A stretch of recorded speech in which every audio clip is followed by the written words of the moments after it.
Welcome aboard. Stay tuned and subscribe to Han Li's Wuxia Adventures for more thrilling content.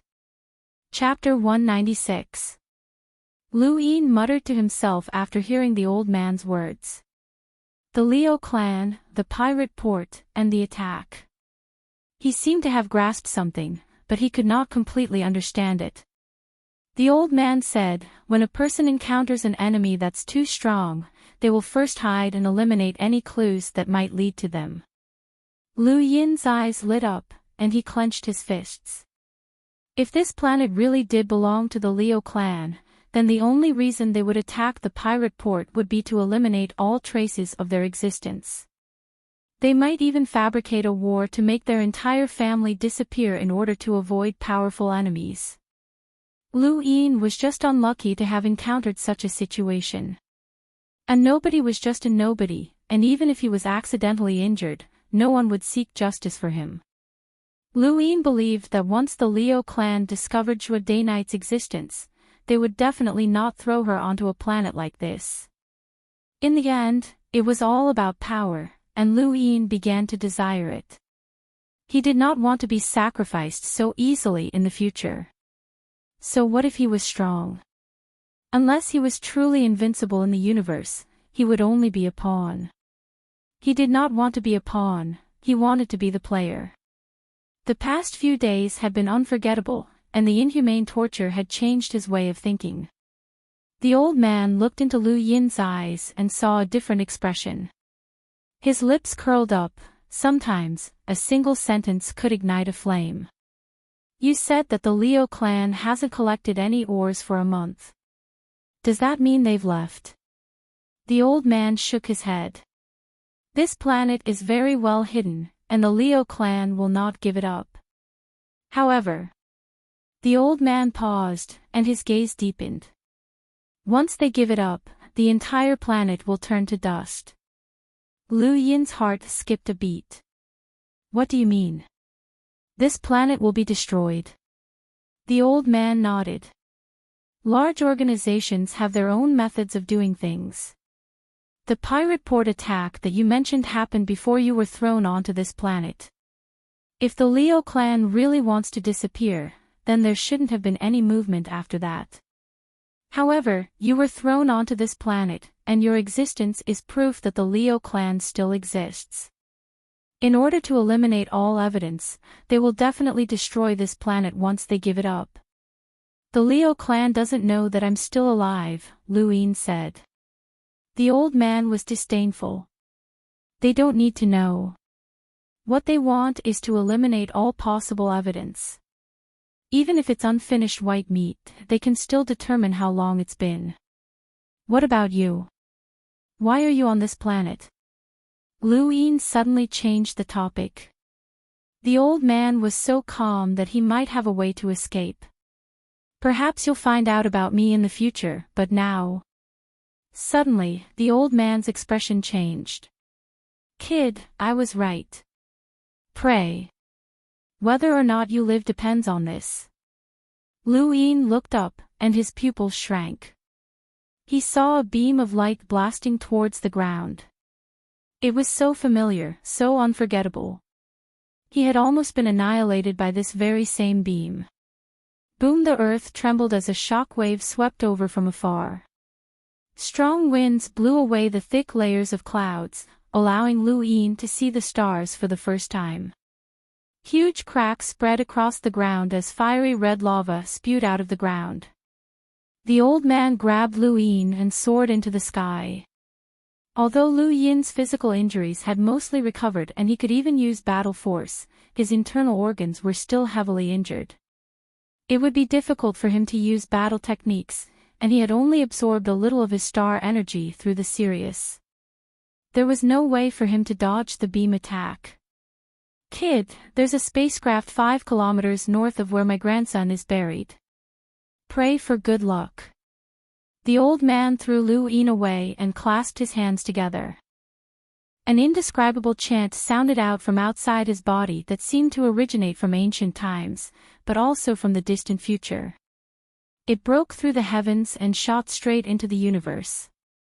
Outside Drift Charge Planet, a super-large warship floated and bombarded it with beams of light in an attempt to completely destroy the planet. Inside the ship, a youth's eyes lit up as he looked at the bombarded planet and praised, "Third Grandpa, thank you for letting me tour. It's rare to see a planet destroyed. It's so beautiful." Not too far away, a middle-aged man smiled and looked down at Drift Charge Planet. "This is our Leo clan's property, but we have to give it up. Otherwise, the enemy will track us down." "Are there still people on this planet?" the youth asked curiously. The middle-aged man smiled. "They can't be considered people. They're just slaves. It's a pity that I can't see them being destroyed," the youth sighed. The middle-aged man laughed. "There will be plenty of opportunities like this in the future. Once we go to the other weaves, Third Grandpa will catch more slaves for you to play with." "Thank you, Third Grandpa." The youth was delighted. Suddenly, a majestic chant broke through Drift Charge Planet's atmosphere and burst through outer space. The super-large spacecraft shook, and everyone stared blankly at the strange phenomenon not too far away. The Third Grandpa's expression changed, and then it became heated. "An inheritance. This is an ancient inheritance. I never thought that an abandoned planet would have one." He then rushed out of the spacecraft and towards Drift Charge Planet. At the same time, multiple figures also rushed out and headed towards Drift Charge Planet. They were all space-exploring powerhouses from the Leo clan, and the Third Grandpa was the clan's only cruiser. They were the protectors of the Leo clan, and at this moment, they were attracted by the old man and all rushed towards Drift Charge Planet. To space-exploring powerhouses, the destruction of a planet was not enough to threaten their lives. The inheritance was the most important thing. Luin was smashed into the ground in the distance, and beside him was the burial ground of the old man's grandson. He looked into the distance and saw that the old man had caused such a huge commotion. What was he trying to do? "Kid, let's go. Remember to memorize the Stonewall scriptures. It'll be beneficial for you. I've also removed your internal energy, so forget everything that happened here and live well." The old man's voice rang out in Lu Yin's ears. Lu Yin stared at the old man.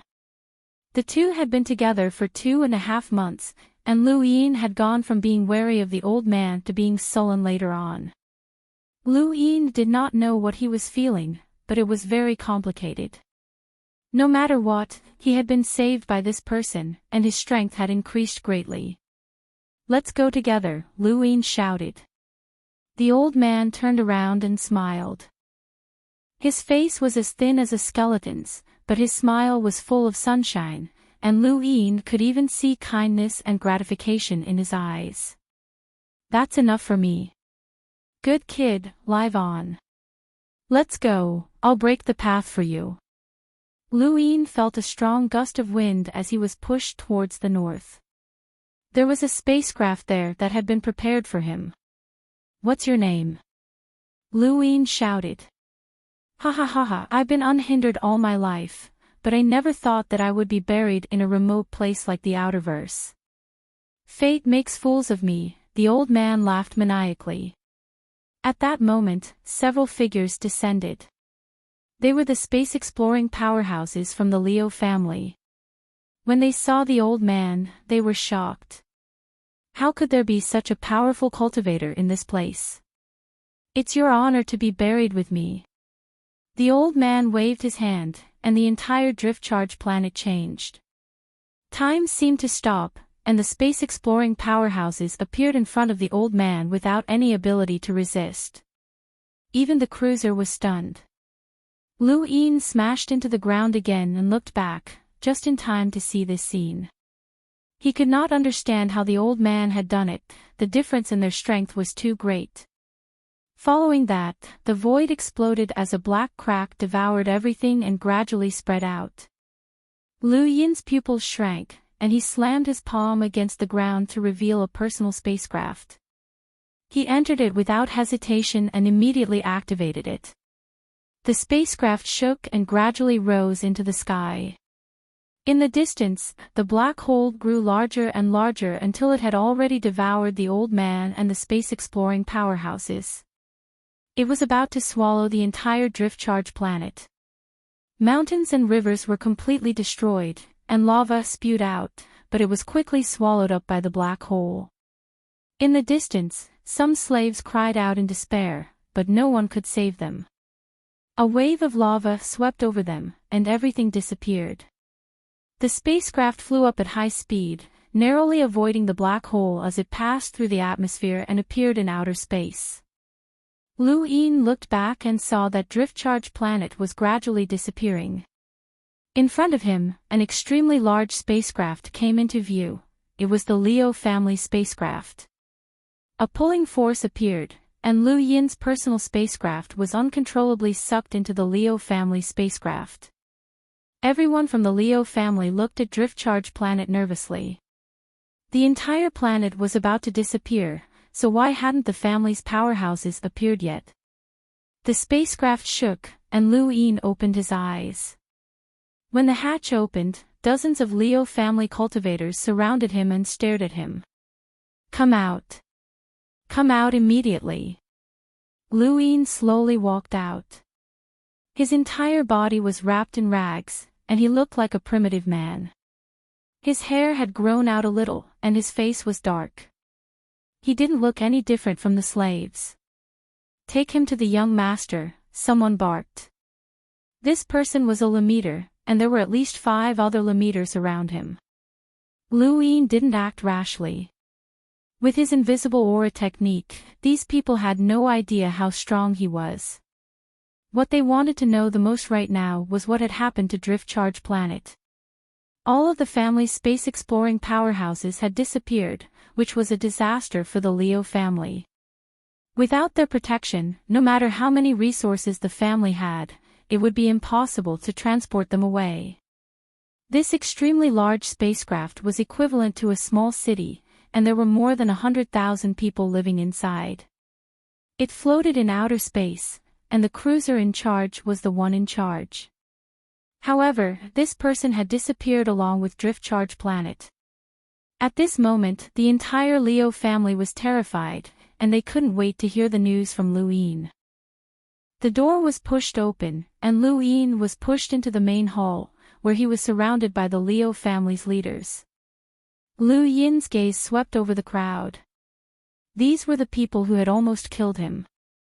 A single beam of light had caused him to fall into the abyss, but they hadn't cared at all. "Speak, what happened to drift-charged planet?" a middle-aged man barked, staring at Lu Yin. Lu Yin's eyes narrowed. This person was not weak, and he gave off a sense of danger. He was a peak Lemeter who could rival an area master, and there were several other peak Lemeters around him. Although these people were not as talented as the Astral Combat Academy students who were already very strong at such a young age, they had still managed to reach the level of an area master or even stronger. Fortunately, Lu Yin hadn't encountered any Lemeters who could make his scalp go numb.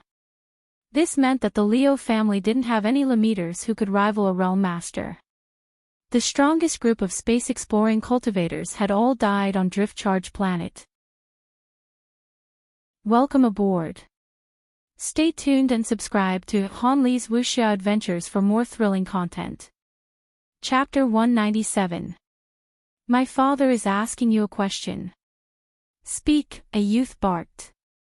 He waved his hand, and another person walked out from behind Lu Yin and punched him in the stomach. Lu Yin's eyes flashed, and he waved his hand. Blood splattered onto the wall as the youth died instantly. How dare you! The surrounding Lemeters all attacked Lu Yin at the same time. Lu Yin's eyes narrowed as 3-lined battle force appeared around his body, shocking everyone. The strongest Lemeter's pupils shrank, and a chill ran down his spine. 3-lined battle force easily destroyed ordinary battle techniques. Even though Lu Yin could not use any battle techniques due to his injuries, he could still use his battle force to quickly take care of 2 Lemeters. The strongest Lemeter barked, and his star energy transformed into a thunderous roar as he punched at Lu Yin. Lu Yin raised a hand to block the attack, but his body was sent flying out of the hall and into the corridor. Countless soldiers from the Liu clan swarmed over and fired star energy guns at him, but these weapons could not harm him. There was a whoosh as thunder roared in front of him once more. Lu Yin's eyes narrowed, and he dodged to the side while circulating his serious art. The thunder's transformations appeared in front of him, and he dodged to the side once more. This time, he dodged another thunderous attack and condensed his battle force at the tip of his finger. He pointed at the youth's heart, but the youth lived up to his reputation as the strongest Lemeter from the Liu clan. More Lemeters attacked from both sides. Lu Yin coughed up blood, as his organs could not withstand the constant attacks. Although these Lemeters could not compare to the area masters of the Astral Combat Academy, they were all very experienced, and Lu Yin could not take them down immediately. While everyone was attacking him, Lu Yin endured his injuries and used flash to appear beside the youth. He grabbed the youth's neck and turned to glare at the crowd. The Liu clan members stopped. "Let go of the young master. Let go of my son," the middle-aged man shouted. Lu Yin's eyes flashed. "Let me go, and I'll let him go." "All right, we'll let you go." "Let go of the young master first," someone shouted. Lu Yin disdainfully replied, "Do you think I'm an idiot? Get lost." Everyone retreated and glared at Lu Yin. The young master was scared silly. He had never seen such a scene before, and he could not stop trembling. Lu Yin grabbed the young master tightly and whispered into his ear, "Take me to the mechanical warehouse." The young man was shocked. What are you trying to do?" "Shut up if you don't want to die." "I just want to destroy the warehouse so that you won't be able to control my spacecraft. Now, or I'll cripple one of your arms." The young man was terrified and hurriedly led the way. Lu Yin wasn't afraid of any tricks, as it would be difficult to deal with him while he was inside the spacecraft. He would have to rely on sheer numbers to deal with the important members of the Liu clan, and he could easily capture any one of them. Right now, all he wanted to do was leave. He could only exact his revenge after he recovered from his injuries. As long as he could use his battle techniques again, he wouldn't mind even if there were twice as many people here. "Are you the head of this family?" Lu Yin suddenly stared at the middle-aged man and asked. The man nodded, his gaze calm. "As long as you let my son go and tell me what happened on Drift Charge Planet, I can promise to let you go." Lu Yin's eyes narrowed. "Prepare 10 million star crystals immediately to redeem your son's life." Everyone was shocked. Even the young man who was being held hostage was stunned. 10 million. "You're crazy." The middle-aged man roared, and the others glared at Lu Yin as well. Lu Yin's eyes flashed. Was it too much? Ever since Undying Yushan had mocked him for asking for bribes as a greeting gift, Lu Yin had felt that he should be more generous. But now, it seemed like it was indeed too much. Undying Yushan was the emperor of the Great Yu Empire, but he had only given Lu Yin 100,000 star crystals. The Liu clan couldn't compare to the Great Yu Empire, and even the pirates who had been robbing for more than a decade would only earn a few 100,000 star crystals. The Liu clan could afford to pay 10 million star crystals, but they definitely wouldn't do so for the person in Lu Yin's hands. "How much can you pay?" Lu Yin asked coldly. The middle-aged man gritted his teeth. 500,000 at most. "I don't have any more." The price was a little harsh, but Lu Yin thought about it and eventually nodded. "All right, go and prepare." The middle-aged man gave a look to a Lemeter behind him, and the person immediately left. With the hostage leading the way, Lu Yin smoothly arrived at the machinery area. This was the central area for controlling the super-large spacecraft, and it was strictly guarded. When Lu Yin approached, the expressions of the Liu clan members changed, especially the middle-aged man. He glared at his son, who was the one who had led the way. Kid, what do you want?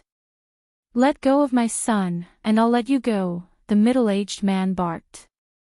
He couldn't let Lu Yin go any further. Lu Yin waited in place. Where's my money? It's here, here you go. The Lemeter who had taken the money tossed a cosmic ring to Lu Yin. Lu Yin casually sent a gust of wind into the machinery area, passing through the hatch and into the core area. The middle-aged man's expression changed. Take it out. The Lemeter's face paled, and he immediately rushed inside. Lu Yin's gaze was cold. I knew you guys were up to something. He then pushed the youth he was holding into the machinery area as well, smashing through the roof to escape. The middle-aged man roared as he chased after Lu Yin, and a red alarm sounded throughout the spacecraft. There was an explosion that came from the machinery area, and the middle-aged man stopped in place. His expression changed, but he didn't chase after Lu Yin. Instead, he rushed towards the machinery area, as nothing could go wrong there. Lu Yin didn't leave immediately, but after some thought, he rushed towards the outer layer of the spacecraft, where the armory was located. Countless soldiers chased after him along the way, and there were quite a few Lemeters who tried to stop him, but no one could stop him. He endured his injuries and decided to give it a try. He had originally planned to take revenge in the future, but the Leo family was too good at hiding. If they escaped this time, who knew when he would be able to find them again? He already had a plan for revenge.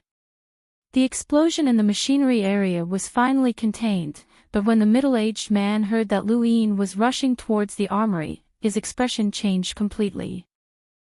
He ignored the damage to the spacecraft and followed Lu Yin's lead, smashing through the walls and rushing towards the armory. However, Lu Yin was still one step ahead. The weapons weren't locked down, and they were still aimed at Drift Charge Planet. Lu Yin easily dealt with the Lemeters guarding the place, and he wanted to change the direction of the beam that was bombarding the planet towards the interior of the spacecraft. However, the warships had their own protective mechanisms, and it was impossible to change the direction of the beam. Still, every warship had a self-destruct mechanism that prevented it from being captured by the enemy. Lu Yin didn't know where the self-destruct mechanism was, so he could only detonate the weapons. By the time the middle-aged man arrived, the entire armory had already begun to explode. His expression changed drastically. Stop! Suddenly, the spacecraft's alarm went off, and the self-destruct mechanism was activated. Lu Yin laughed. His luck was too good. This spacecraft's self-destruct mechanism was right inside the armory. The middle-aged man roared and immediately rushed towards the self-destruct mechanism, wanting to stop it. Lu Yin rushed forward, and with a bang, the two collided and both retreated. Who are you? The middle-aged man roared, his eyes bloodshot. Lu Yin's tone was icy. I'm someone who was forced into a corner by your Leo family. I can pay the price. The middle-aged man roared and rushed towards the self-destruct mechanism again. Lu Yin raised his leg and swept it out. Three-lined battle force was too terrifying, and even if his star energy was exhausted and he couldn't use any battle techniques, he could still suppress the family head of a large family. The middle-aged man couldn't do anything against Lu Yin's battle force, and he was injured every time they collided. More and more powerhouses from the Leo family appeared around him, and Lu Yin couldn't stop them all by himself. Helpless, he turned and left. Only 2 Lemeters chased after him, while the others rushed towards the self-destruct mechanism. However, due to the previous battle, the system had malfunctioned, and the self-destruct mechanism could not be stopped. The middle-aged man roared, "Quick, take the young master and run." The entire spacecraft was enveloped in a terrifying atmosphere. Lu Yin endured the intense pain in his body and blasted through walls until he found the personal spacecraft area. He turned around and punched out with both fists. The 2 Lemeters attacked at the same time, and one of them actually had an innate gift that caused an ear-piercing noise to ring out. Liu Yin's mind went blank, and his attacks paused. His body was struck, and he smashed through several personal spacecraft. He spat out a mouthful of blood as his battle force gradually disappeared. Battle force was not limitless, and his body was already heavily injured. He could no longer hold on. The two Lemeters immediately tried to grab him. Liu Yin raised his head and struck out with a 9-stacks 9-fold shockwave palm. He repelled one of the Lemeters with a single strike, but he was still struck by the other. However, Liu Yin tightly grabbed onto that Lemeter's arm, and with a growl, he flung him away. This was pure physical strength, but it still placed a huge burden on his internal organs, and the Lemeter spat out another mouthful of blood. While the two Lemeters were repelled, Liu Yin boarded a personal spacecraft and immediately activated it. The two Lemeters attacked once again. Liu Yin shouted, "This spacecraft is about to explode. Do you want to die with it?" The two paused and looked at each other. At this moment, many Liu clan soldiers appeared in the surroundings, searching for a spacecraft. The two Lemeters gritted their teeth and rushed to search for a personal spacecraft as well. There were hundreds of personal spacecraft on this enormous spacecraft, but it was still too few compared to the Liu clan's numbers. At this moment, there were less than 15 seconds before the spacecraft would self-destruct. Liu Yin's personal spacecraft was the first to activate, and it quickly charged out of the large spacecraft and into outer space. Following that, one spacecraft after another fled. Sadly, perhaps due to a system malfunction, only a dozen or so spacecraft managed to escape. The rest of the spacecraft were blocked by the large spacecraft and could not leave. Screams of despair could be heard. Within the large spacecraft, the middle-aged man despaired. The Liu clan, which had been passed down for so many years, was finished. It had actually been destroyed by an unknown person. He was unwilling to accept this, and he turned to look outside the spacecraft, just in time to see Liu Yin's personal spacecraft escape. The middle-aged man's eyes were bloodshot. "If we die, you won't live either," he roared as he aimed his weapon at Liu Yin. Liu Yin's scalp went numb as an endless chill surged through him. Extreme danger loomed over him, and this feeling was the same as when he had faced that beam of light at the pirate port. He turned around, and his gaze pierced through space as if he could see the Liu clan's patriarch in despair. "Die!" the middle-aged man growled as he shot out beams of light like a madman. "I would like to use Astral 10's Trial Zone Mountain to enter the tournament. Please approve," Liu Xiaoyun said. The Sand Master was puzzled. "What about your own academy?" "I'm not in the inner verse. I'm in the outer verse." The Sand Master grunted. "All right, as you wish. Come over." "Thank you, Sand Master. There's one more thing. Your academy's leader, Liu Yin, is with me. We'll go together." The Sand Master was shocked. "Liu Yin? He's still alive." "He's alive, but he's heavily injured. However, he should be able to make it in time for the tournament. When are you guys coming over?" "According to the schedule, it'll take about 10 days.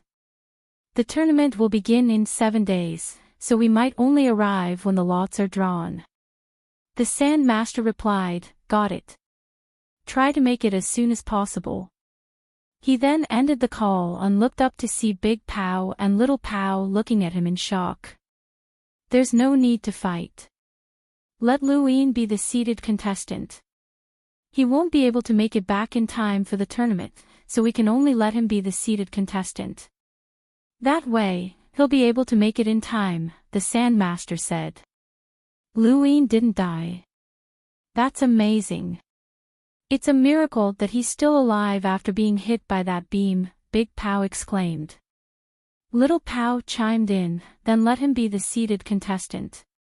But then again, he's just unlucky to have to stand with the other 9 realm masters. Hee, that's a lot of pressure." The Sand Master grew impatient. "All right, enough with the nonsense. Get lost. At the beginning of the Astral Combat Tournament, each academy was allowed to choose a seeded contestant to participate in the drawing of lots. Generally speaking, these seeded contestants were the academy leaders. In Astral 10, Lu Yin was only the leader of the freshmen and not the leader of the entire academy. However, when Astral 10 reported Lu Yin's name, it still caused quite a stir. News of Lu Yin's death at the pirate port had already spread, but Astral 10 had still reported his name, which shocked many people. Both openly and secretly, countless people were discussing the fact that Astral 10 was still releasing smoke bombs. However, these discussions did not reach Astral 10's ears, and neither did they reach Lu Yin's ears. 7 days later, in the Great Yu Empire, within Xinyu Star's imperial palace, a giant screen was raised. This screen was connected to the universe's network and would broadcast the entire Astral Combat Tournament in real time. Not only the Imperial Palace, but all of the screens on Xinyu Star would also broadcast the Astral Combat Tournament. This was a grand occasion for the entire universe. In the Hua family, Hua Xiaoling watched the screen rise with a complicated expression. She had also participated in Astral 10's entrance exam, but she had been defeated.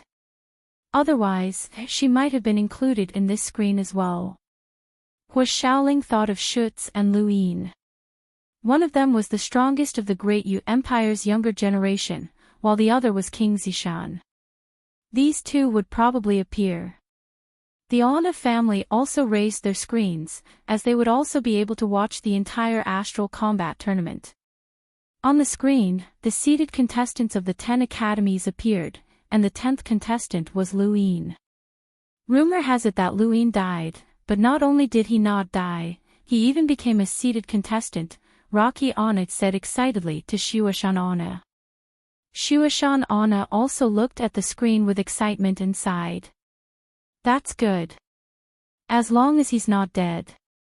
Not far away, Jenny Anna was also shocked as she looked at the screen. Yu Academy, Jirbok, Tianming, and the others had all gathered together.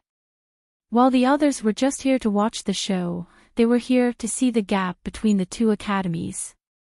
This was an order from Wendy Yushan. The Astral Combat Tournament represented the pinnacle of each age group, and Wendy Yushan wanted them to know the difference between them and the other academies. I never thought that King Zishan would be a seeded contestant of Astral 10. That's terrifying. Yeah, even Schutz isn't a seeded contestant. Did he surpass Schutz? That's impossible. Schutz is the strongest in our Great Yu Empire. In the 6 squadron's encampment, Peach smacked her lips and ate her snacks as she stared at the screen. Hurry up and start. She's been waiting for so long. Lu Yin, do your best. A warship floated in space as the second prince, Duke Yushan, stared at the screen. At this moment, he was no longer as lazy as he had been on Xinyu Star. Instead, he was completely exhausted and filled with complex emotions. Happy Lantern Festival, brothers. Today's third update, the third update, 2 p.m. Thank you for your support, thank you.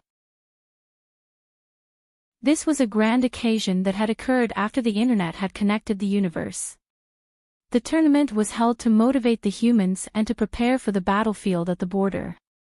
Humans were not weak, and the Astral Combat Tournament would prove this point. Within the Nalan family ship's infirmary, Lu Yin's treatment was still being carried out in an orderly manner. His heartbeat is obviously faster. He should be able to regain consciousness soon. His internal organs have recovered well. This child's vitality is astonishing. We'll arrive at Astral 10 in 3 days. Madam has ordered that he must regain consciousness within 3 days. Intermittent voices entered Lu Yin's ears, causing him to frown and his eyelids to twitch. Where was he? What was going on? Drift charge planet, explosion, mutual destruction, the Leo family, various scenes replayed in Lu Yin's mind. Suddenly, he saw a beam of light descend from the sky and shoot him into the abyss. He opened his eyes, and with a bang, the healing pod exploded. Nutrient fluid splattered everywhere. Luin gasped for breath and widened his eyes as the fluid dripped down from his pod, drop by drop. Everyone around him was silent as they looked at him. After a while, Luin raised his head and looked around with a confused expression. "What's this? Where is this? Inform Madam immediately that the patient has regained consciousness. His self-healing ability is increasing," someone ordered. Luin was confused. "Madam." Not long after, Luin met Madame Nayland once more in a luxurious lounge. This beautiful temptress had saved his life once more. Luin bowed solemnly. "Thank you for saving my life, madam. I will never forget this. If there's anything you need, please feel free to ask. I will not hesitate to go through fire and water for you." Madame Nayland beamed at him. "You've matured quite a bit after not seeing you for a while." After his near-death experience on Driftcharge Planet, Lu Yin's gaze had become even more profound, and his expression had also changed. After nearly dying twice in a row, anyone would change. Once upon a time, many things had been within his grasp, including Earth's evolution. However, his experiences in the past month had changed both his thinking and his strength. "You saved my life once, and I've saved yours this time. We're even now." Madame Nayland smiled and poured him a glass of wine. Luin accepted it and once again smelled the tempting fragrance coming from the temptress. It smelled good, and he liked it. However, this fragrance could easily numb a person's senses. "I will never forget your saving grace." Madame Nayland pursed her lips and smiled as she sized him up. "You have the same serious expression, but you're completely different from last time. It looks like you've experienced quite a bit." Luin smiled. "Everyone has to experience some things. By the way, do you know how long it's until the Astral Combat Tournament?" Madame Nayland pointed at a nearby screen. "It's already started." Luin was shocked and quickly looked at the screen. Welcome aboard. Stay tuned and subscribe to Han Li's Wuxia Adventures for more thrilling content. Chapter 200. Lu Yin's eyes widened. This was Chilean Day Knight's innate gift. It was obvious that the seaweed was highly toxic, so it was no wonder why he was so good at attacking groups of people. There were about 1,000 students from the 10 academies participating in this competition, and this was under the control of the participants. Otherwise, all of the students would have chosen to participate. Astral 3, Astral 7, and Astral 10 had been excluded because they had students guarding the valley. Currently, there were about 700 students who had rushed into the valley. One could imagine the pressure of facing 700 Astral Combat Academy students alone, but Chilean Day Knight remained calm as two-line battle force appeared around his body. It was not surprising that an area master had two-lined battle force, but within the valley covered in poisonous seaweed, this scene caused many students to despair. The first 10 or so students who came into contact with the poisonous seaweed immediately collapsed to the ground before gradually disappearing. They had died on the spot. All of the students who wanted to break through the valley had to face the poison first. In front of their screens, countless people in the universe watched this scene and felt the terror of the poison. At the same time, Chilean Day Knight's name became known to countless people. He alone was enough to deal with almost half of the students. At the very back of the valley, Silver leaned against a mountain wall with a relaxed expression. He still had that sly smile on his face. He did not know how the Astral Combat Academy had done it, but they had been able to broadcast what had happened in the Life-Seek realm in the form of a video. The moment he saw Silver's smile, Luin raised an eyebrow. He had a strange premonition that this guy, or rather, the Neo-Human Alliance, was up to something. Suddenly, the image of the valley on the screen changed. The sky was filled with blue frozen poisonous seaweed, and as far as the eye could see, blue had replaced green. Lu Xiaoyun's expression changed. This was forcefully using star energy to simulate ice, and even the color had changed. A powerhouse had taken action. Within the valley, Qilian Day Knight's expression changed as well. He looked into the distance and gritted his teeth. Shaw. Shaw was a powerhouse from Astral 4 and the area master of the Path of Slaughter's ice. He was also someone who Silver had joined after joining the Path of Slaughter. You want to let these people pass and eliminate Astral 3? Impossible. Qilian Day Knight was enraged. He soared into the sky and pressed down with both hands. Flower rain. With a low roar, the frozen poisonous seaweed shook as it attempted to break through the ice and attack the students. The students did not wait for him to attack, and they all rushed towards the back of the valley as fast as they could. Before this, Qilian Day Knight had already eliminated close to 100 students. But now, he was being held back by Shaw. More importantly, a gigantic creature had suddenly appeared and enveloped half of the valley. It rose into the air and separated Qilian Day Knight from the students below. Outside the valley, many spectating students exclaimed, "It's Long Zai. He's a powerhouse from the Sylvan Dragon tribe and one of Astral 4's area masters. It looks like Astral 4 is going all out to ensure that at least half of the students pass this round. This way, they can eliminate Astral 3 and eliminate one of their opponents." In the southern part of the valley, there was a tall mountain that towered above all the other peaks. There were 10 seats on top of it, and these were the seats for the 10 academies' seated contestants. The seated contestants represented the student leaders, and this was a convention. At this moment, aside from the 1st, 7th, and 10th seats, all the other seats were occupied. The 3rd seat was occupied by a girl with long black and white hair that fluttered in the wind. Half of her beautiful face was covered by her hair, revealing only a pair of purple eyes.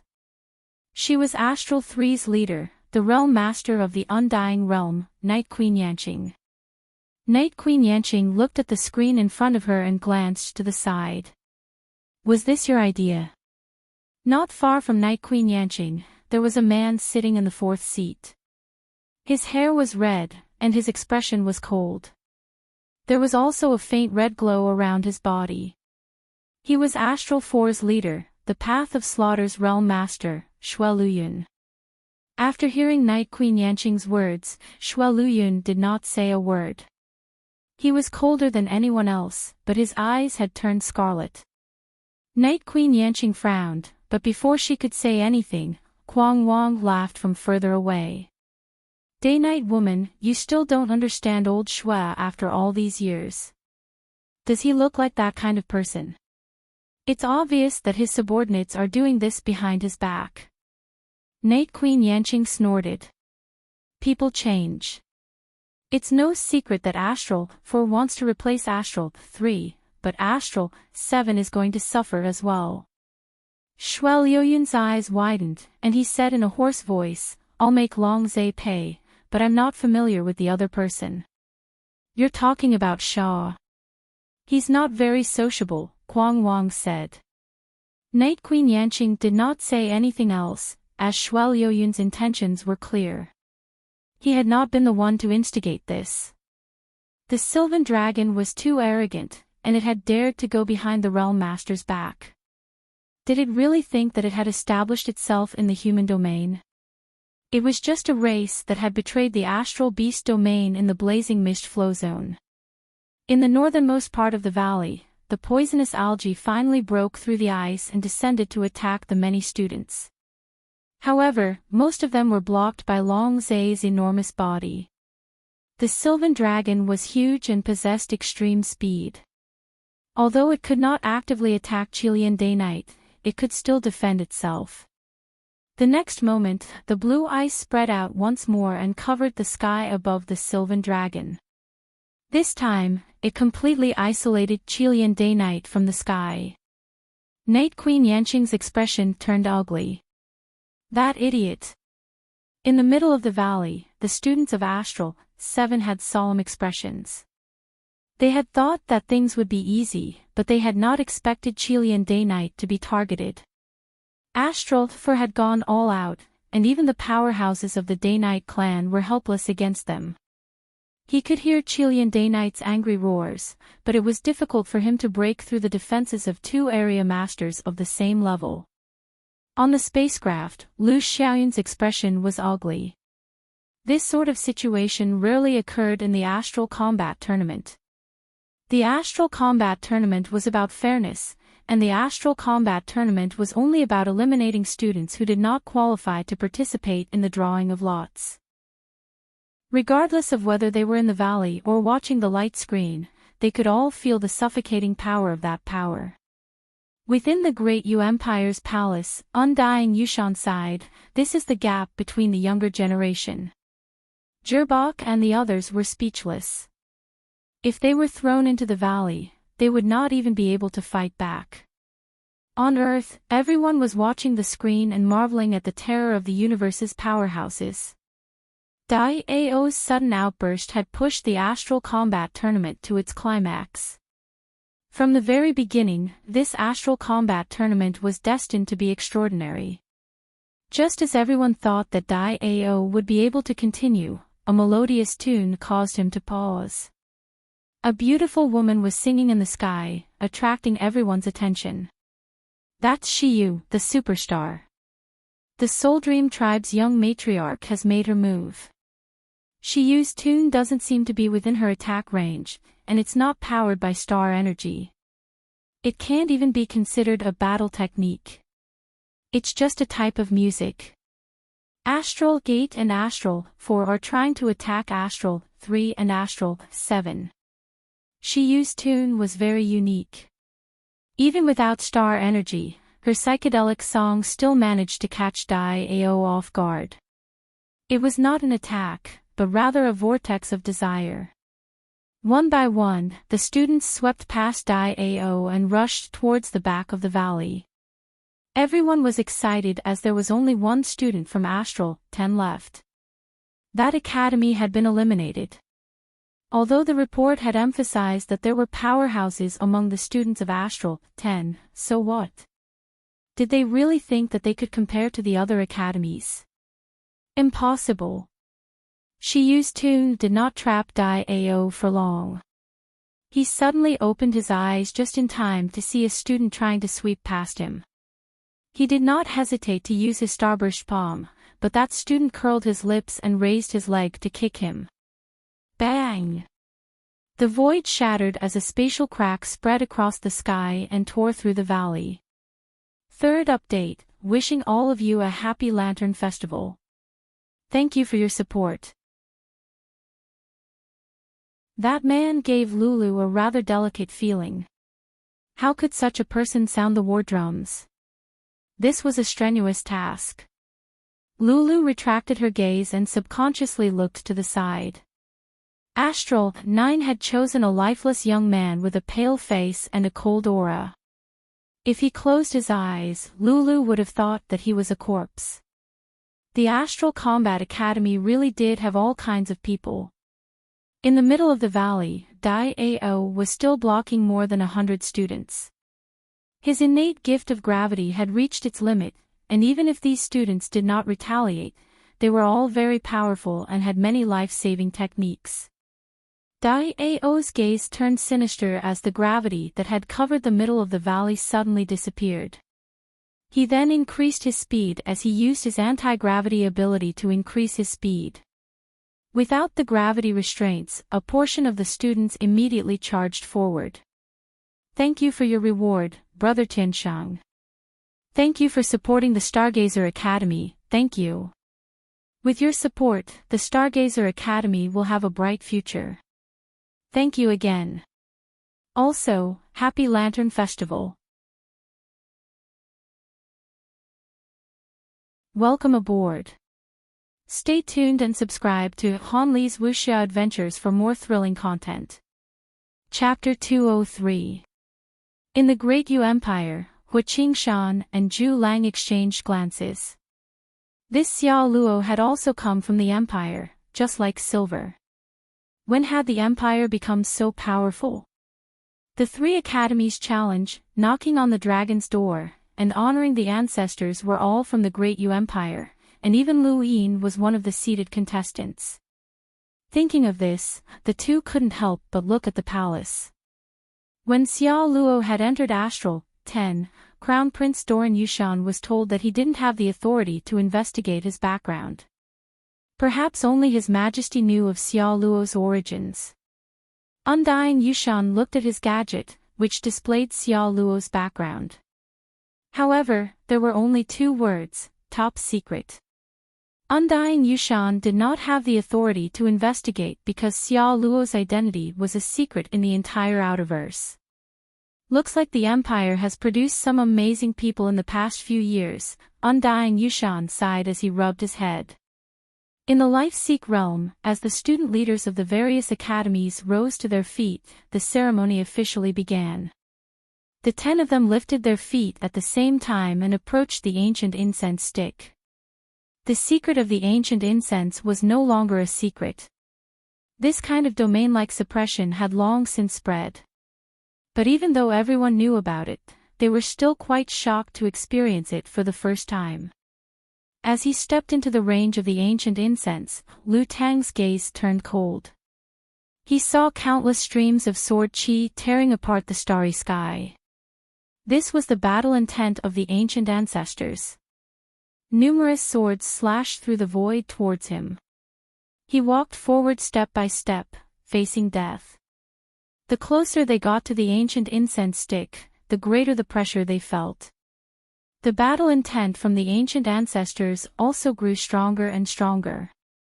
At this point, everyone could already see the difference between them.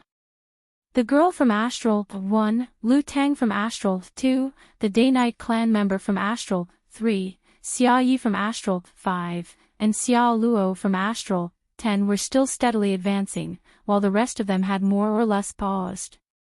Xiao Luo's performance left many people in awe. It wasn't easy for a melder to reach this point. At this moment, Silver was walking out of the valley slowly. Looking at the light screen in the sky, his lips curled up even more. You can't hold it in anymore. Some people are born ants, and some people are destined to be extraordinary. Are you the same as me? Let me see it clearly.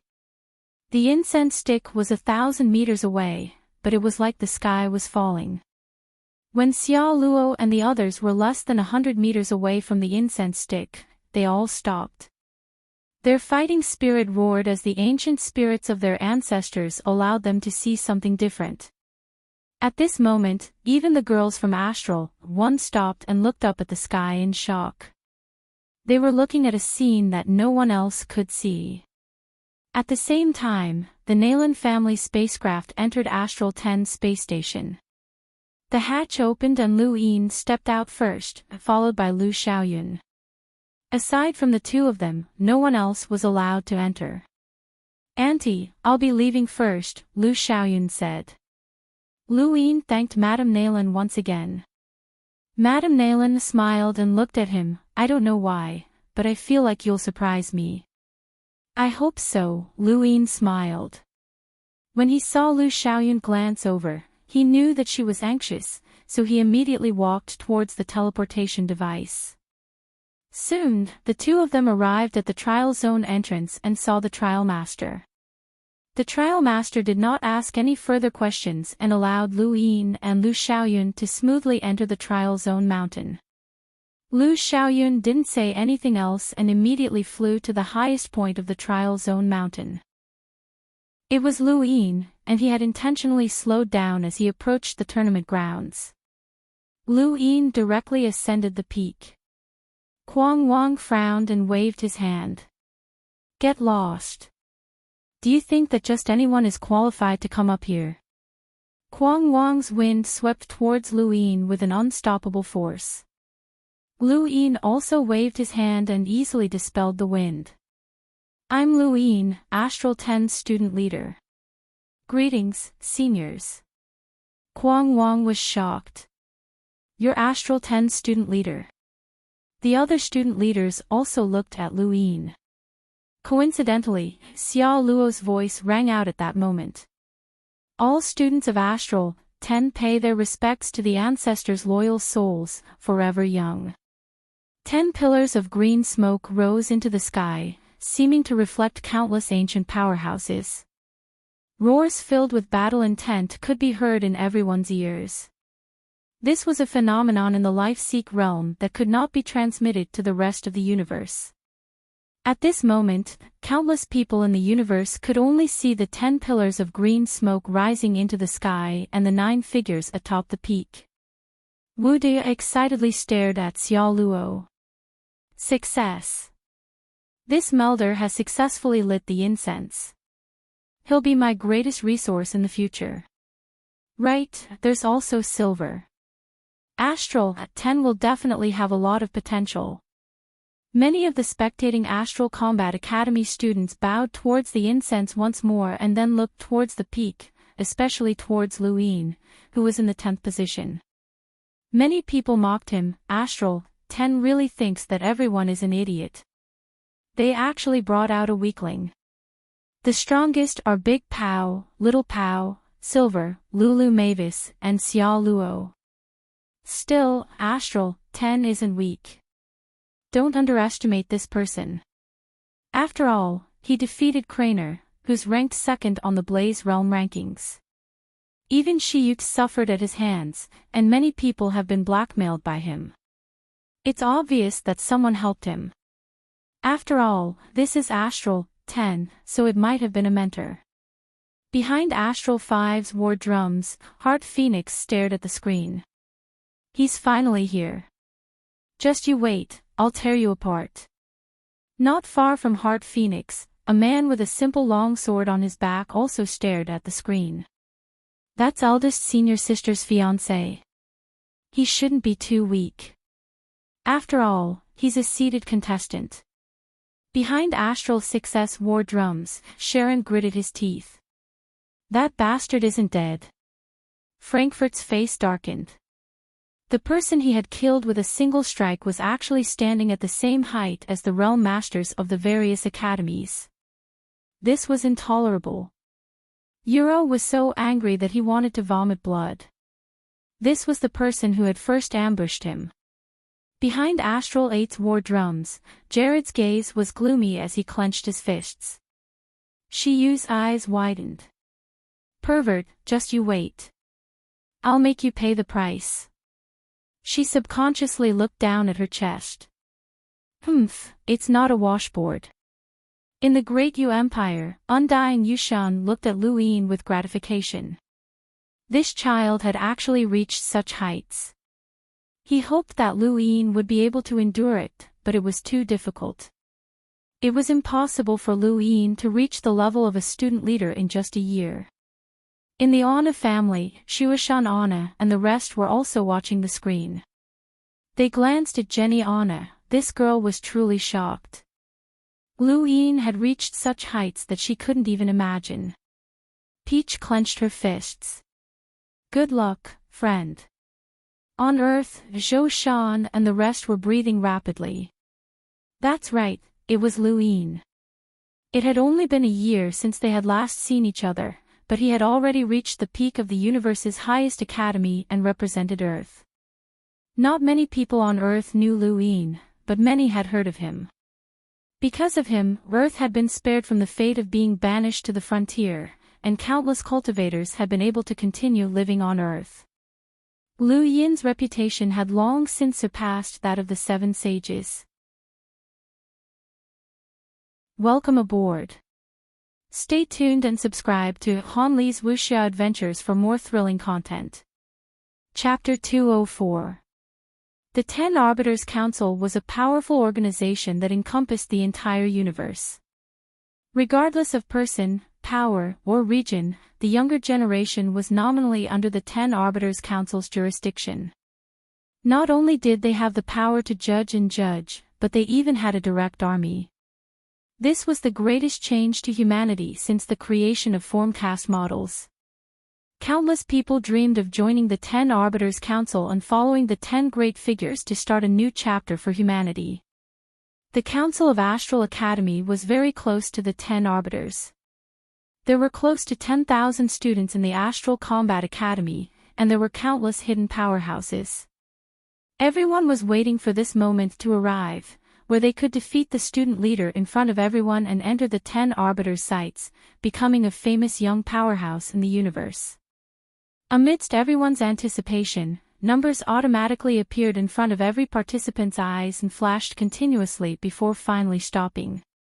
"Place your hand on the numbers," a loud voice boomed from the sky. All the participants raised their hands and touched the numbers. The scene before their eyes changed as 434 people suddenly appeared in the arena. There were 2 people in each arena, and all the participants were divided into groups. Aside from the student leader on the peak, the rest of the participants saw their opponents. "Kill your opponent and you'll win," the voice boomed again. Everyone looked at the arena plains with fervor. The insufferably arrogant area masters, the powerhouses of the spirit hunters, hidden powerhouses, and frozen geniuses would all be exposed here. At this moment, no one could hide their strength. This was currently the most dazzling stage in the entire universe. With a loud shout, the battles in the 217 arenas began at the same time. Everyone could clearly see all the arenas on the screens. The battles began and ended quickly as well, as the gap between some of the participants was too great. In the trial zones, everyone had the symbol of their academy on their backs. Mara felt that she was very lucky to have met a melder from Astral 10. It was obvious that he had just joined the academy not long ago. Although his appearance was a little intimidating, there were too many strange people in the universe. This did not necessarily mean that he was strong. Only the few that had been highlighted in the academy's newspaper were strong. Dark Void stood opposite Morrow. He was very calm, and his black hair that seemed to swallow all light was indeed intimidating. Because of this, he attracted many people's attention. However, everyone's attention was quickly diverted away as a battle that attracted countless people was taking place not far from their arena. One of them was a day-night youth from Astral, who had come to pay respects to his ancestors. His opponent was also a youth who looked very ordinary, but this youth had managed to dodge several of the day-night youth's attacks. The man from the day-night clan was called Tiankong Day-Night, and he was one of the top 5 powerhouses in Astral 4. He was also one of the area masters of the Path of Slaughter. Unless his opponent was someone at the same level as him, he should have been able to instantly kill anyone. However, he was currently in a deadlock, and his opponent was a stranger. He was not a senior from the Astral Combat Academy, but someone who had only recently joined Astral 3. The news of the Astral Combat Tournament being broadcasted across the entire universe had attracted countless geniuses, and that youth was one of them. However, no one knew who he was. Bengtinkong Day-Night's attack covered the entire arena, causing the air above the arena to crack and even distort space until it was blocked by the invisible air waves at the edge of the arena. This attack could definitely hit that young man. However, as the dust settled, the young man with a rigid expression was still standing there, seemingly unaffected. Tiankong Day-Night's eyes narrowed. Impossible. At the same time, in another arena in the distance, Frankfurt gripped his spear tightly as he looked at the approaching vortex. His attack was useless as his battle force was easily shattered. The beautiful Yu Xianzi was standing in the center of the vortex. "Is this the battle technique that you inherited from Blackwater Lake?" Frankfurt's voice was hoarse, and there was a trace of disbelief in his voice. Yu Xianzi's expression was cold as she looked at Frankfurt with her beautiful eyes. "Disappear." As she spoke, a cold moon vaguely appeared above her head, causing Frankfurt's body to freeze as the vortex swallowed him whole. The first area master had been defeated, and this shocked all of the Astral Combat Academy students. An area master was a powerhouse that was second only to a realm master, and there were only a few of them in each academy.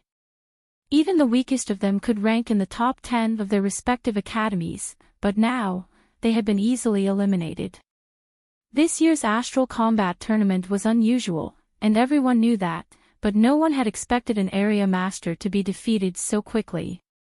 It was Yu Xianzi from the Frostmoon sect, who had also only recently joined the Astral Combat Academy. Maro had been defeated in a baffling manner, but her heart had been shaken. She had been torn apart by a sliver of the void. That man from Astral 10 had been able to tear through the void so easily, which was too inconceivable. Astral 10 had hidden its strength far too well. Dark Void had won, but Schutz had lost. No matter how hard he tried, he was still unable to comprehend battle force in this short period of time. He had plenty of battle experience, but he could only be easily crushed by an area master. He was very unlucky to have met an area master. It wasn't just Schutz, even Zora and Zhao Yilong had been defeated without any suspense.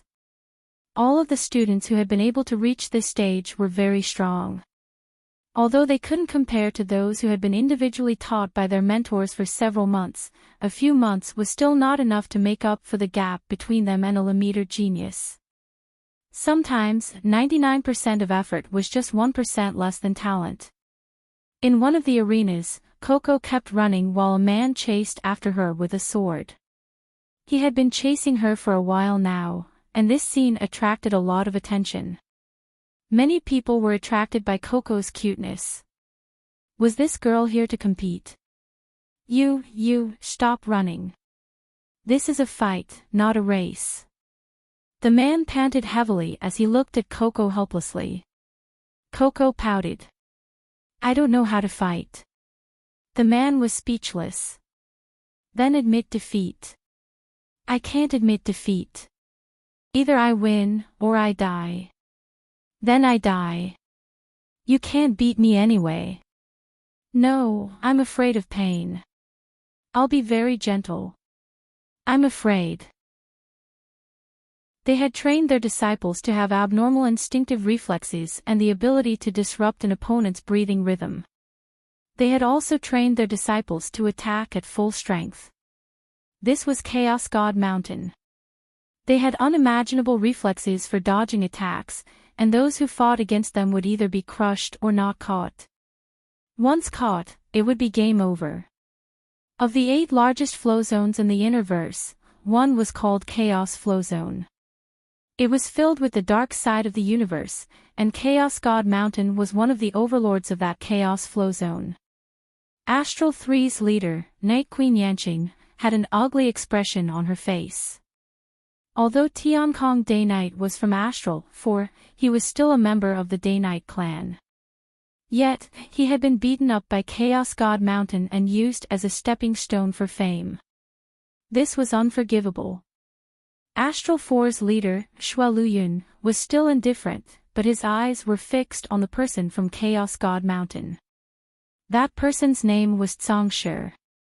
Not long after Tiankong Day Knight's defeat, another area master died, causing everyone to cry out in alarm. The person who had killed the area master was Heart Phoenix, a Melder student. Although he was only a Melder, he had done something that had shaken the entire Astral Combat Academy. Phoenix. I remember that there's also a Phoenix in the 10 Arbiters, someone exclaimed, but he was immediately stopped by someone beside him. Do you want to die? You can't mention the names of the 10 Arbiters. They are supreme existences. Welcome aboard. Stay tuned and subscribe to Han Li's Wuxia Adventures for more thrilling content. Chapter 205. Heart had transformed into an unrecognizable person. He looked up at the peak with an undisguised arrogance on his face. His brother had always been a realm breaker, and he had even fought against explorers as a Melder. He had only defeated a Lamiter area lord, which was not his limit. He had already broken through the undying bird and become a different kind of life form. His goal was to become a realm lord, and Lu Yin was no longer qualified. Many people knew that this astral combat tournament would attract many powerhouses, but they had not expected that several area lords would be eliminated in the first round of the tournament. They were area lords, after all. In the previous astral combat tournaments, area lords would usually fight until the third round, and they would only be eliminated when they met a realm lord. This time, however, several had been eliminated in the first round, which was unbelievable. At this moment, flames soared into the sky and even changed the temperature of the land. Countless people looked over and saw a man standing tall in the sky, looking down with cold arrogance. Flames roared all around him, but these weren't flames simulated by star energy. These were real flames, and they were accompanied by a black hue that distorted the void and caused spatial cracks to appear. In the arena below, a woman knelt and looked up in fear. The man laughed maniacally and rose even higher until he was level with the peak and the student leaders of the various academies. Feng Shang, it's been so many years since we last met. I didn't expect you to become a realm lord. His words shocked countless people. On the peak, Astral 8's leader, Feng Shang, looked at the man in astonishment. You are. The man laughed. Old friend. You really don't remember. I was the one who turned you to ashes back then. It's been so many years. Do you even know how to speak now? In front of their screens, countless people stared blankly at this scene. Feng Shang's expression suddenly turned cold. I remember now. So it's you, Eriker. I finally remember. I didn't expect that the impulsive junior from back then would become a realm lord. You're quite capable, Eriker laughed strangely. Feng Shang's expression was icy. You lost to Big Brother Nail when you fought for the position of realm lord, and then you ambushed him. It's been so many years since we last met, but you were able to rejoin the academy. It looks like your bone age has been frozen. Eriker's eyes narrowed, and a bone-chilling light flashed through them. There's no need to mention the past. This time, I broke out of the ice in order to wash away the humiliation from all those years ago. Nail has already died on the battlefield at the border of the star field, so it's up to you to repay everything he owes me. After he finished speaking, he slammed his palm down, and the void flames transformed into a black palm that covered the entire arena. With a bang, the woman who had been fighting against Eriker vanished, and a part of the arena disappeared as well. Countless people were shocked, as this person had actually competed with Astral 8's previous realm master. He was another frozen genius. Feng Shang's expression was gloomy as he stared at the burned arena.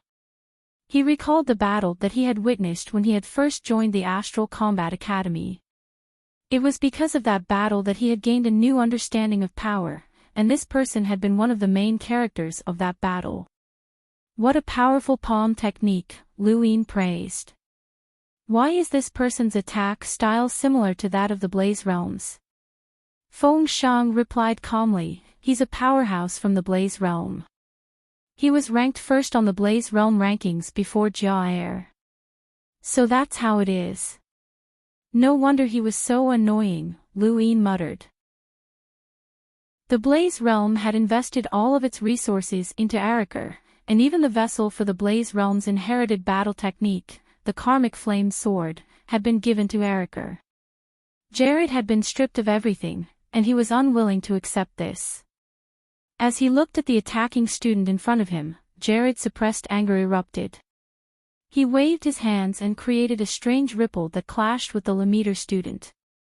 In an instant, the Lemeter student's eyes went blank, and he collapsed to the ground, dead. This scene was witnessed by many, especially Craner, who had been paying attention to Jared, who felt a chill run down his spine. This was the battle technique that Jared had inherited from the Tao of Illusions. It was strange, unpredictable, and unpredictable. Jared was not the first area master to erupt. The appearance of Eriker and the others made the veteran area masters of the Astral Combat Academy feel a sense of crisis, and they all began to erupt. Instantly, many familiar battle techniques and powerhouses were revealed, creating a visual feast for the eyes of countless people watching the screens.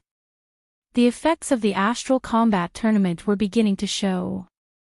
Many people felt that if the Astral Combat Academy students were this powerful, then the other astral domains would not be able to compare. Furthermore, even more people wanted to showcase themselves on such a glorious stage. Now that a considerable portion of the universe's network had been connected, such a glorious stage could be seen at any time. This completely ignited the passion of countless people. Welcome aboard. Stay tuned and subscribe to Hanli's Wuxia Adventures for more thrilling content. Chapter 206. The defeat at the Astral Combat Tournament had nothing to do with the Astral Combat Tournament, but it had been used by some people to recruit soldiers. It had to be said that this method was very effective. At the very least, those who could not enter the Astral Combat Academy would choose to join the military, which was enough. Besides, the tournament's main purpose was to raise morale and reverse the negative effects of the defeat. From Lu Yin's perspective, the Astral Combat Tournament was more like a way to cover up the haze of defeat. However, it did not matter.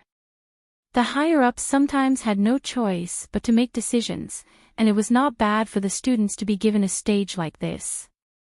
Lu Yin's eyes flickered as he looked at the geniuses fighting below the peak. He recalled the scene at the pirate port and the desperate situation on Driftcharge Planet. This was not the position that he wanted. He looked to his side, where the 10 student leaders stood at the peak, looking down on the masses. They seemed high and mighty, but in reality, they were just being toyed with by others. Those people could strip them of everything they had at any time. That was the position that Lu Yin wanted. Lu Yin smiled. He was overthinking things. He did not have the qualifications to think about such things right now. At this moment, Night Queen Yanqing's face suddenly sank. Lu Yin looked down and saw that many people were watching as well. Hui Day Night had been defeated. The Day Night clan was the focus of attention everywhere, even in Astral 10. Hui Day Night had attracted a lot of attention from his first battle, and his defeat had also caused a commotion. The one who had defeated him was a girl who looked very ordinary, but she had blocked Hui Day Night's battle techniques and left him helpless. In the end, he had been defeated. There were too many geniuses in the Astral Combat Academy, so Hui Day Night's defeat was not strange. However, not far from Hui Day Night's arena, a corpse fell down and attracted Lu Yin's attention. It was not just Lu Yin, Astral 6's leader, Dao Bo, also stood up and stared at the scene. Dao Bo's actions attracted the attention of others, and they all looked at the arena. The corpse that had fallen down was Euro. Lu Yin's face turned solemn as he looked at the man standing not far from Euro. His eyes were filled with disbelief. Euro had been instantly killed by this person. What incredible speed! No, rather than speed, it was more accurate to say that this person had broken through space. It was like a domain. Lu Yin's eyes lit up. Right, this person's domain was very similar to Silver's, and it seemed to have been comprehended for the sake of killing others. Many people looked at the person in confusion. This person was unfamiliar, but he had instantly killed Euro. Euro, who was an area master. Who was this person? Nobody recognized the man who had instantly killed Euro. It was as if he had appeared out of thin air. At first glance, he appeared quite ordinary, but he had unleashed a thunderous attack. So it's him. I didn't think that he'd come as well, a pleasant voice rang out not too far away from him. When he turned around, his pupils shrank. When had this happened? The first seat, which had originally been empty, was now occupied by a woman with a veil covering her face. Her appearance was similar to the woman who had paid respects to the ancestors, and she had a graceful temperament that seemed like she could be blown away by a gust of wind. However, this woman had appeared without Luin noticing, and he had only noticed her when she spoke. That girl was Astral One's leader. You know him? Dao Bo asked in a deep voice. Calcifer, an assassin from 100 years ago. You know someone from 100 years ago? Feng Shang was surprised. The girl turned around, and a trace of a smile appeared in her resplendent eyes, as if the stars themselves were smiling. Because he tried to assassinate Starsabil. That one sentence shocked all the student leaders, and even Luin, who had been shaking his head from side to side, was stunned. He looked at Astral One's leader in disbelief. You're saying that he tried to assassinate Starsabil? Lu Xiaoyun was shocked. Astral One's leader nodded. Yes. Although he failed, it was recorded in the dossiers. Who would have thought that after being frozen for 100 years, he would join the Astral Combat Academy as soon as he came out? I don't know what he's thinking now that he's exposed to the entire universe. You guys allowed him to live. Night Queen Yanqing looked at Astral One's leader strangely. Astral One's leader smiled. It's fine. Luin was puzzled, but he did not ask any further questions. These people did not acknowledge him, and it would be even more awkward if no one answered his questions. However, Night Queen Yanqing's words caught his attention. Who was she referring to? What did Calcifer's assassination of Starsabil have to do with Astral One's leader? Calcifer's strength had shocked countless people, but not many had recognized him, so the news had not spread. Soon after, another unexpected battle overshadowed Calcifer and attracted all of Lu Yin's attention. Big Pao was in danger. Ever since they had teamed up to challenge Quang Wang, Big Pao's and Little Pao's reputations had been constantly rising, attracting the attention of the entire Astral Combat Academy and even the outside world. After all, anyone in the younger generation who could rival a realm master was considered a genius. However, at this moment, Big Pao was not in a good state. He was panting heavily, and his entire body was in a sorry state. His shoulder had been pierced, and fresh blood was flowing down his arm. It was a Melder Realm Sylvan Dragon that had forced him into such a desperate situation. Lu Yin's eyes narrowed. He was no stranger to Sylvan Dragons, but a Melder Realm Sylvan Dragon had been able to force Big Pao into such a desperate situation. Its strength was comparable to that of Xiao Luo and the others. So it's Long Yi. The Sylvan Dragon tribe has really invested a lot for the Astral Combat Tournament, Feng Shang said in surprise. Lu Yin looked at him. You know him. Feng Shang smiled. Of course. This Sylvan Dragon is very famous. 15 years ago, he challenged one of the 10 arbiters. Lu Yin was shocked. The 10 arbiters referred to the current generation's 10 authoritative figures of the Universe Youth Council. None of the previous generation's authoritative figures had been referred to as the 10 arbiters, which meant that this Sylvan Dragon had challenged one of the 10 arbiters, even if it had been 15 years ago. I remember now. 15 years ago, an absolute genius appeared in the Sylvan Dragon tribe. He had a terrifying innate gift, and the tribe called him the symbol of their rise. It was him, right? Night Queen Yanqing asked disdainfully. Feng Shang nodded. That's right. 15 years ago, that arbiter was only a sentinel. The two of them battled, and this Sylvan Dragon suffered a crushing defeat. According to the bet, he should have become that arbiter's mount, but the Sylvan Dragon tribe acted shamelessly and hid him away. He was sealed in ice for 15 years before coming out. Quang Wang sneered. He didn't come out just because of the Astral Combat Tournament. Perhaps he also wants to curry favor with the 10 arbiters. Being their mount isn't shameful at all. This tribe is becoming more and more shameless. You guys seem to hate the Sylvan Dragon tribe. Lu Yin was curious. Feng Shang glanced at him and smiled without saying anything. No one likes traitors, Dao Bo said.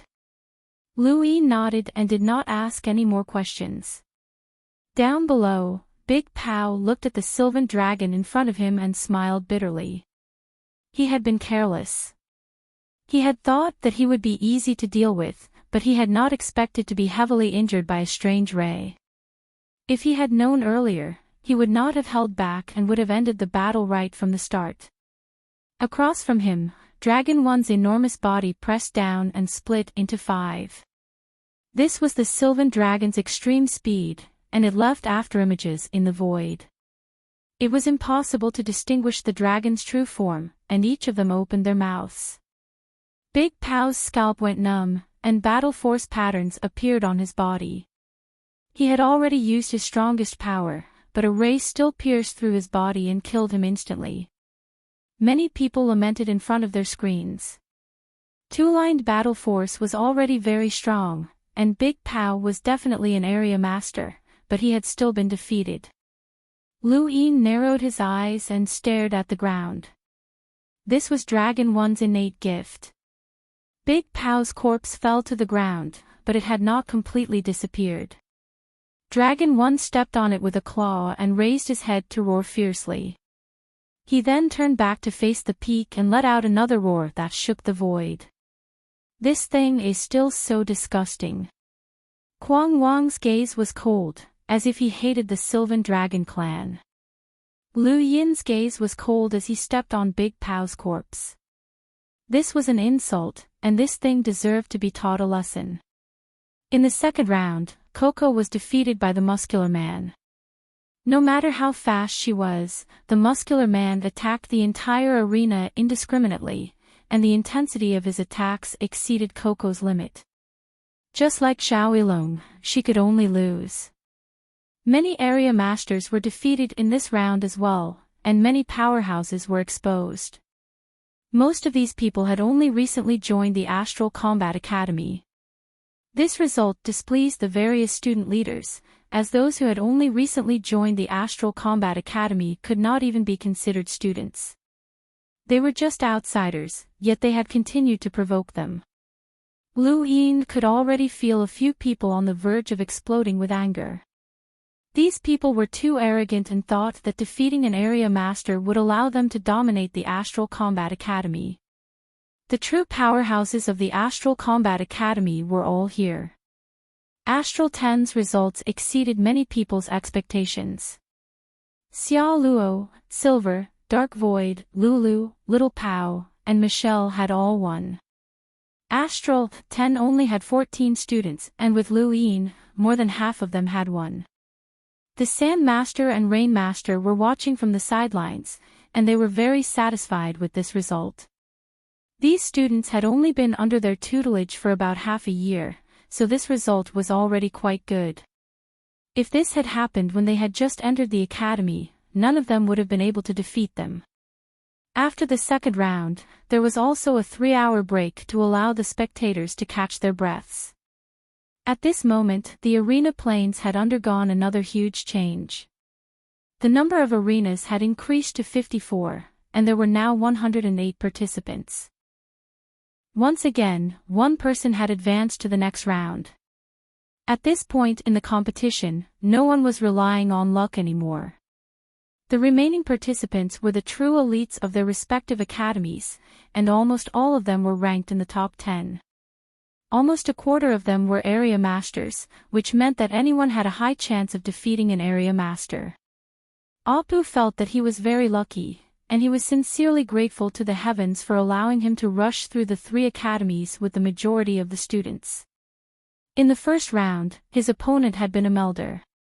Although a melder who had reached this stage was definitely a genius, geniuses still needed time to grow. That person had obviously not yet matured, and Apu had narrowly defeated him.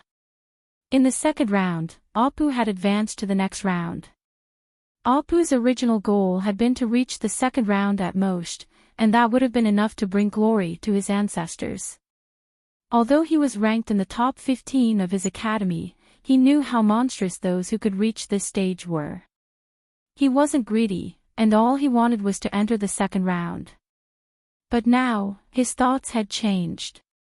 When he looked at the youth in front of him, he felt as if the god of luck had descended upon him. Another Melder. The youth in front of him. No, although he looked young, he should be around 20 years old. Let's call him a youth for the time being. That youth in front of him must have relied on luck to reach this stage. What a pity, he had actually met Apu. That youth's luck had reached its end, but Apu didn't know when his luck would end. Welcome aboard. Stay tuned and subscribe to Hanli's Wuxia Adventures for more thrilling content. Chapter 207. From Apu's point of view, he had easily passed the third round, but what about the fourth round?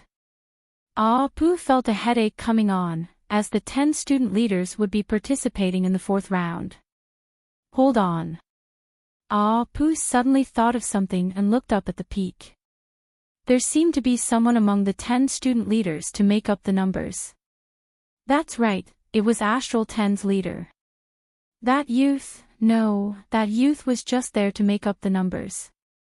Many people had said that he was just a front for Astral 10, and that was definitely true. That person would be Apu's next opponent as long as he was lucky enough.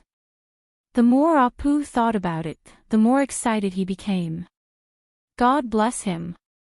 Could he not only make it to the fourth round, but even the fifth? That would make him famous throughout the universe. Apu's gaze drifted as he imagined the scene of him returning to his home planet. How would those high and mighty authorities welcome him? Would that super-rich, snobbish second uncle of his come to flatter him? There was also the beautiful Leona. Oh, Leona, his dream. He would definitely marry her when he returned. He was a super powerhouse who had made it to the fifth round of the Astral Combat Tournament. Apu was still dreaming when the energy in the center of the arena disappeared, signifying the start of the battle. Suddenly, there was a flash of light.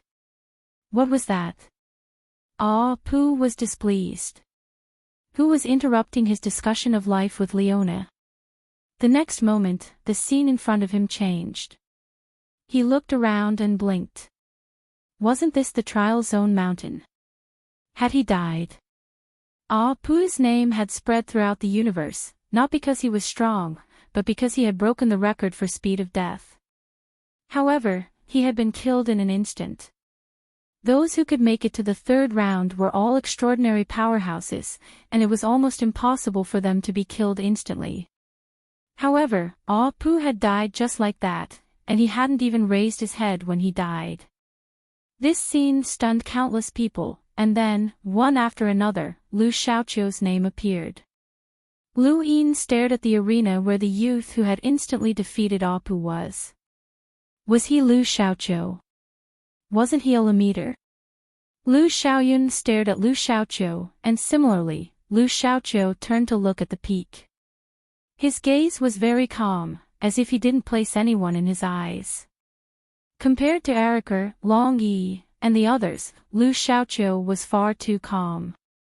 However, it was precisely this calmness that caused the other student leaders to remain silent. This was because Lu Xiaoqiu had the qualifications to do so. He was a freak from the sword sect from the Innerverse First Flow Zone. Because of him, Lu Xiaoyun had been forced to join the Astral Combat Academy. If she had stayed in the sword sect, she would never have been able to defeat Lu Xiaoqiu. Lu Xiaoyun did not care about the Astral Combat Tournament, she only cared about Lu Xiaoqiu. Astral One's student leader had a look of admiration. This generation's sword sect has produced 2 absolute geniuses. One became one of the 10 arbiters, and the other is right in front of us.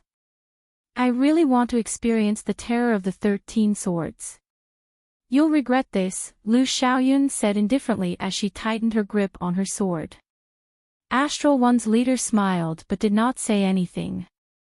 Suddenly, Lu Xiaoqiu stared at Lu Yin with a strange look in his eyes. There was also a hint of battle intent.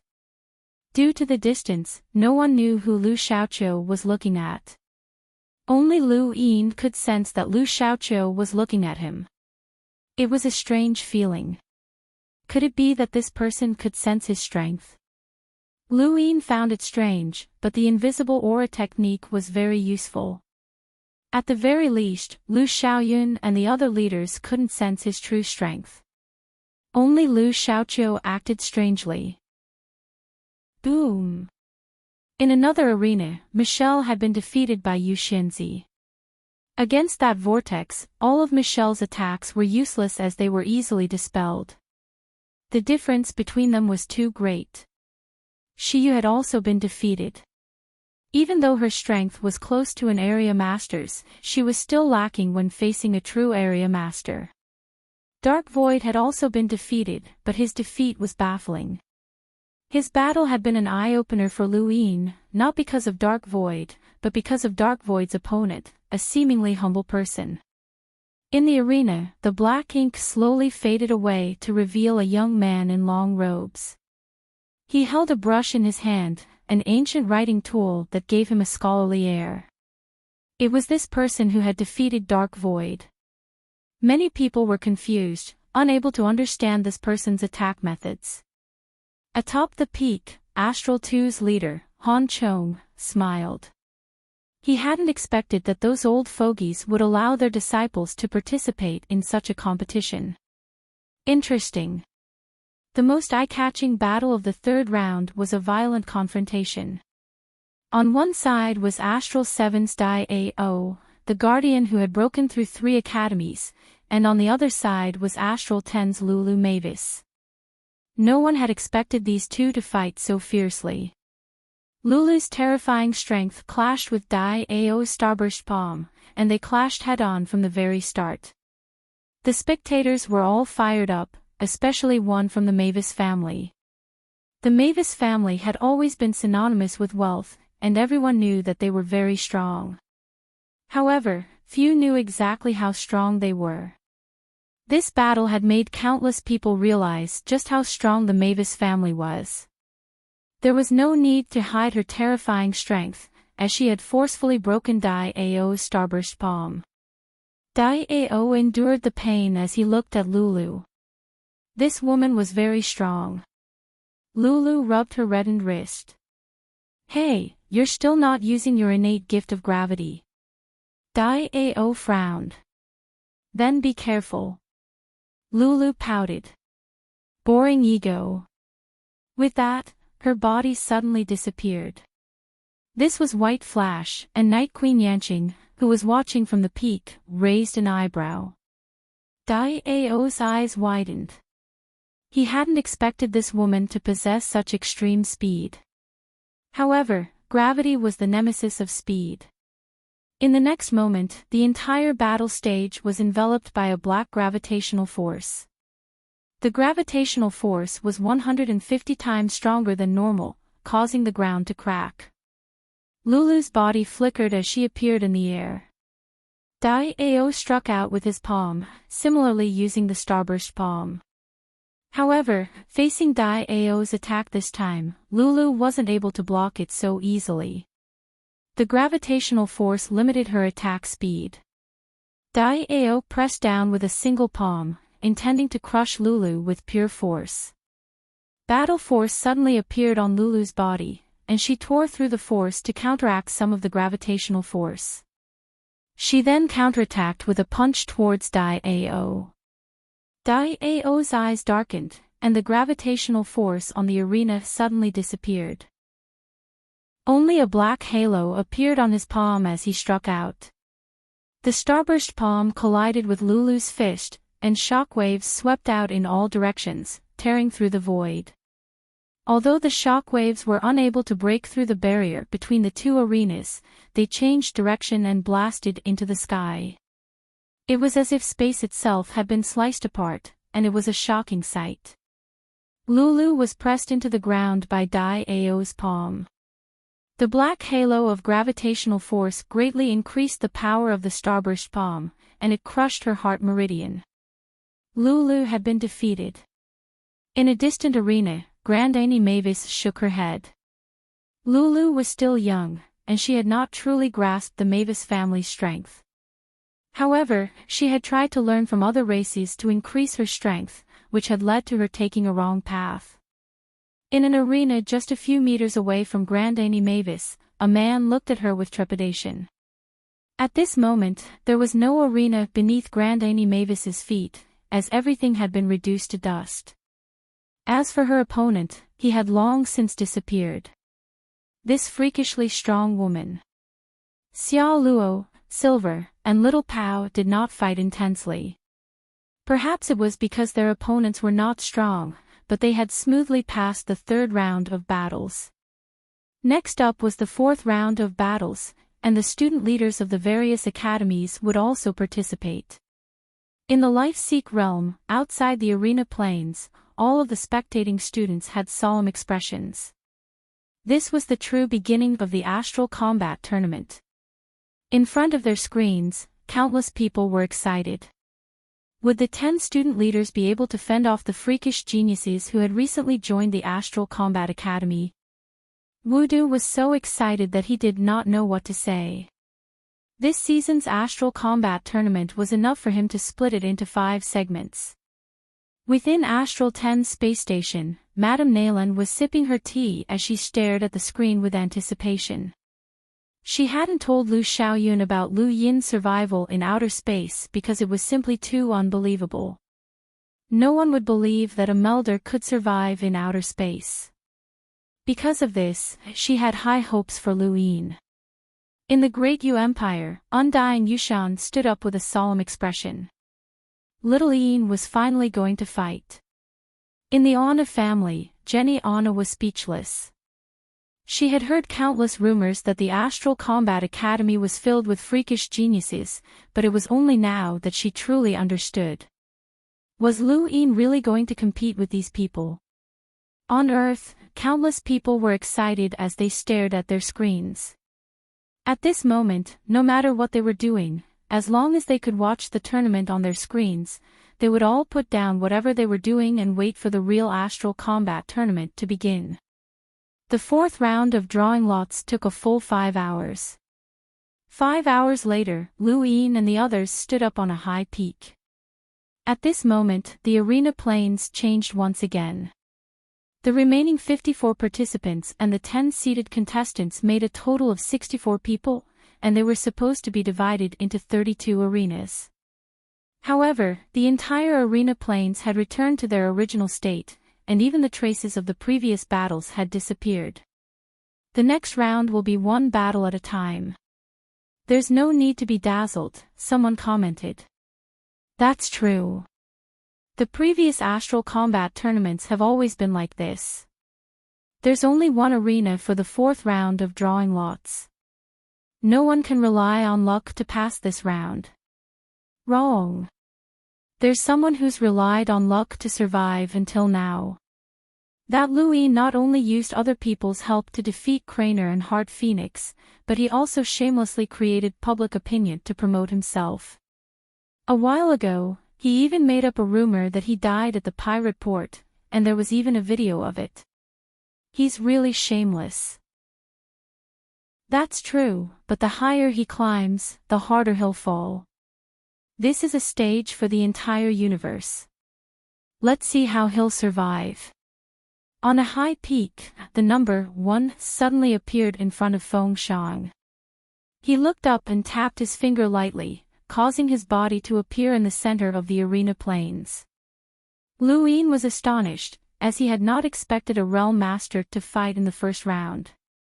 It seemed that the mentors of the Astral Combat Academy had been suppressing themselves for a long time. Feng Shang's opponent was Eriker. Everyone was stunned for a moment, but then their gazes turned fervent. Feng Shang versus Eriker was definitely the most anticipated battle. After Eriker's identity had been revealed during the first round of drawing lots, many people knew that he was Feng Shang's senior and a genius who had been frozen by the Blaze Realm. He had once competed with the previous leader of Astral 8 for the position of Realm Master and had lost. This battle between the two would definitely be a highlight, and it would also show the difference in strength between Feng Shang and the previous leader. Erica excitedly stared at Feng Shang. I didn't expect you to fight in the first round. The mentors of the Astral Combat Academy are still so understanding. Feng Shang calmly replied, let's begin. It seems like you're very confident. Even Nail had to be cautious against me, Erica sneered. Welcome aboard. Stay tuned and subscribe to Hanli's Wuxia Adventures for more thrilling content. Chapter 208. Feng Shang squinted at Erica's words, and a cold glint flashed through his eyes. You're not worthy of mentioning Brother Nail's name. The reason why I lost to Nail back then was because the Blaze Realm didn't give me a vessel for the Karmic Flame Sword. This time, I've brought it with me. Junior brother, have a taste of what it feels like to be burned to ashes, Erica said arrogantly. After saying this, he soared into the sky. Black dots of light filled the sky, followed by surging flames. This scene was the same as before. Feng Shang stood in place and calmly watched as Erica soared into the sky and pressed down with his palm. The flaming palm covered an area of 1,000 meters. On the screen, everything that could be seen was being incinerated by the flames, causing the void to distort. Spatial cracks spread along the flames, devouring the flames and accelerating the collapse of the void. It was an extremely shocking scene. Outside the planes, Jared's face paled. This was Erica's black gold palm. His innate gift, black gold, could incinerate the flames as long as there was a trace of heat.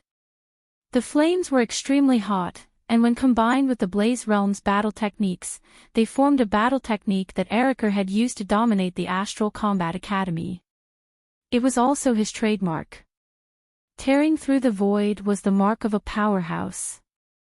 Generally speaking, only space-exploring powerhouses could do so, but in the Astral Combat Tournament, tearing through the void had become a common occurrence. The void was formless, and tearing it apart required an unimaginable amount of strength. The flames that could distort the void and cause it to collapse caused countless people's scalps to go numb, especially the Outerverse's younger generation. This palm made them realize the hopeless gap between them and Erica. This palm was enough to make space-exploring powerhouses raise their eyebrows. Boom! The ground was reduced to dust by the black gold palm, and a pitch-black palm imprint appeared on the screen. The remaining flames swept out in all directions, burning the entire arena plains. As the scorching heat wave swept across the plains, a significant portion of the spectating students retreated uncontrollably.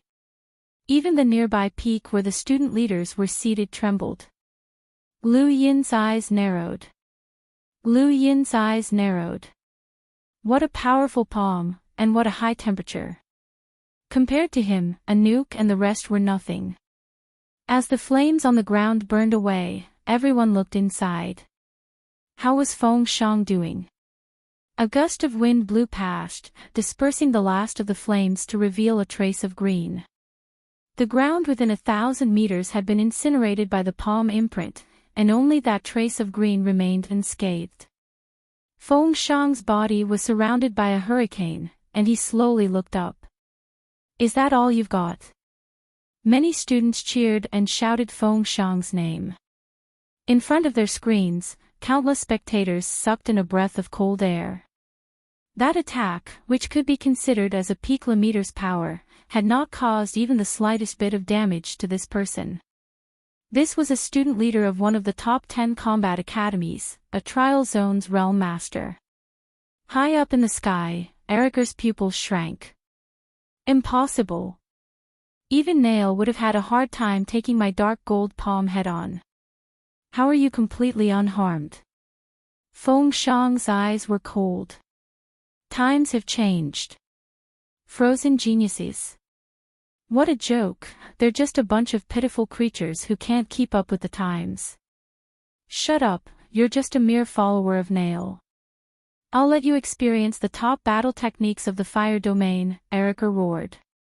Veins popped out all over his body as a dark red color flowed through them. Feng Shang's speed was much faster than Lulu's. This was the strength of a realm master. It was just a glimpse, but it was enough to shock everyone. The other student leaders' expressions did not change, and Kuang Wang was even more disdainful. What a piece of trash. No matter how strong a battle technique is, it's still trash if it can't be used. Feng Shang returned and sat down naturally. Although he did not display any shocking strength, it was still shocking. Eriker was strong, but he had not been able to withstand a single attack from Feng Shang. There was a giant pitch-black palm imprint on the arena plains. It was Eriker's black-gold palm. The ground wriggled, and soon, the arena plains returned to its original state. The next moment, the number 2 appeared in front of Lu Yin, who was standing beside Lu Yin and shaking his head. Lu Yin was astonished. The first round was a realm master, and the second round was also a realm master. Lu Yin was still wearing his earpiece, and he tapped the number with his finger. His body suddenly appeared on the arena plains below, and there was already someone there. It was Little Pao. Lu Yin was shocked. It was actually Little Pao.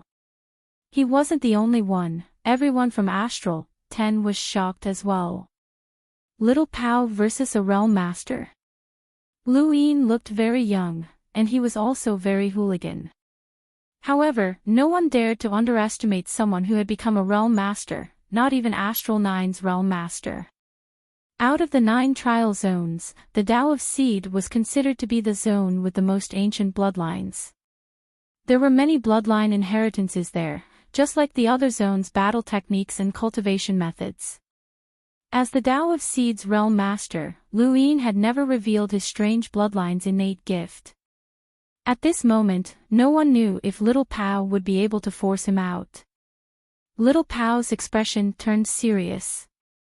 The 9 realm masters were all very strong, and this Lu Yin was still shaking his head, but Little Pao did not dare to underestimate him. As he thought about this, Little Pao soared into the air and raised his hand. Star energy simulated flames that formed black veined patterns on his palm. Black flare palm. He growled as a giant black palm pressed down on Lu Yin. Many were shocked, as this palm was very similar to Eriker's black gold palm. However, one was a true flame formed from an innate gift, while the other was a simulated flame formed from star energy. The black palm also formed a high temperature that scorched the void and caused it to distort. Even those who were not present could feel the high temperature. Lu Yin suddenly raised his head, opened his mouth, and let out a fierce roar that gave everyone a fright. His voice was so loud that it tore through the void and tore apart the black flare palm. It formed a solid sound wave that blasted towards Little Pao. Little Pao's eyes narrowed, and he hurriedly dodged. The powerful sound wave tore apart space, forming a fault. It was as if a deep abyss had opened up in the sky, and it was a shocking sight. Lu Yin raised his head and took a deep breath. Following his movements, another strange sound wave gathered in the sky. The sound clearly did not have a solid form, but it was forcefully condensed by Lu Yin, forming strange lines that twisted together. Little Pao knew that things were bad, and two-lined battle force appeared around his body as he rushed towards Lu Yin in an attempt to interrupt his attack. However, he was too late. Lu Yin's movements were too fast, and the lines formed from the sound wave fell down like raindrops that covered half of the arena plains. Little Pao could not dodge and was easily struck. Each line did not have any substantial destructive power, but they formed a sound wave that rumbled within his body. Soon, he was shattered. The ground was also shaken by these sound wave lines, and countless bottomless cracks appeared in the ground.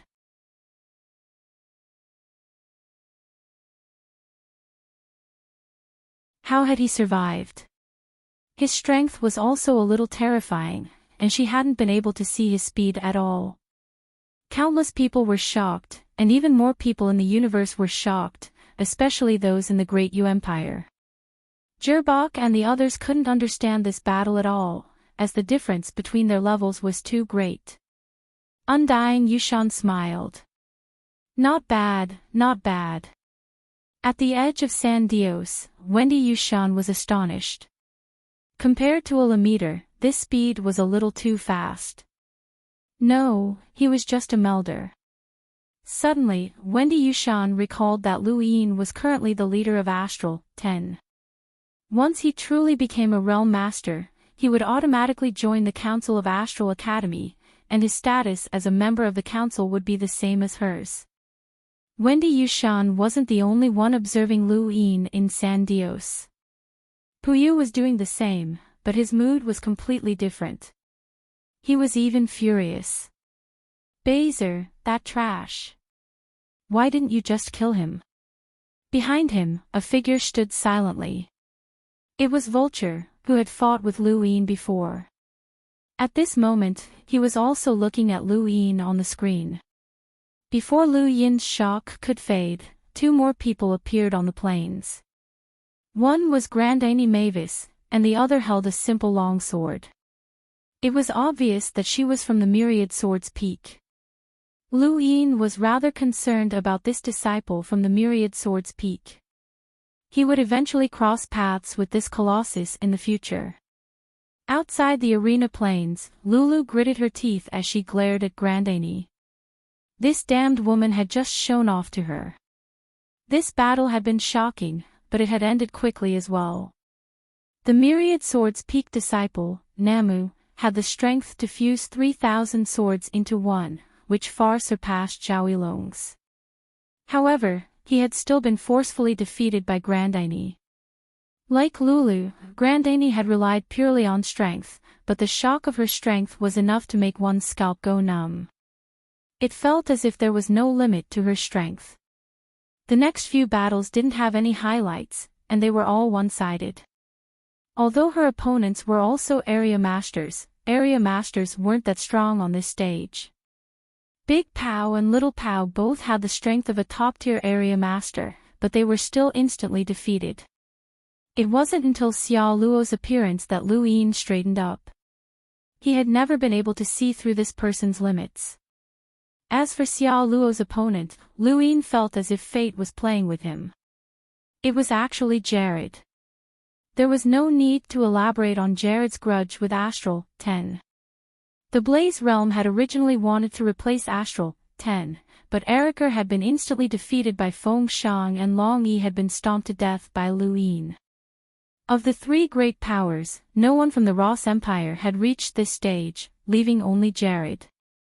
Jared didn't care about Xiao Luo at all. Even though this person had performed outstandingly during the Veneration of the Ancestors competition, Jared felt that Xiao Luo's willpower was at most a little too strong. He didn't know much about the details of the Veneration of the Ancestors competition. Jared had wanted to fight Lu Yin. The two had a grudge against each other, and Lu Yin was definitely the weakest of the various student leaders. Defeating Lu Yin would be enough to make him famous throughout the universe. Senior seems disappointed. Xiao Luo smiled gently, his expression forever the same. Jared looked at Xiao Luo.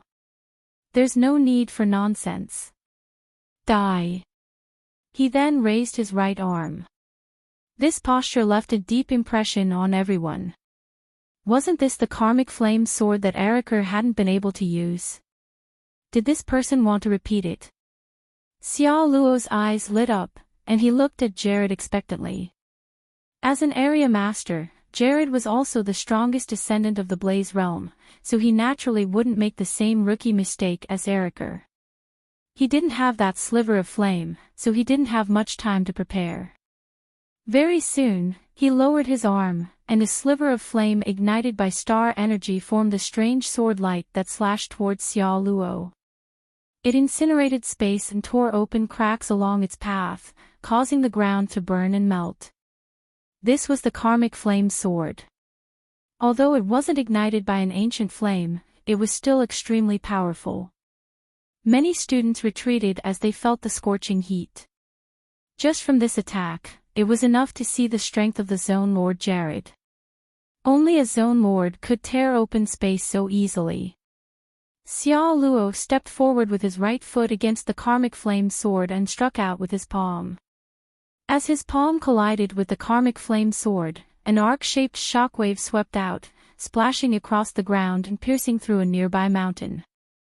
The karmic flame sword was forced to a stop by Xiao Luo's palm, and then, with a shake of his palm, the karmic flame sword visibly shrank until it disappeared. Jared was shocked. How is this possible? You actually dispelled the karmic flame sword? It wasn't just Jared, all of the spectating powerhouses from the Blaze realm felt a chill run down their spines. Even Eriker's jaw dropped. Someone had actually been able to dispel the karmic flame sword so easily. Xiao Luo waved his hand, extinguishing the last of the flames. He then smiled at Jared. Didn't anyone tell you that there's nothing special about the karmic flame sword itself? If you can practice it, then it's not that complicated. Jared was stunned, and he stared at Xiao Luo in disbelief. That's one of the Blaze realm's top inherited battle techniques. Xiao Luo shook his head in disappointment. That's impossible. The Blaze realm's inheritance has been passed down for countless years. If the karmic flame sword was like this, then it would have been destroyed a long time ago. I could feel how powerful Eriker's karmic flame sword was. What's important isn't the battle technique itself, but rather something within it. Or rather, a primer. Unfortunately, you don't have it. Jared's heart trembled, and he gritted his teeth as he stared at Xiao Luo. What shameless boasting. You're just a new student from Astral 10. How dare you talk nonsense about the Blaze realm? With a loud shout, Jared's star energy transformed into flames that swept out in all directions. His body appeared amidst the flames, and he sent a palm strike at Xiao Luo. Xiao Luo easily dodged the attack, but Jared continued to attack. He used all sorts of battle techniques from the Blaze realm at his fingertips. There were even some that did not belong to the Blaze realm, but they were all easily neutralized by Xiao Luo. On the high peak, Dao Bo exclaimed, "What an astonishing lock-breaking aptitude." Back when he had entered Astral 10 with Xiao Luo, they had been searching for gifts at the Rain Observatory.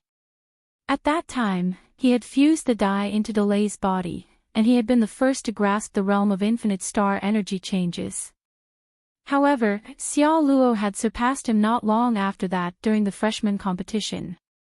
Now, Xiao Luo had no idea how much star energy Xiao Luo could control, but this was Xiao Luo. On the arena plains, Jared panted heavily as he stared at Xiao Luo. He felt as if he had seen a ghost. Where had this guy come from? He's so terrifying, and he's definitely a lockbreaker.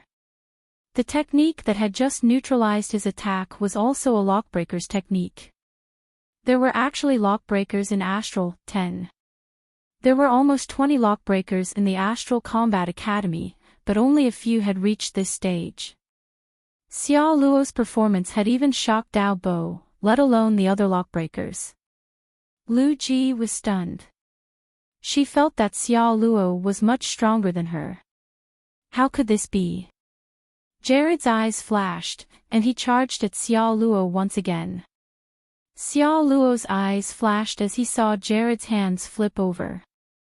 The scene in front of him collapsed and changed. This was a new battle technique, an inherited battle technique from the Tao of Illusion. Using this battle technique proved that Jared was serious. The two brushed past each other, and there were no injuries on either of them. As Jared fell to the ground, Xiao Luo emerged victorious. No one had seen how Xiao Luo had done it, except for Lu Yin. He knew how powerful Xiao Luo's sudden attacks were, and even Lulu had been defeated. Even Lu Yin himself had almost been tricked. This guy looked pure on the surface, but he was actually very two-faced. After defeating Jared, Xiao Luo turned around and smiled at Lu Yin. Lu Yin found it funny. Xiao Luo seemed to have a competitive spirit, and Silver was probably the same. These two were the only people in Astral 10 that he could not see through.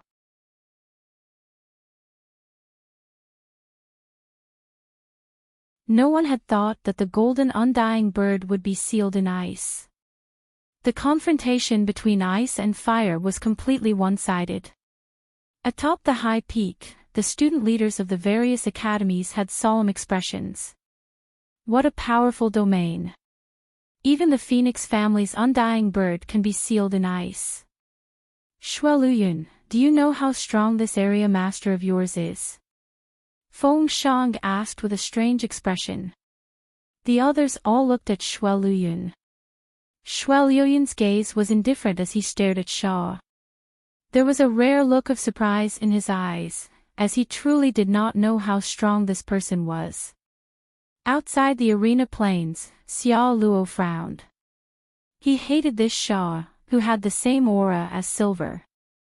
It was an annoying aura. In the distance, Silver's smile grew even more radiant. Many of the students around him moved away, afraid that he would go crazy and take out Butterfly Blade. Butterfly Blade. This guy had killed around 200 people. He had truly killed 100 people. The next two battles were between area masters. Under normal circumstances, these battles would have attracted a lot of attention, but on this stage, they were not eye-catching at all. Wu Dalian was too lazy to record them. His small eyes swept over all the competitors, but no one knew what he was thinking. Many people were looking forward to the arrival of the 17th battle. In front of their screens, countless people from the inner verse cheered as they saw their goddess, Yu Xianzi, enter the arena. Yu Xianzi was a student who had recently joined the Astral Combat Academy. Although she was very beautiful, she was still considered an outsider in the eyes of many students. Furthermore, she had stolen Blackwater Lake's inheritance as soon as she had arrived, which made her an eyesore. Her opponent was Sharon. Lu Yin smiled as he looked at Sharon. He would definitely win this battle. Outsiders knew that Sharon was an area master and that he was very strong.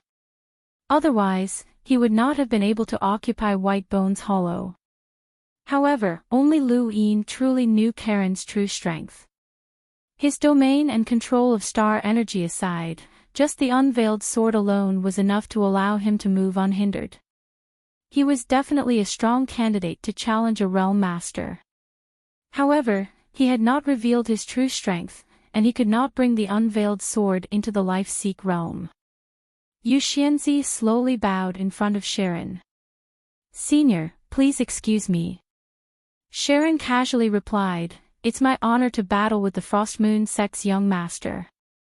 The Frost Moon sect is just a small sect and is not worthy of your attention.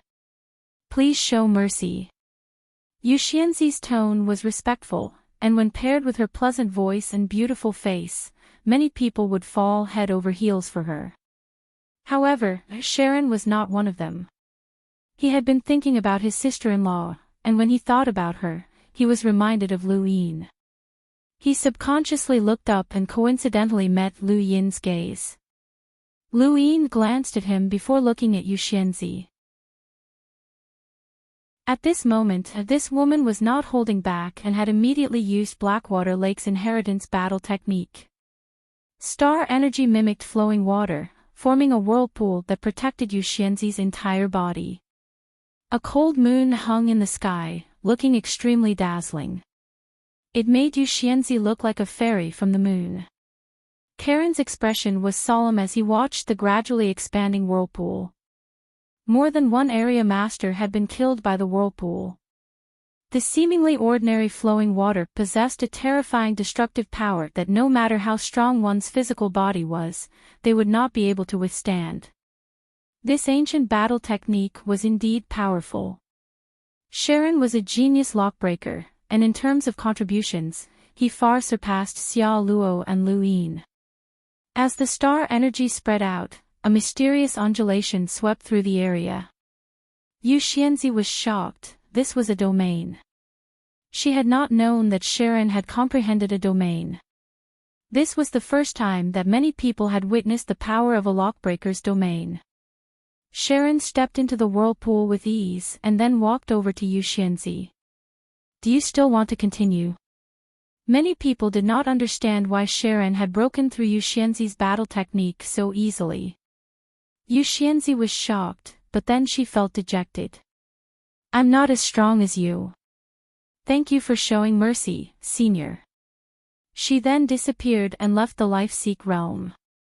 Karen's battle with Yu Xianzi was the simplest, as they had barely moved at all. However, very few people could understand what had happened. A domain was a very mysterious power. Not only could it allow the user to become one with their surroundings, but it could also forcefully change the environment and infinitely increase one's power level. It could also form a visible force field, change one's heartbeat, enhance one's 5 senses, and so on. Everyone had a different understanding of a domain. Shaw's domain was able to change the environment and freeze everything. Karen's domain focused on enhancing the 5 senses because he was a lockbreaker. Within the range of his domain, all star energy activity could be seen. This was the reason why Yu Xianzi had lost. Her battle technique was very powerful, but it was also powered by star energy. There was almost no star energy activity that Sharon could not see through at the same level. Everything within a small area was under his control. This was a domain. Not all lockbreakers could comprehend a domain, but those who could were all very powerful. On the peak, Dao Bo's lips curled up. Sharon was now qualified to fight him. Not too far away from Lu Yin, Astral One's leader saw 18. Everyone looked at her. It was finally her turn. She was Astral One's leader and also the most mysterious realm master of the 10 Astral Academies. Lu Yin was also very curious. The 10 academies were ranked based on strength, and this woman had been able to suppress Night Queen Yanqing, Dao Bo, and Feng Shang to take first place. He was very curious about her strength. However, this battle did not take place. His opponent admitted defeat without even fighting. The students of the Astral Combat Academy did not find this strange. Against Astral One's leader, who could be considered the strongest person in the Astral Combat Academy, an ordinary area master would not even have the qualifications to fight him. Lu Yin was disappointed. However, he quickly regained his spirits because the next battle was just as exciting. One of the opponents was Qilian Day Night. Countless people had witnessed his strength during the 3 academies' challengers, especially when it came to group attacks. Those who were weaker than him would find it difficult to withstand his attacks, and his opponent was Lu Xiaoqiu. When Lu Xiaoyun saw Lu Xiaoqiu appear in the middle of the arena plains, her eyes trembled. She was not the only one. In front of their screens, especially in the Interverse's first flow zone, many of the experts from the various great powers had solemn expressions. There were very few rumors about Lu Xiaoqiu, but those who did were shocked. He was the second person in the sword sect to receive the inheritance of the 13 swords, and he was also a freak who could injure an explorer as a melder. In the first flow zone, countless people knelt on one knee in a dusky land that stretched for an unknown distance. There, a flag fluttered in the wind, emitting an iron-blooded aura. There was only one word engraved on the flag: serene. Beneath the flag, a little girl with delicate features in a dark dress was looking up at the screen, at Lu Xiaoqiu, who was calmly standing in the arena plains. Behind the little girl, an old woman knelt down respectfully. "Little princess, this is your fiancé, the sword sect's current genius, Lu Xiaoqiu." The little girl blinked her large, curious eyes. Her eyes were bright, and although she seemed calm, her gaze was strange and lively. Many students around the arena plains excitedly looked at Qilian Day Night. They did not recognize Lu Xiaoqiu, only Qilian Day Night. He was one of Astral 3's top powerhouses who was qualified to represent the Day Night clan.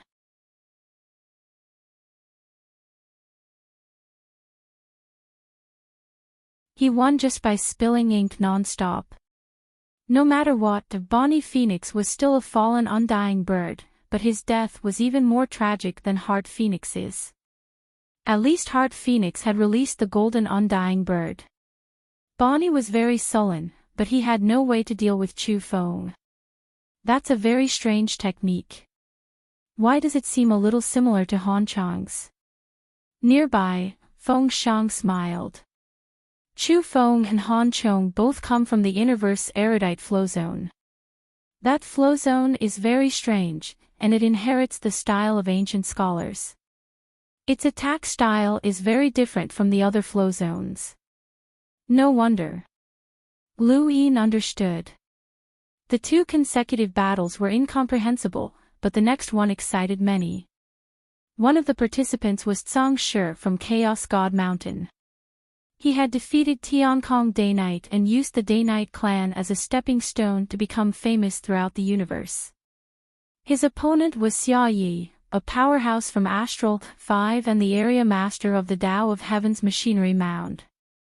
An area master was supposed to be a powerhouse second only to a realm master, but this astral combat tournament was too special. More than half of the area masters had already been eliminated. On the other hand, a freak like Zhang Shi, who had only recently joined the astral combat tournament, made many people nervous. No one knew how strong they were. Xia Ye's performance in Astral 5 had not been too conspicuous, and he could be considered a mediocre figure among the area masters. Otherwise, he would not have only been able to snatch the machinery tomb. That place was worthless to most people, and it was more like an abandoned processing plant. Many people did not hold much hope for Xia Yi, as he was not even as strong as Tiancong Day Knight. However, Lu Yin was watching very seriously, as Xia Yi was also from a primeval surname, just like Xia Luo. People like him would either not explode, or once they did, they would be so terrifying that they would make others doubt their own existence. Zhang Shi was still the same, waiting for his opponent to attack. Xia Yi did not hold back and rushed forward to punch him. Many people were disappointed, as Xia Yi's attack was not as strong as Tiancong Day Knight's.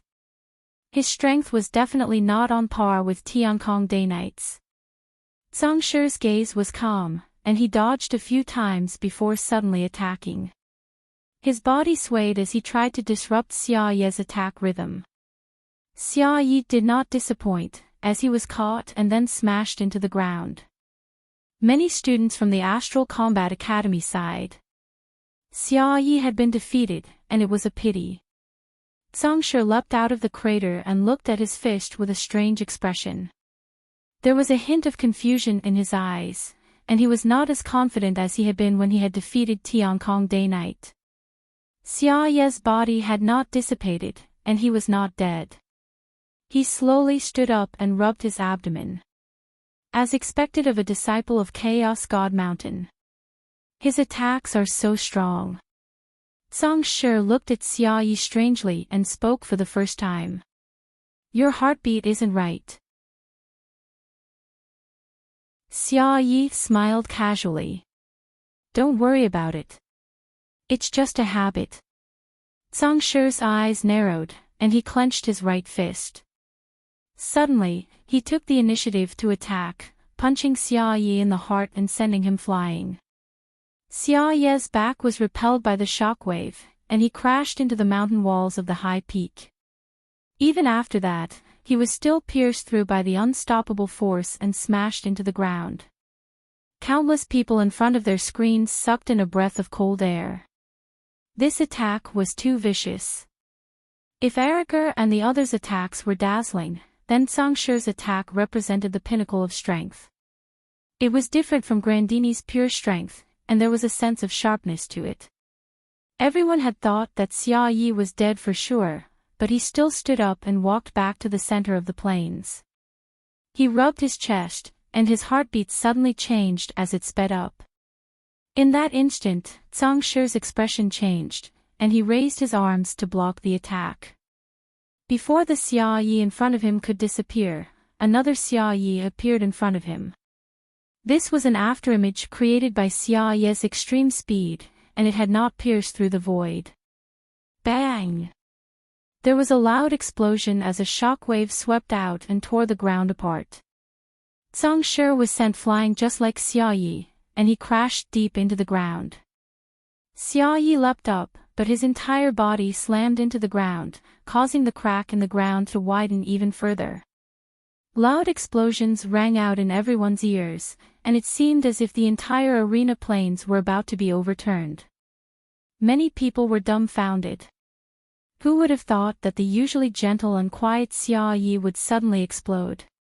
He was even more like a dinosaur than Grandiani, and both Lulu and Grandiani were filled with fighting spirit.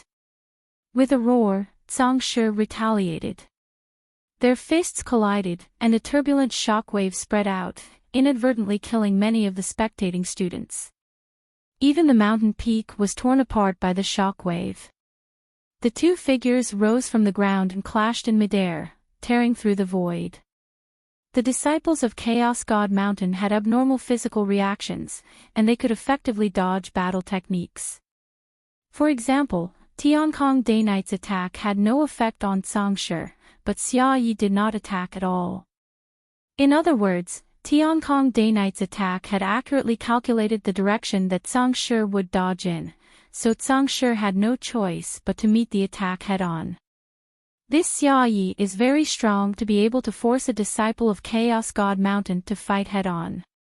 Kuang Wang, your astral 5 really has hidden its strength, Night Queen Yanqing mocked. Kuang Wang's expression was solemn, as he did not know Xia Ye's strength at all. The two of them had never crossed paths before, but from what he could see, Xia Ye's physical strength and battle experience were quite formidable. At the very least, Kuang Wang was not confident that he could force a disciple of Chaos God Mountain to fight head-on.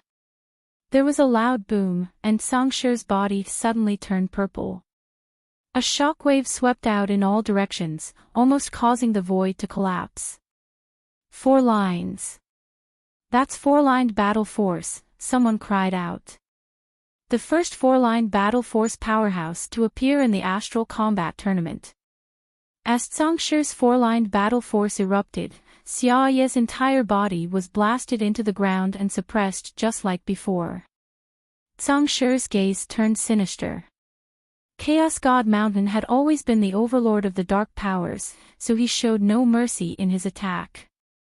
He raised his right fist and condensed his purple battle force as he punched downwards. This punch filled with battle force overturned the arena plains. With Xia Yi at the center, the entire plains flipped over, and the purple battle force swept out in all directions through the cracks in the ground.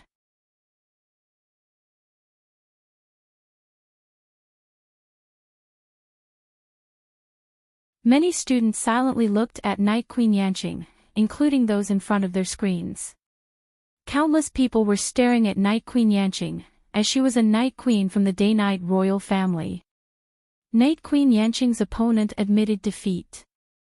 He was an area master from the Astral Combat Academy, and he knew that he was powerless against Night Queen Yanqing, so he did not even show his face. Following Night Queen Yanqing was Shui Liuyun's opponent.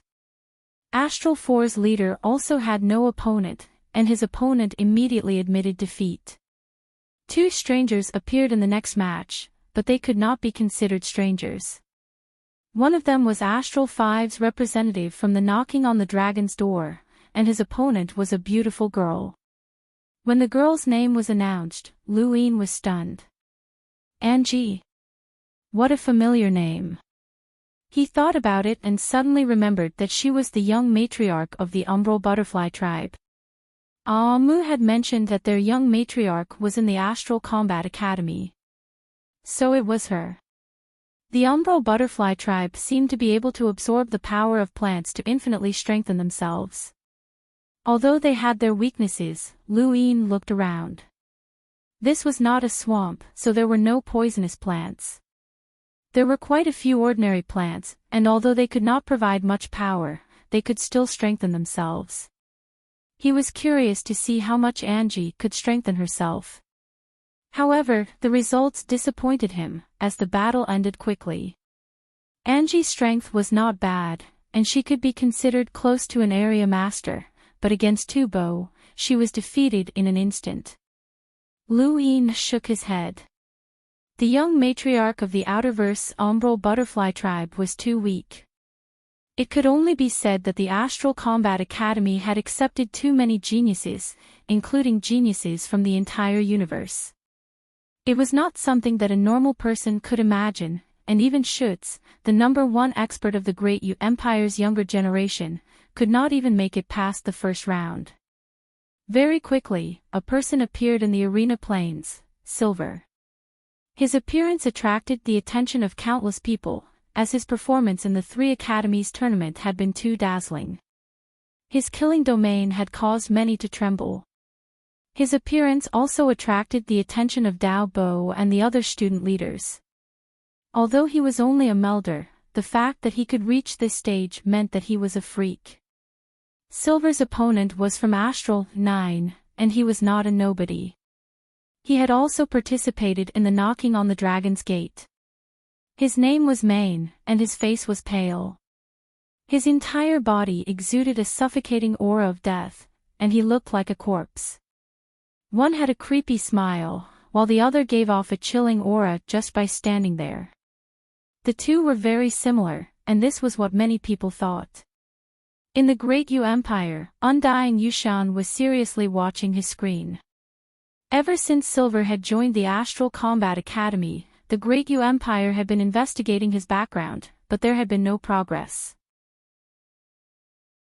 Silver's background was too ordinary, and he was definitely not a simple person. Without wasting any time, the two figures attacked at the same time on the plains. It didn't take long for the spectators to be astonished. The two's battle styles were very similar. Silver's style was silent and sharp, while Main's was sinister and murderous.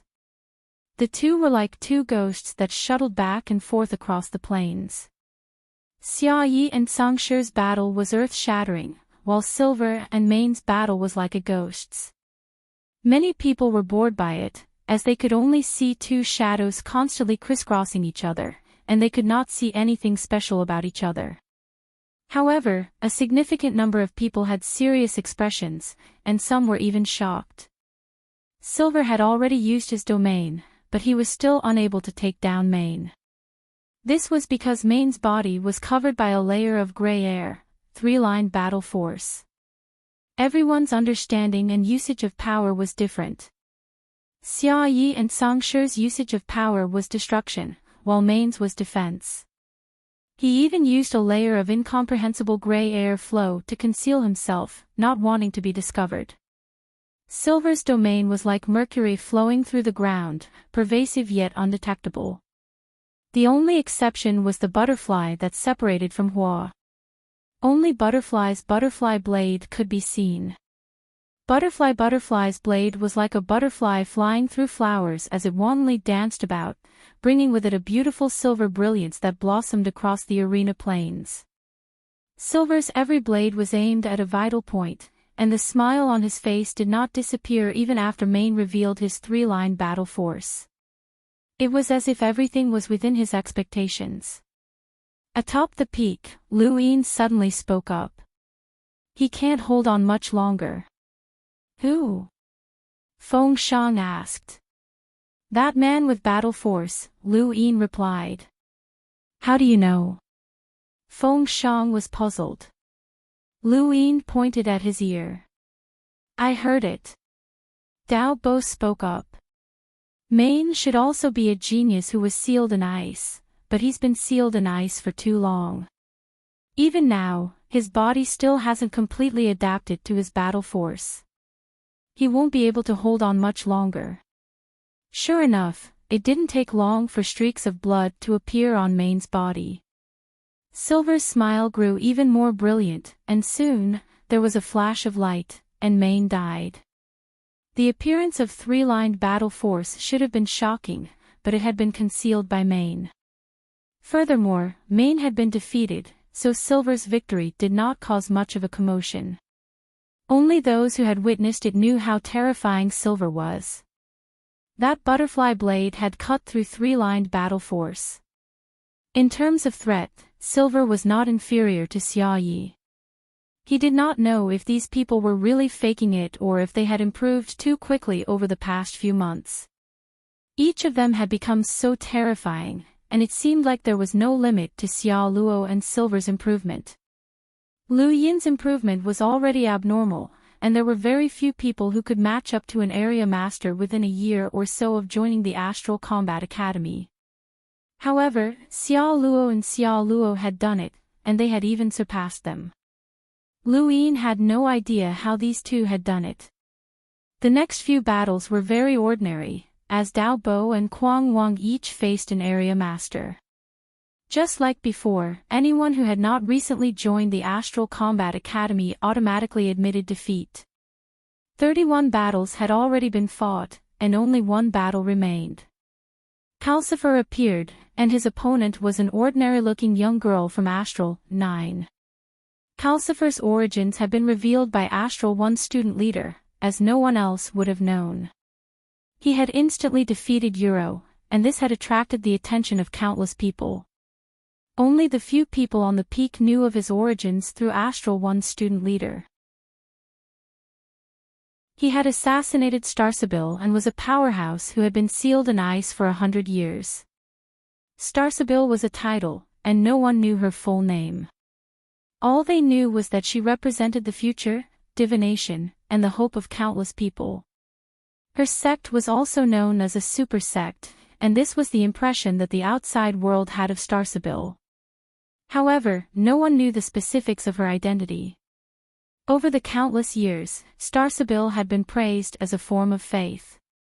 Lu Yin had heard rumors that Starsabil had predicted a great change in the universe a few decades ago.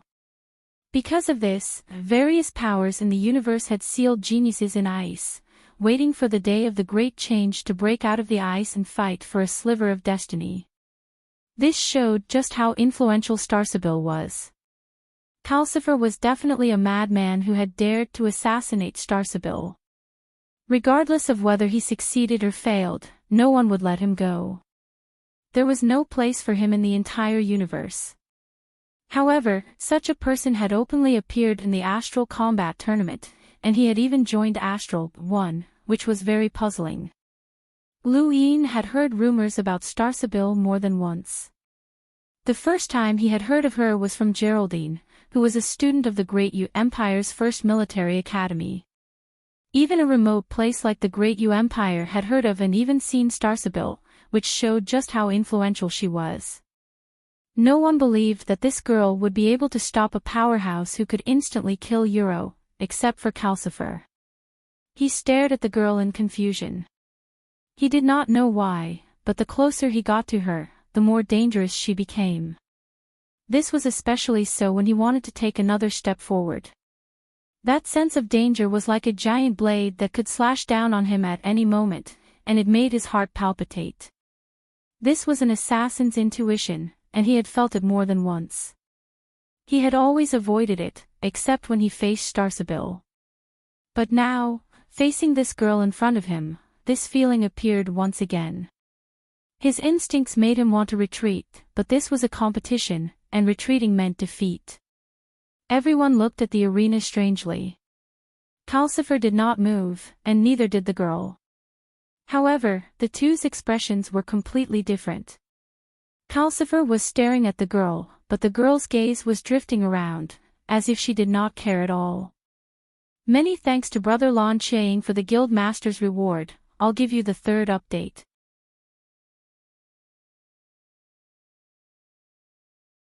Welcome aboard. Stay tuned and subscribe to Han Li's Wuxia Adventures for more thrilling content. Chapter 213. At that moment, the 10 student leaders also realized that something was wrong. Astral One's leader's eyes flickered as he realized that he had misjudged this woman. Shui Luyun frowned. Lu Yin had a strange look on his face. Since when did Astral 9 have such a freak? Even he could feel the sense of danger that was looming over him. Lu Yin's eyes narrowed. This woman was not simple. As an assassin, Calcifer had plenty of patience, but this woman was different. After waiting for a while, she saw that Calcifer did not make a move. Finally, she looked over and slowly raised her hand. With a wave of her hand, a gale appeared out of nowhere and swept through the arena plains. The gale was gray in color. Calcifer's scalp suddenly went numb, as this was a sign of extreme danger.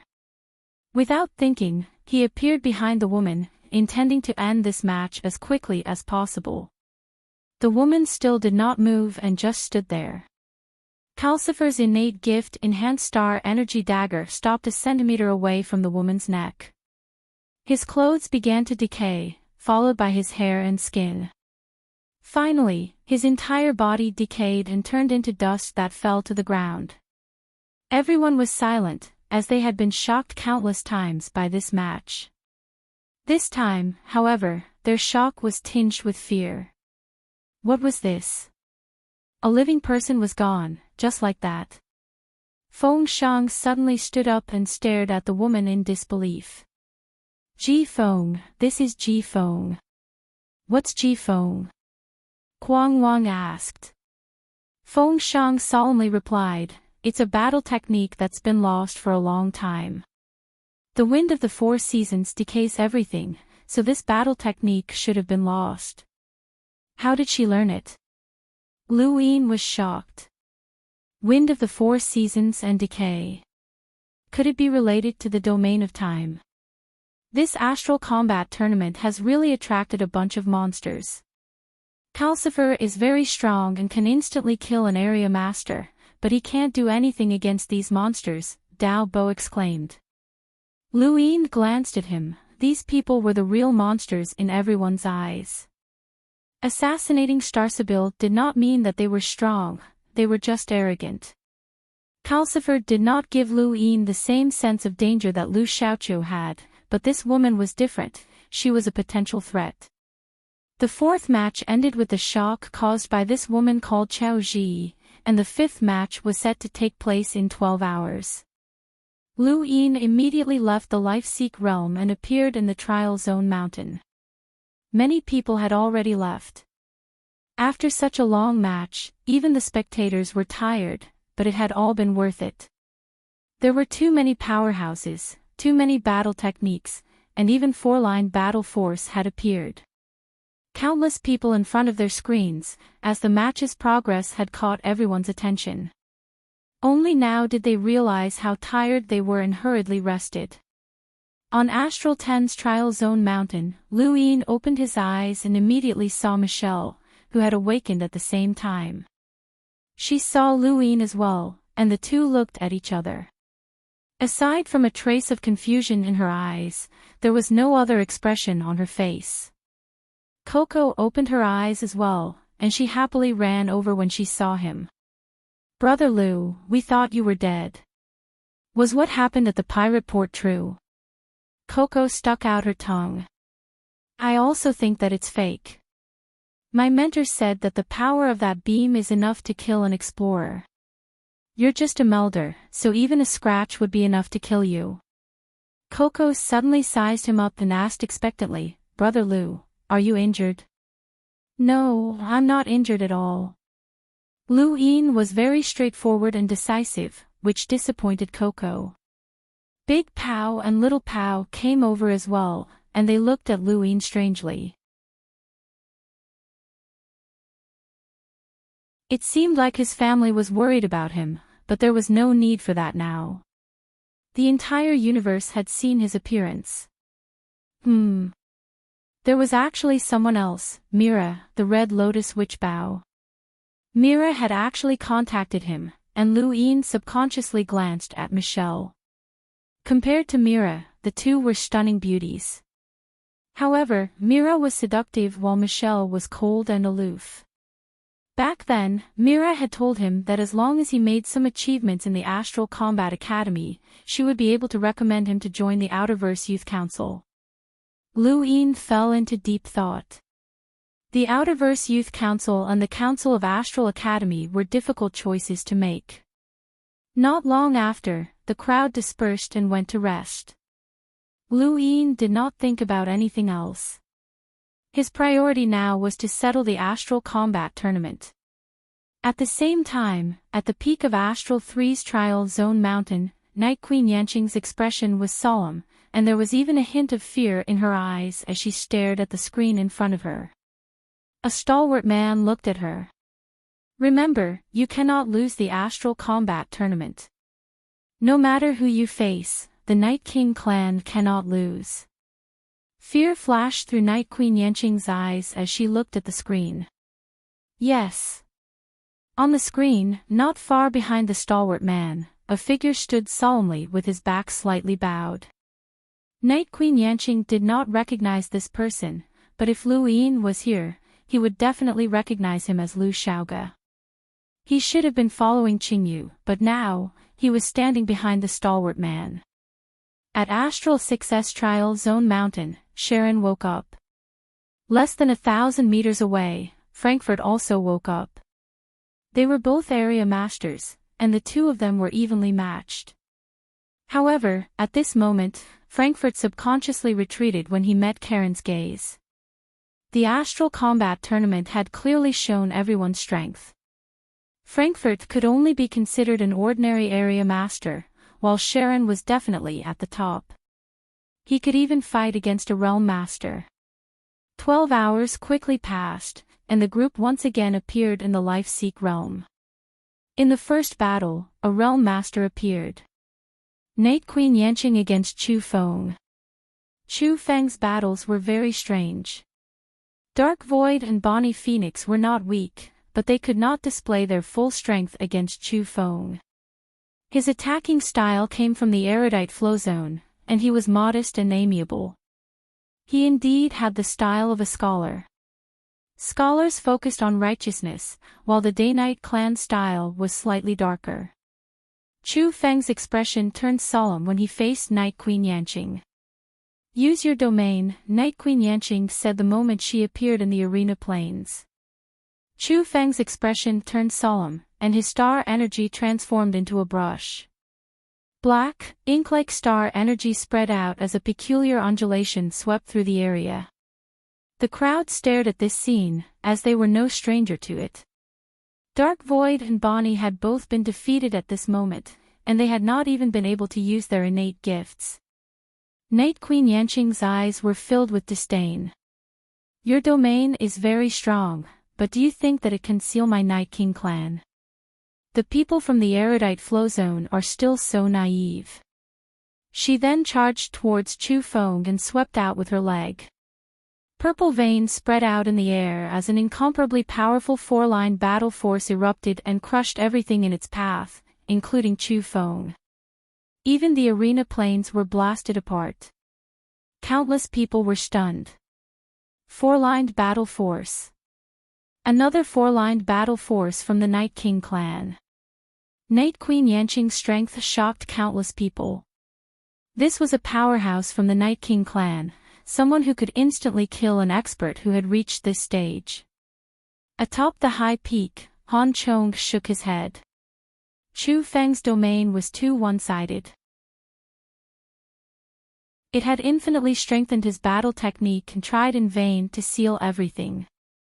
However, against a powerhouse who surpassed him, he could only be instantly killed. Night Queen Yanqing returned to the high peak. At this moment, she seemed to be beginning to display the strength of the Night King clan. The Day-Night clan did not only have battle techniques. The next match was Feng Shang's, and he easily won. The next match was Tu Bo's, who also won easily. His water flow seemed soft, but it was indestructible. The fourth match attracted everyone's attention. Astral 1 student leader was up next, and her opponent was Lu Tang. Lu Tang was one of the Sword Sect's most outstanding disciples, and his battle prowess was enough to shock many people. Astral 1 student leader was even more mysterious, and no one knew her name. Many thanks to Brother Lan Chiang for the Alliance Master's reward. Here's the fourth update.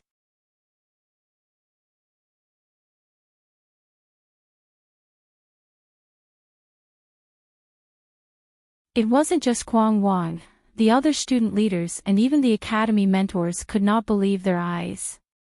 Lu Xiaoyun gripped the hilt of her sword tightly as she stared at Lu Xiaoqiu. This was the 13 swords.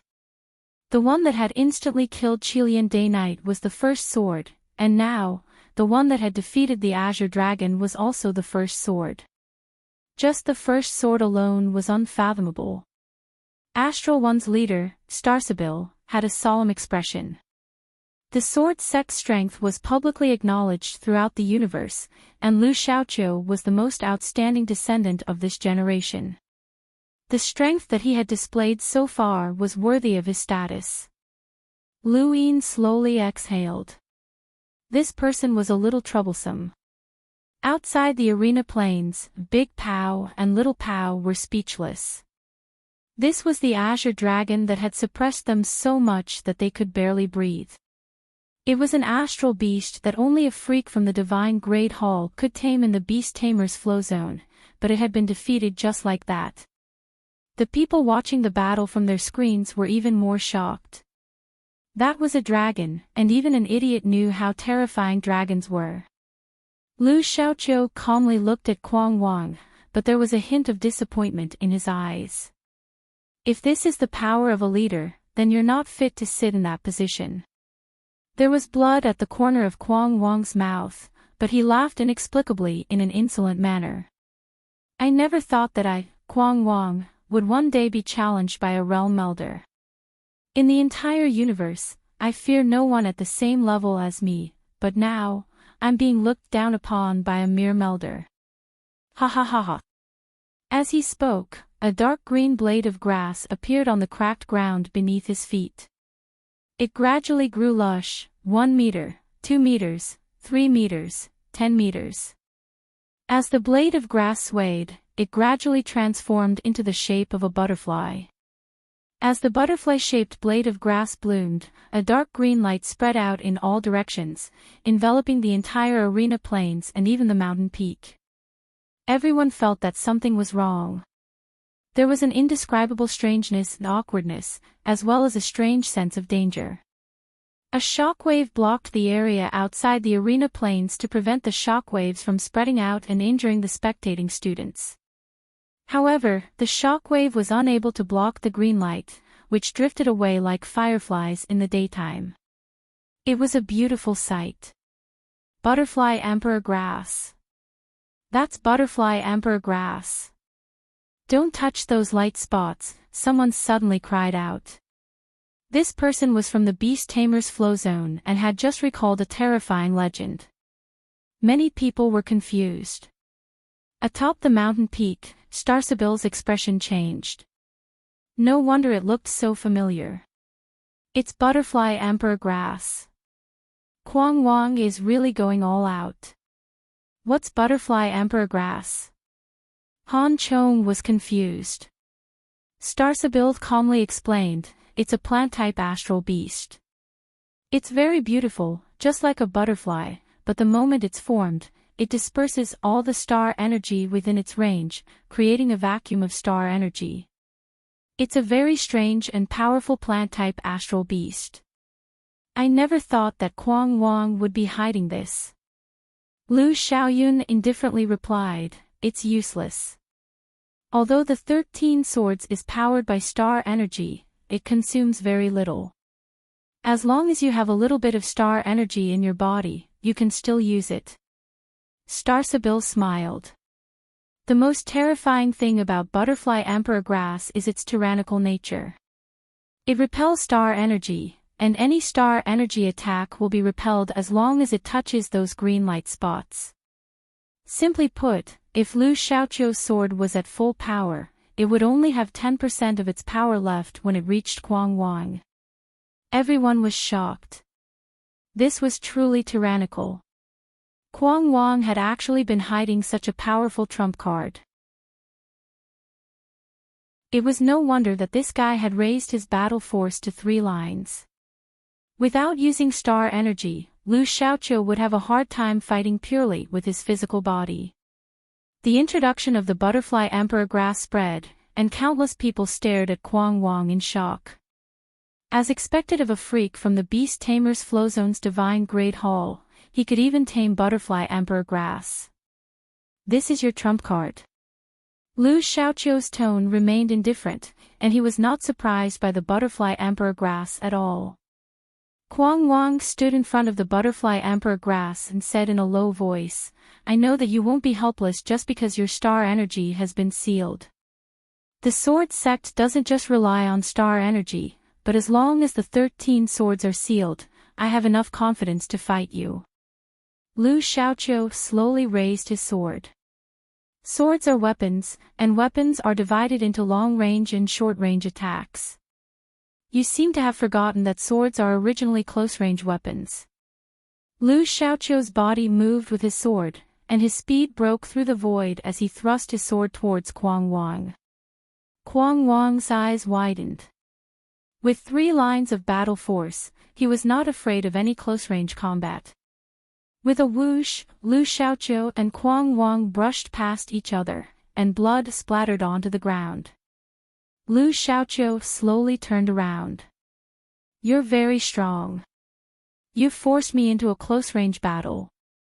Unfortunately, the 13 swords has no weaknesses." The green light spots dissipated from the Life-Seek realm, leaving Kuang Wang bitter. He had actually been the first student leader to be defeated, but he had wholeheartedly accepted his loss. No one could believe that Lu Xiaoqiu had only used 3 swords from start to finish to defeat Kuang Wang, Astral 5 student leader. It was simply shocking. On the high peak, all the student leaders were silent. Lu Xiaoqiu was different from the other geniuses who had recently joined the Astral Combat Academy. He truly had the strength to become the champion. There was now an empty spot on the high peak. Kuang Wang had been defeated, and he did not have the qualifications to ascend to the peak. Many thanks to Brother Lan Qiang for the Alliance Master's reward. I'll add 5 more chapters. Sui Feng was an office worker, and all the brothers who supported King's stage knew that. They even knew Sui Feng's work and rest schedule. Adding 5 chapters was already the limit. Once again, thank you Brother Lan Qiang for your Alliance Master reward. Thank you all for supporting me from the throne stage to the Star Treader stage. Only by guaranteeing quality can I repay everyone. I also promise that I will never stop updating. I'll update at least twice a day. Thank you for your support.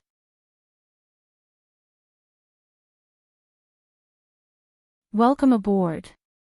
Stay tuned and subscribe to Han Li's Wuxia Adventures for more thrilling content. Chapter 215. Kuang Wang's defeat had shattered everyone's belief that the academy leaders were invincible.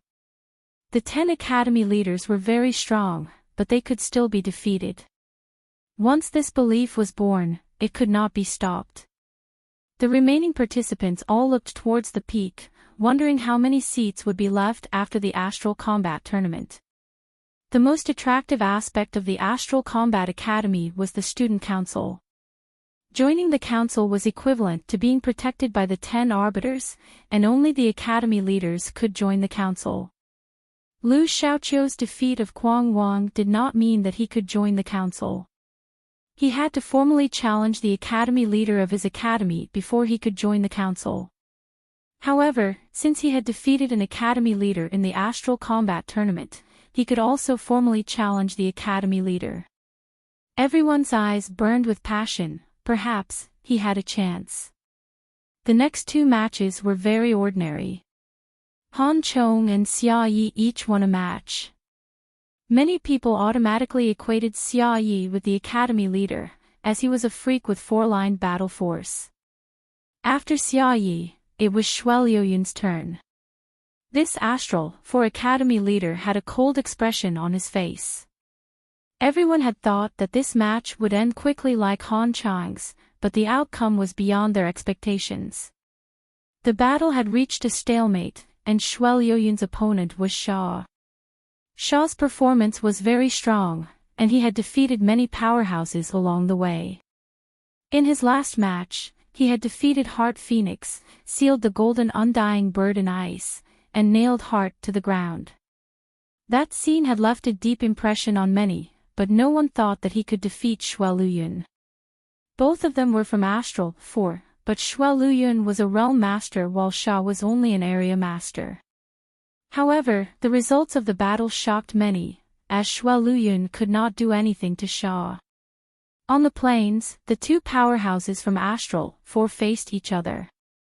They were both cold, but the difference was that Sha's expression was icy while Xue Luyun's was sinister. Atop the peak, Dao Bo said, "Rumor has it that when Xue Luyun was born, his planet was slaughtered to the point that even the sea was dyed red. He was the only survivor of that planet." Lu Yin was astonished. Was it a vendetta? Dao Bo shook his head and coldly said, "The planet's evolutionary trial." Lu Yin's eyes trembled as he looked down. At this moment, Xue Luyun's eyes were turning redder and redder, but they were different from Myra's bewitching red. Soon, an uncomfortable aura spread out. Lu Yin was shocked. This was Xue Luyun's attack. He could control a person's blood, which was a terrifying innate gift.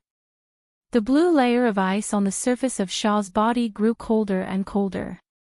An icy blue color gradually spread out. At the same time, that uncomfortable aura also spread out. This was the collision of their domains. It was formless but fatal. Whoever's domain had the upper hand would win. Since the start of the Astral Combat Tournament, the peak of battle force had been four-lined battle force, while Sharon had been the strongest in terms of domains. At this moment, the two people below were clashing with their domains, and the battle between blue and blood red gradually became clearer.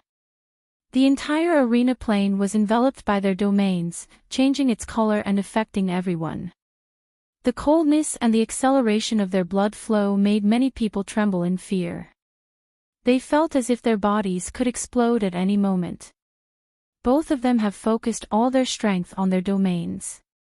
The outcome of this desperate battle will be decided very quickly, Feng Shang said with a sigh. Domains were not as clearly differentiated as battle force, and everyone used their domains differently. Many people were frightened by this scene, and they looked at Xue Luyun in horror. This was too frightening. Blood could not be shed in a battle against him, as the moment one did, their blood would become his weapon, which was very difficult to defend against. What was even more frightening was that Xue Luyun had an innate gift of his domain, which allowed him to cause his opponent's blood to explode. It was simply impossible to defend against someone like him. However, the situation quickly reversed. Although Sha was heavily injured and half of his neck was sealed in ice, Xue Luyun's entire body was instantly sealed in ice. The blue color replaced the red color, and the entire arena was frozen, just like how Heart Phoenix had been frozen. A gust of wind swept past, and the icy air swept into the distance. Lulu's body trembled. "It's so cold." The others also felt the extreme cold, which was unbearable for them. A river in the distance was instantly sealed in ice. This was Sha's domain. As Xue Luyun's body collapsed, the second academy leader was defeated. Many of the Astral Combat Academy students were speechless. The academy leaders were supposed to be unbeatable, but in just a few short matches, two of them had been defeated. Sha's strength had been completely exposed, and he now had the power to defeat an academy leader. In the next match, Lu Xiaoyun stepped up. Her opponent was only an ordinary area master, and he could not even withstand 2 strikes from her. When Lu Xiaoyun returned to the peak, the number 13 appeared in front of Lu Yin's eyes. It was his turn to fight in the 13th match. At the same time, a girl appeared in the arena. She had an ordinary appearance and a calm expression. It was Chao Ji. In that instant, countless people grew excited. The scene of Chao Ji defeating Calcifer had left a deep impression on them. That scene of Calcifer rotting away with a wave of her hand was enough to give them nightmares. That battle had been one of the most shocking battles in this Astral Combat Tournament, and now, she was going to face Astral 10's leader. Lu Yin appeared in the arena. Regardless of whether it was the many students watching from outside the planes or those watching from the light screens, none of them believed that he could win. Qiao Zhi's previous battle had truly been too shocking, so much so that even outsiders could see that she had the strength to challenge the champion. Lu Yin was still a melder, and he was an entire realm lower than the other student leaders. Furthermore, he was the weakest student leader of Astral 10. Even if he had a record of crushing Long Yi, it could not compare to the shock that Qiao Zhi had brought. Many still believed that he was just a cover for Astral 10, and that he was inferior to Xiao Luo and Silver. On the peak, Starsabil, Han Chong, Dao Bo, and the rest all stared at Qiao Zhi. They also did not believe that Lu Yin could win, especially Feng Shang. Ever since he had recognized Ji Feng's battle technique, he had treated Qiao Zhi as his greatest competitor. Only he knew how terrifying Ji Feng was. Lu Yin took a deep breath as he stepped onto the arena for the second time. The Astral Combat Tournament had shocked the outside world too much, but he had only fought one battle, so he was still a little unfamiliar with it. He looked up at Qiao Zhi, but her eyes were still drifting about. It was the same as when she had faced Calcifer, as if she did not care about him at all. Lu Yin frowned as he recalled the Ji Feng that Feng Shang had mentioned. Could it really be related to the domain of time? It shouldn't be that terrifying.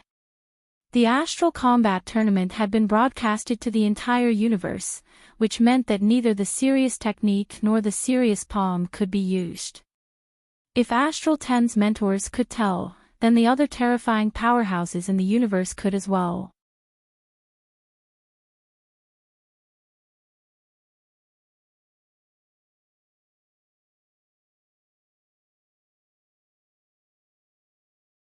Your performance was brilliant. Feng Shang's words represented his approval. Lu Yin smiled. I was just warming up the atmosphere. Please don't take offense.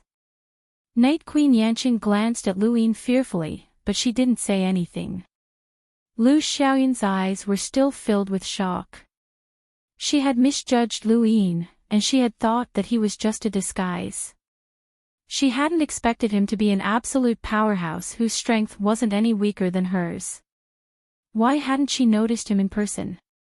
This person's methods of concealing his strength were even more terrifying. Starsabil's eyes lit up as she looked at Lu Yin, but she smiled and didn't say anything. The next match was between Silver and Long Zhe. Long Zhe had displayed his brilliance during the tournament of the three academies, where he had stopped Qilian day-night. At that time, many people had been stunned by his strength, as he had been an area master. However, after so many matches, area masters were no longer considered much. At least, they were nothing compared to this year's Astral Combat Tournament. The truly stunning ones were people like Lu Yin, Lu Xiaoqiu, and Qiao Zhi. Silver's domain was enough to defeat Long Zhe, and there were no surprises. The next two matches were between Sharon and Lu Yin, and there were no surprises as well. Both of them won. At this point, the fifth round of the drawing of lots had ended, and 16 people had advanced to the next round. At this point in the tournament, they were already at the same level as the finals of the previous Astral Combat Tournament. However, this year, they hadn't even reached the semi-finals.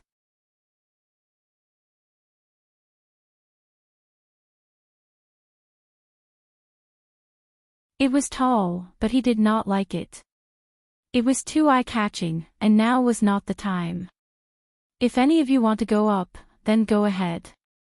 Astral 10 doesn't have such rules. No one cared.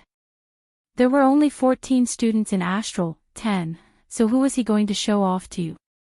At the same time, at the border of the erudite flow zone, Commander Shui Chuanxiao clasped his hands behind his back and looked out into space. Countless planets were connected into a single line, and beyond this line of defense was the astral beast domain, which was extremely difficult for humans to enter. It was also vast and unfathomable. 2 more battles and we'll be done. There's no need to reveal everything in one go. After all, these are the next generation's outstanding talents, so don't get on the Celestial Vanquishers list, Shui Chuanchao said. Behind him, an officer respectfully replied, "This subordinate will notify the Astral Combat Academy." Wait. Shui Chuanchao turned to look at the giant star chart and pointed at one of the lines of defense. Who's the guardian here? Master Chu Ao from the Erudite Flowzone's Lost Radiance Academy. What about here? Master Jalua from the Beast Tamer's Flowzone's first hole. Here. As he looked at the star chart, Shui Chuanchao said, "Notify the Astral Combat Academy that all of the top 16 are to gather at the border of the Astral Beast domain. The top 4 will be the leaders, and they'll be stationed at the border." The officer was shocked. "Commander, the border war is too dangerous. The Astral Combat Academy will not agree." Shui Chuanchao sneered. "This is my order. I don't need their approval." "Yes, sir." "Right, is there another powerhouse on the other side?" The officer solemnly replied, "The Astral Beast Domain's 3rd-ranked race, the Void Thunder Beast, Yao Gu." Shui Chuanchao was stunned. Yao Gu. The one who made it onto the Skymenders list and fought to a draw with Sarati Phoenix of the 10 Arbiters? Yes. Shui Chuanchao frowned. This was troublesome, as this was a heavyweight who could change the outcome of the war. Contact the 10 Arbiters Council immediately. If we need their support, we can reveal Yao Gu's existence. Yes, Commander. The officer hesitated before asking, "Commander, since Yao Gu is here, the border war will be even more dangerous. What about the students?" "Carry out the order." "Yes." Elsewhere, in outer space, a spacecraft was approaching Astral 10. It was under the orders of a day-night girl to deliver a cosmic ring to Astral 10's leader, Lu Yin. As it approached Astral 10, the spacecraft shook for a moment before stabilizing. The people inside did not seem to care, but no one noticed that there was an extra person in the cabin. It was a very large person. The spacecraft smoothly entered Astral 10, and Little Pao came out to welcome them. "Please tell Lu Yin that Miss Shua Day-Night asked us to return this cosmic ring to him," one of them said politely to Little Pao. Little Pao accepted the cosmic ring and nodded. Just as he was about to say something, a figure suddenly appeared in the space station. It was the Rainmaster. Little Pao was shocked. The Rainmaster. On the other side, Madame Nalan also saw the Rainmaster through the spacecraft.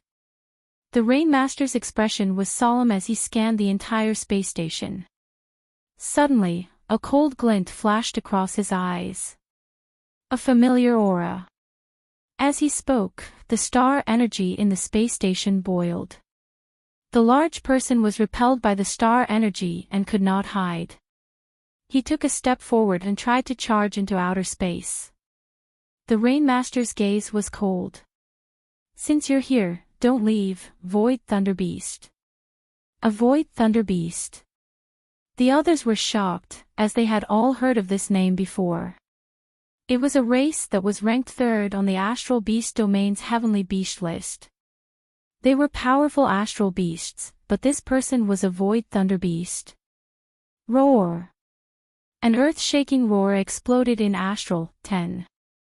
Lightning flashed and spread through the void, attempting to tear apart the heavens. This was a Void Thunder Beast with the strength of a cruiser.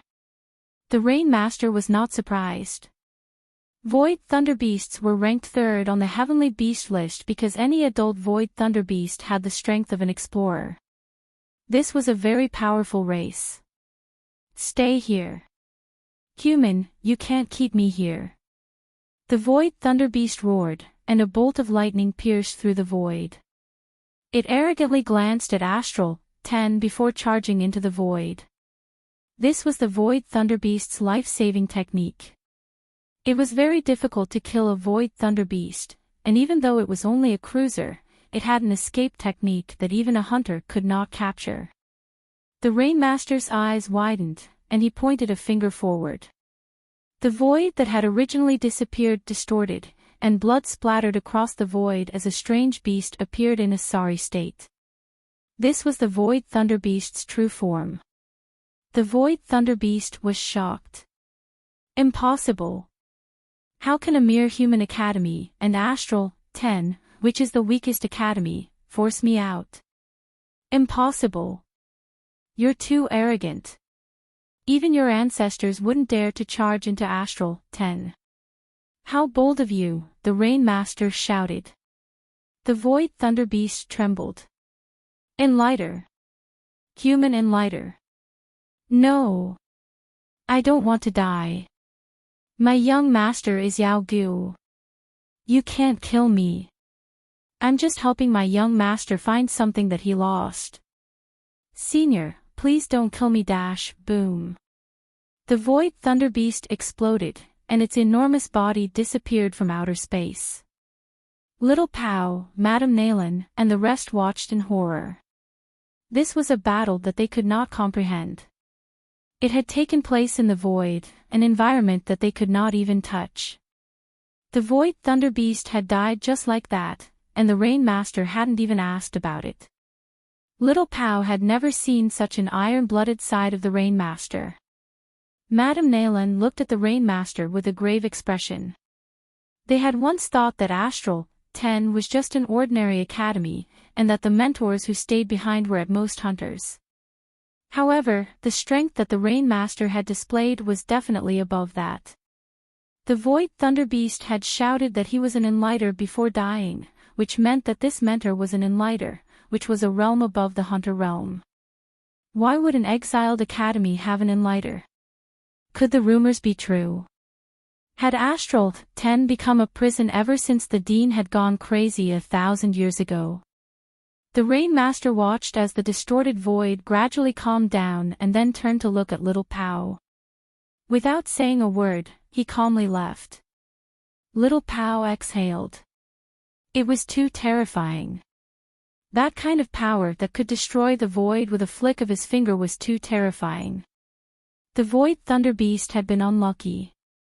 It had been ordered by Yao Gu to search for a lost bank card, but it had been killed instead.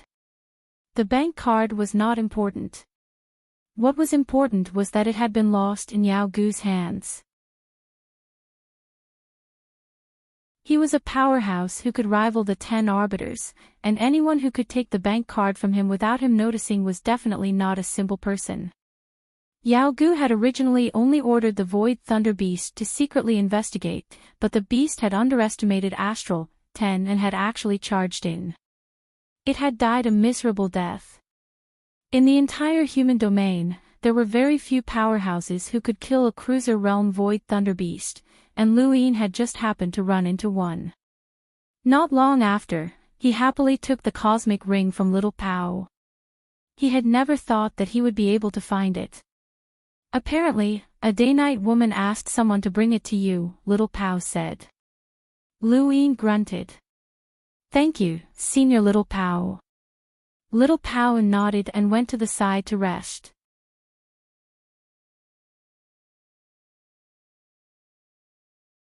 Welcome aboard.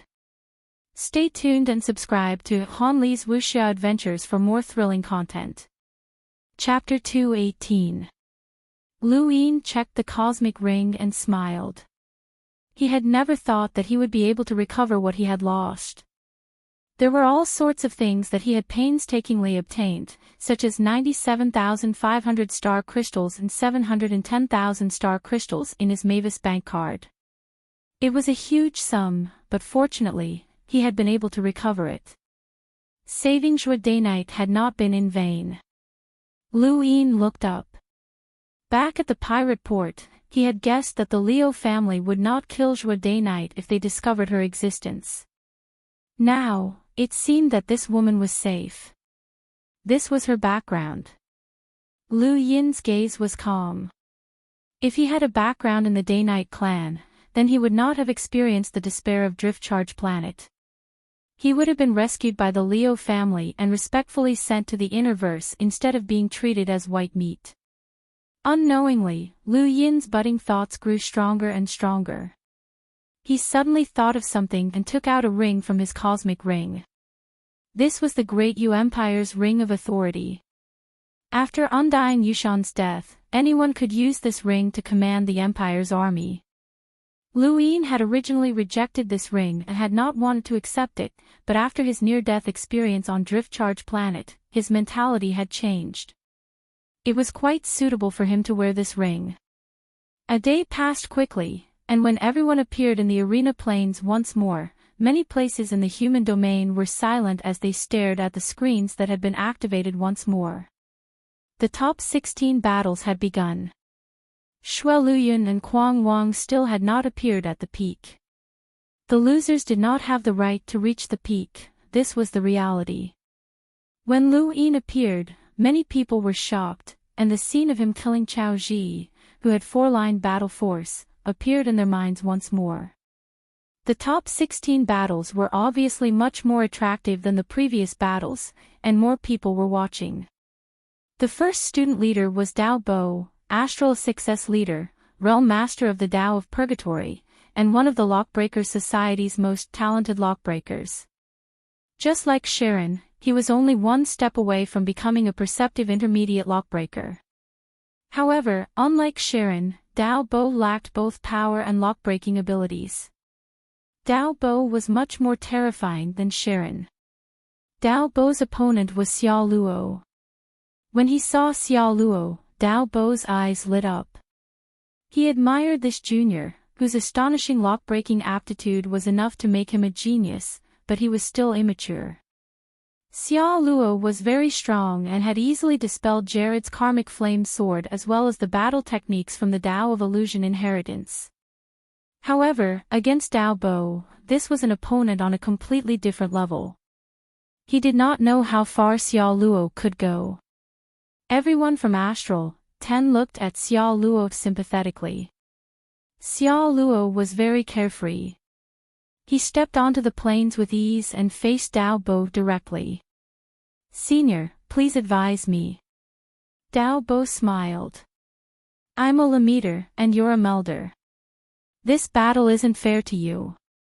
We're both lockbreakers, so why don't we neutralize each other's star energy?" Xiao Luo smiled. "I'll listen to Senior." Dao Bo nodded.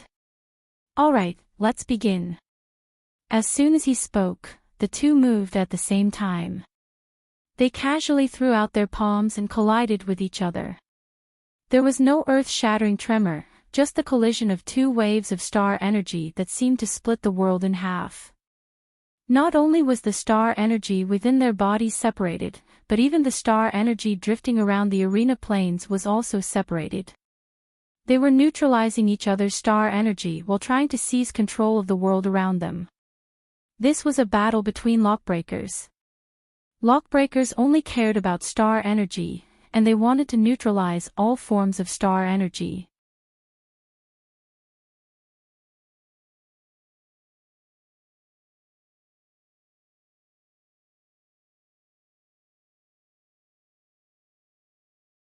Lu Yin's eyes trembled, and he closed them.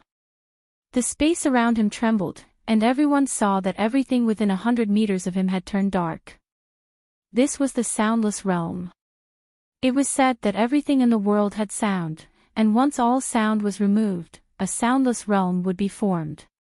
A person would hear the sound of their own blood flowing through their veins, and this noise could be used to attack Lu Yin. Grandini's face paled, and she clutched her forehead as she fell to the ground. Her entire body trembled as she endured the immense sound waves. Lu Yin panted heavily. It was very difficult for him to maintain the soundless realm, and it all depended on who could last until the end. However, Lu Yin had forgotten that even Lulu could comprehend battle force, let alone Grandini, who was even stronger than Lulu. As Grandini's three-lined battle force enveloped her body, Lu Yin's soundless realm was shattered, and he became yet another defeated leader. Many students heaved a sigh of relief, as they finally did not have to endure the sound waves anymore. Grandani also heaved a sigh of relief, as the torture of the soundless realm was unforgettable. She decided that if she ever fought against someone with an innate gift of sound in the future, she would immediately use her full strength to crush them. She did not want to endure such torture again. On the high peak, 4 out of the 10 seats were empty. Although Lu Xiaoyun had won, a mutual destruction victory was not convincing enough, and she did not appear again. In the previous astral combat tournaments, very few leaders had been defeated, but this year was an exception. Not only were there freaks who had recently joined the Astral Combat Academy, but there were also hidden powerhouses like Xia Yi, Tu Bo, and Grandani. Feng Shang and the others had been caught off guard. In the next match, Starsabil went up against Silver. Lu Yin was speechless. Were the mentors targeting Astral 10? Xia Luo's opponent was Dao Bo, while Silver's opponent was Starsabil. There was no hope of victory, and no matter how confident Lu Yin was in Silver, he did not think that he could defeat Starsabil. The Neo-Human Alliance was very strong, but Starsabil's sect was also a colossus. Furthermore, Starsabil herself was a legend, and no one could understand how she had defeated Lu Tang. Silver admitted defeat and left the Life-Seek realm. Although the crowd felt that it was a pity, they were not surprised. No one had thought that he could defeat Starsabil. Lu Yin frowned. He had been watching Silver the entire time, and the moment he left the Life-Seek realm, Silver's gaze had been filled with helplessness. He really wanted to fight for something in this astral combat tournament, but unfortunately, he had only made it this far. At this point, Astral 10 Xia Luo and Silver had both been eliminated, leaving only Lu Yin. This result made the other students heave a sigh of relief. This was how it should be. The top 16 would determine the top 8, and even the leader had been defeated. If more than one person from Astral 10 advanced, it would be embarrassing for them. After all, Astral 10 was famous for being exiled. Jared and the other students from the Blaze realm had ugly expressions on their faces. With Astral 10's results, it would be impossible for them to be exiled after the tournament. Their plans to replace Astral 10 had failed. In the next match, it was Feng Shang's turn to face Sha. Many people were solemn. Sha had defeated Shui Luyun and was one of the rare powerhouses who had climbed up the ranks by stepping on the leader's seat. Feng Shang would definitely feel some pressure against him. Many people looked at Feng Shang and were stunned. At this moment Feng Shang was smiling very happily. He was abnormally happy as he appeared in the arena plains. Starting from the 4th match, Feng Shang had been the first to make a name for himself. His ability to crush Eriker had shown countless people what it meant to be a leader and a realm master. However, as the matches progressed, the pressure on the other student leaders increased. This was especially true after 4 empty seats had been vacated at the peak, which greatly reduced the prestige of the leaders. Feng Shang had long since wanted to face the people who had defeated the leaders, and now, his wish had been fulfilled. Senior Dao Bo, what do you think of this match? Lu Yin asked curiously.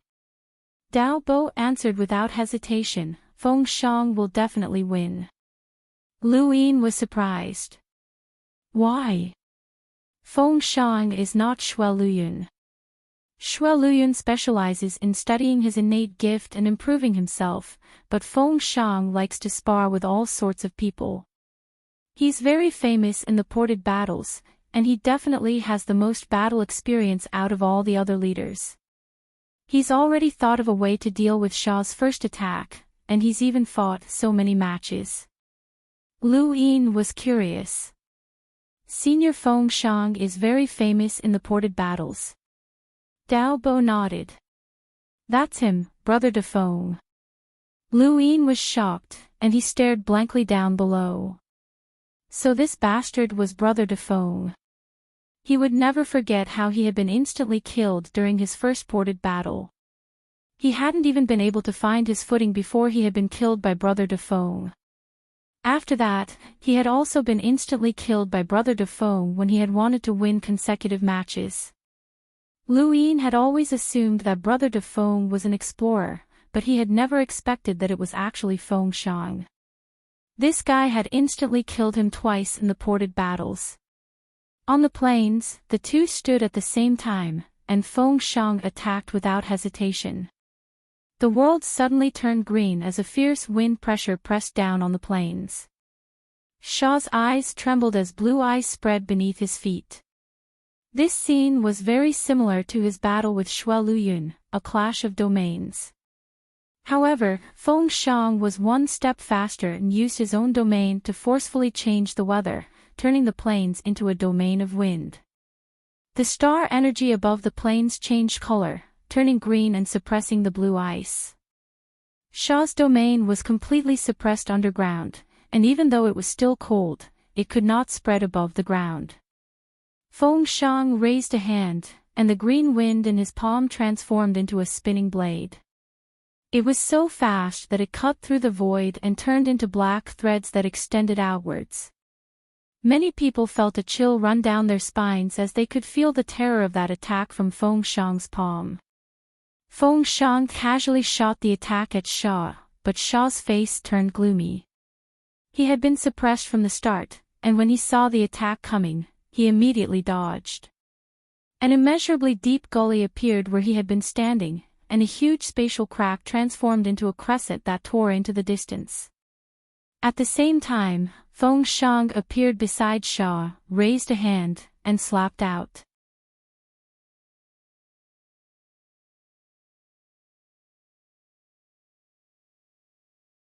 Welcome aboard. Stay tuned and subscribe to Han Li's Wuxia Adventures for more thrilling content. Chapter 220. In the seventh match, Night Queen Yanqing stood up. It was her turn, and her opponent was Sharon. When they saw Night Queen Yanqing and Sharon appear on the plains, many people's attention was not on them, but rather on the last two, Lu Yin and Lu Xiaoqiu. The last match of the top 16 was between Lu Yin and Lu Xiaoqiu. Feng Shang looked at Lu Yin sympathetically. "Bro, you haven't warmed up to your seat yet." Lu Yin smiled. "Do you have no confidence in me?" Dao both sighed inwardly. Aside from the unfathomable Starsabil and Han Chong, who would have absolute confidence in Lu Xiaoqiu?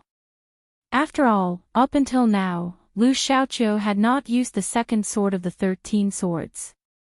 He had relied on the first sword to enter the top 16 and even defeat Kuang Wang. His strength was too terrifying. Outside the plains, Lu Xiaoyun stood quietly as she looked at Lu Yin on the peak. He had only reached this point, and no one understood the power of the 13 swords better than her. Of all the student leaders, perhaps only Starsabil, Han Chong, and Night Queen Yanqing had the qualifications to force Lu Xiaoqiu to use the second sword. Dao Bo and Feng Shang might be able to do so as well, but no one else could. Lu Xiaoyun knew that Lu Xiaoqiu had comprehended the third sword a year ago, and he had the highest chance of becoming the champion of the Astral Combat Tournament. Even if Starsabil stood in his way, it would be useless. This was the tyrannical power of the 13 swords. The Sword Sect's Lu family was a family with a primeval surname that was not recognized by the universe, but it had relied on the 13 swords to stand tall in the universe for countless years.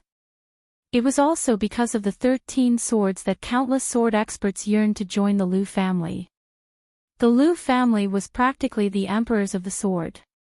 This was the prestige of the 13 swords. In the distance, Xiao Luo and the rest felt that it was a pity.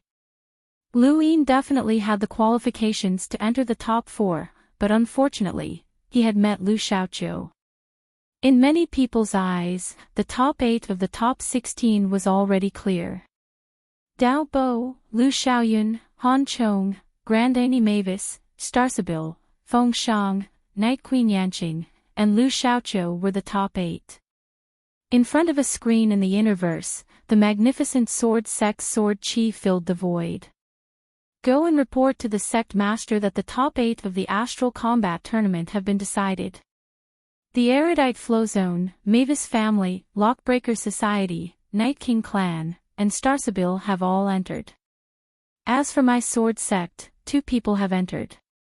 Under the Yo banner, the little girl raised her head and pointed at Lu Yin on the screen. Granny Du, is he Lu Xiaoqiu's opponent? Old Lady Du smiled. Yes, little princess, but you don't have to care about this kind of mortal. He's destined to be young Master Qiu's stepping stone. Young Master Qiu's opponent is everyone else. The little girl blinked. Lu Xiaoqiu can definitely beat him. What if it fails? Old Lady Du laughed, and everyone who was kneeling in front of her laughed as well. Their little princess was just that naive. Little princess, you're too kind. For mortals, this position is already the peak. The difference between them and young Master Qiu is not only in status and background, but also in innate gifts. This is something that mortals can never imagine. You're the same as young Master Qiu, and you have a powerful innate gift that mortals like us cannot fathom. You're destined to look down on the rest of the world, Old Lady Du explained with a smile. The little girl nodded and curiously stared at Lu Yin on the screen. She really hoped that this person could win, but it was impossible. It was such a pity. Her eyes flashed with a purple light, and she turned to leave. Karen's body stiffened and gradually turned gray. He had been petrified. Countless people were shocked. They had thought that Sharon was going to explode, but he had been instantly killed. What had happened? On the high peak, Dao Bo and Feng Shang had solemn expressions. Even Starsabil and Han Chong frowned. This was Night Queen Yanqing's innate gift, so how could they avoid it? This was a problem. He was well aware of Karen's strength, and he had easily dispelled Yu Xianzi's inherited battle technique. In the realm of area masters, Sharon had surpassed Big Pao and Little Pao, and he was an absolute powerhouse. However, he had still been instantly killed. Was this Night Queen Yanqing's strength? She did not even seem to have used much strength. This was an innate gift, and any battle technique that used star energy could not escape from Karen's grasp. Since he had comprehended a domain, he could easily dispel such a technique. However, innate gifts were different. The strong were strong, and the weak were weak. The gap between them was overwhelming. At this moment, everyone looked at Night Queen Yanqing's arrogant figure and felt as if she was baring her fangs. During the Astral Combat Tournament, Tiankong Day Knight, Hui Day Knight, and Qilian Day Knight had all been defeated. Night Queen Yanqing's thunderous attack might not have been without the intention of redeeming the Day Knight clan's reputation. Her goal was to become the champion of the tournament. Outside the plains, Wu Du was continuously recording the results of the tournament, and he could hear the discussions of many people around him. He had recorded all of their words and used them as material for his report so that he could compare them with the results of the tournament and highlight the highlights. The top 8 are out, and Lu Xiaoqiu will definitely win the last match. Have you heard? He's a freak from the Sword Sect and is considered a candidate to become the next 10 arbiters. One of the current 10 arbiters is from the Sword Sect and has also inherited the 13 swords. Lu Xiaoqiu is the second, and he'll definitely become the next 10 arbiters. Kuang Wang couldn't even force out the second sword of the 13 swords. Although Lu Yin is strong and his four-lined battle force is comparable to Kuang Wang's, it'll still be difficult for him to force out Lu Xiaoqiu's second sword. If he wants to win, he'll have to rely on Starsabil, Han Chong, and Night Queen Yanqing. Only the top 3 academy leaders have the qualifications to face Lu Xiaoqiu head-on. Wu De looked at the plains with a burning gaze. Come on, it's the last match. Brother Lu, even if you lose, you have to hold on for a little longer. As long as you can force out Lu Xiaoqiu's second sword, your report will definitely sell like hotcakes. Brother, you can do it. In the city in the sky, San Dios, a person arrived behind Wendy Yushan. It was Counselor Puyu. Counselor Wendy, I've asked someone to bring over some top-grade astral beast meat from the Beast Tamer's flow zone. Would you like to have a drink with me? Puyu smiled elegantly. Wendy calmly looked at her screen. There's still one more match. Puyu laughed. The result is already decided. I have to say that the Great Yu Empire is full of geniuses. It wasn't easy for this King Zishan to reach this stage. Unfortunately, no amount of luck or hard work can make up for the gap between him and those people. Wendy Yushan frowned. She could look down on Lu Yin, but others could not. Lu Yin was her fiancé in name, but of course, that was only limited to the Great Yu Empire. However, Wendy still admired Lu Yin for reaching this stage. If she had not coincidentally joined the Myriad Swords Peak, then she would not have been able to do better than Lu Yin in terms of cultivation in the Outerverse.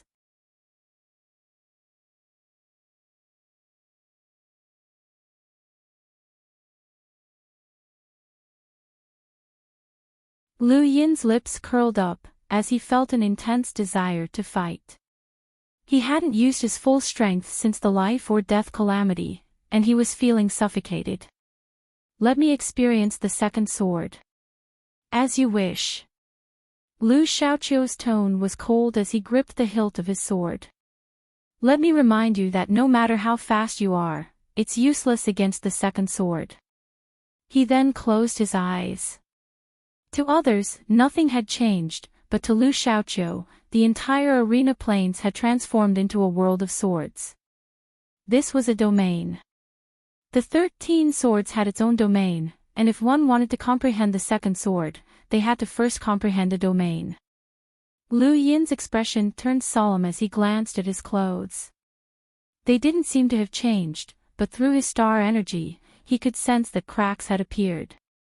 It wasn't just his clothes, his own skin, the ground, and even the heavens and earth were all showing signs of cracking.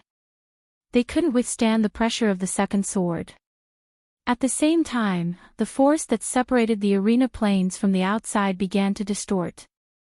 No matter how many battles had been fought, that force had never been shaken. Now, however, it was actually distorting. Many students were shocked, and they subconsciously retreated. Atop the peak, Feng Shang and the rest had solemn expressions as they sensed danger. Lu Yin's eyes narrowed. He wanted to attack, but he couldn't sense any openings. Although Lu Xiaoqiu was standing there with his eyes closed and did not move, Lu Yin still felt like he couldn't attack. There were no openings in the 13 swords, even if Lu Xiaoqiu was just standing there. Suddenly, Lu Xiaoqiu opened his eyes and stared at Lu Yin with a scorching gaze. You're more interesting than I thought. You didn't even try to attack. Can you feel it? Lu Yin remained calm. Let me ask you a question. How many swords have you comprehended? Everyone stared at Lu Xiaoqiu. It wasn't just Lu Yin who was curious, everyone, including those from the sword sect, was curious. How many swords had Lu Xiaoqiu comprehended? Lu Xiaoqiu's eyes shone brightly. 3 swords. Countless people felt a chill run down their spines, as if they had stepped on thin air. The first sword had been enough to kill a student leader from the Astral Combat Academy, and the second sword was at least comparable to the strongest student leader or even the entire Astral Combat Academy. What about the third sword? What about it? It was rumored that Lu Xiaoqiu had roamed the universe and injured an explorer, which should be true.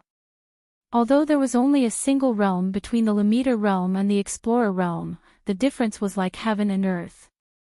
Many sentinels and melders could challenge powerhouses above their realms, but even Lamiters could not challenge explorers. These were 2 different realms, and only the 10 arbiters had been able to surpass realms and crush explorers. Outside the plains, Lu Xiaoyun gripped the hilt of her sword with a look of disbelief. 3 swords, 3 swords. It really was 3 swords.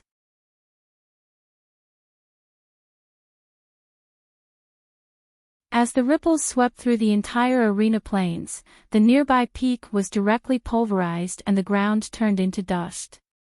The entire arena plains no longer existed. Lu Yin and Lu Xiaoqiu stood facing each other within 100 meters of each other. Lu Xiaoqiu's white robes were spotless, and he held his star energy sword as he stared at Lu Yin in shock. Lu Yin panted heavily as his right arm trembled. The 15-fold shockwave palm was something that only a space-exploring powerhouse's physical body could withstand. Coupled with 9 stacks, even Lu Yin's body could not withstand it. Fortunately, he had been able to block the second sword. Everyone was silent as they stared at Lu Yin as if they were looking at a monster. This person had actually managed to block the second sword. Astral 5's leader had not even been able to block the first sword before he had been killed. No one had expected Lu Yin to be able to do this. Wu Da's mouth hung open in a daze, but then, a thought flashed through his mind as he thought of the biggest headline in the Academy newspaper: the decisive battle begins early. In San Dios, the city in the sky, Wendy Yushan and Puyu were both silent as they watched on in shock. Under the dusky flag, the little girl clapped her hands happily. "Well done, Grandma, do look, he didn't lose." The old woman was shocked. There's actually a mortal who can block the second sword. But that's it. The third sword can instantly kill him. The little girl pouted. The arena plains no longer had any plains. The ground had been reduced to dust and had sunk dozens of meters. The two hovered in midair as they stared at each other. Lu Xiaoqiu sighed. "You really didn't disappoint me. Among those in the same realm, you're the first to force me to use the third sword." Lu Yin swung his right arm. "Honestly, your second sword was really terrifying. I couldn't even block it with my 4-lined battle force. As expected of the 13 swords. If I could, I'd really like to fight you in real life."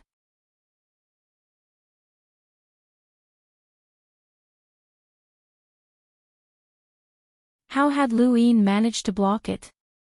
If this had happened before Driftcharge Planet Samsara, Lu Yin definitely would not have been able to block the third sword and would have died long ago. But on Driftcharge Planet, he had memorized the strange ancient text on the stone walls. At first, he had only been able to memorize it for 20 minutes before fainting, but now, he could memorize it for an hour. Although he was still far from being able to memorize the entire text, his spiritual force had become much more resilient. The elder had said that if he could one day memorize the entire text, no one below the hunter realm would be able to harm his spiritual force. Lu Yin had not believed the elder at first and had thought that the elder was just encouraging him. But now, he was convinced. The third sword had only shaken him slightly, and it was still far from harming him. Lu Xiaoqiu's attack had been ineffective against him. Lu Xiaoqiu stared at Lu Yin in disbelief. "How is this possible? You're actually immune to the third sword." Lu Yin's eyes narrowed. "You finished your attack. It's my turn now." He then flashed in front of Lu Xiaoqiu and pressed down with a single palm, unleashing a 9 stacks, 15-fold shockwave palm. This was a terrifying attack that could rival the second sword, and Lu Xiaoqiu had no choice but to raise his sword and use the second sword. Boundless sword light covered the sky above the plains once more, and the terrifying attack caused the void to shatter. Countless people watched in a daze as Lu Yin flashed through the sky while Lu Xiaoqiu's body followed his sword. The two constantly clashed in the air, emitting blinding lights that were accompanied by giant spatial tears that tore into the distance. Suddenly, while the two were fighting, 2 blurry shadows appeared from their bodies and charged into the distance. They were war spirits. War tigers were formed from the battle projections of powerhouses in the trial zones. Lu Yin had never imagined that he would personally witness the birth of his own war spirit. Many students felt their scalps go numb. Quick, get rid of those 2 war spirits. Otherwise, anyone who touches them will die. Lu Yin and Lu Xiaoqiu's war spirits were too terrifying for the students of the Astral Combat Academy. Even realm masters were not confident of winning against them. No, it was almost impossible. Only Starsabil, Han Chong, Night Queen Yanqing, and a few others could withstand them. Unfortunately, the war spirits were too fast, and they disappeared into the distance. Bang! The 2 exchanged blows and separated at the same time. At this moment, Lu Xiaoqiu was no longer as carefree as he had been at the start of the battle. He was also panting heavily, and the hand that gripped his sword trembled. Lu Yin's attack was not that easy to block. Lu Yin was not having a good time either, and bloody scars had appeared all over his body. Lu Xiaoqiu's first sword and second sword attacks were hard to defend against, and each attack was enough to kill a student leader like Guang Wang. Lu Yin had almost been heavily injured several times, and it was too dangerous. In front of their screens, countless people in the universe watched nervously. This battle had been the most intense battle of the Astral Combat Tournament so far. Even though they could not understand it on several occasions, it did not stop them from feeling its terror. Even the peaks that supported the student leaders had been destroyed, and one of the energy barriers that the mentors had set up had been destroyed. The 4-lined battle force around Lu Yin's body gradually dimmed, but Lu Xiaoqiu had used the 3rd sword, so it was impossible for him to not be affected. His pale face showed that he was not having a good time either. However, Lu Xiaoqiu smiled happily. He was a melder, but he had no opponents within the same realm. Very few people could understand this feeling. He had participated in the Astral Combat Tournament to find an opponent, and he had thought that it would be Starsabil, Han Chong, or Night Queen Yanqing. However, Lu Yin had appeared out of nowhere and was immune to the 3rd sword. This was too interesting. Lu Yin's head hurt. He wanted to end the battle, but Lu Xiaoqiu was not that easy to defeat. It looks like it won't be that easy to beat you. I'll have to use the 4th sword, Lu Xiaoqiu said calmly as his smile faded. His words caused everyone's hearts to skip a beat. The 4th sword. He had comprehended the 4th sword. Lu Xiaoyun's face paled. Impossible. How could a melder have comprehended the 4th sword? Starsabil and the others' expressions changed. Silver's eyes widened. That's impossible. Xiao Luo's smile disappeared as well. Coco covered her mouth. Everyone was shocked by Lu Xiaoqiu's words. Lu Yin raised his brows.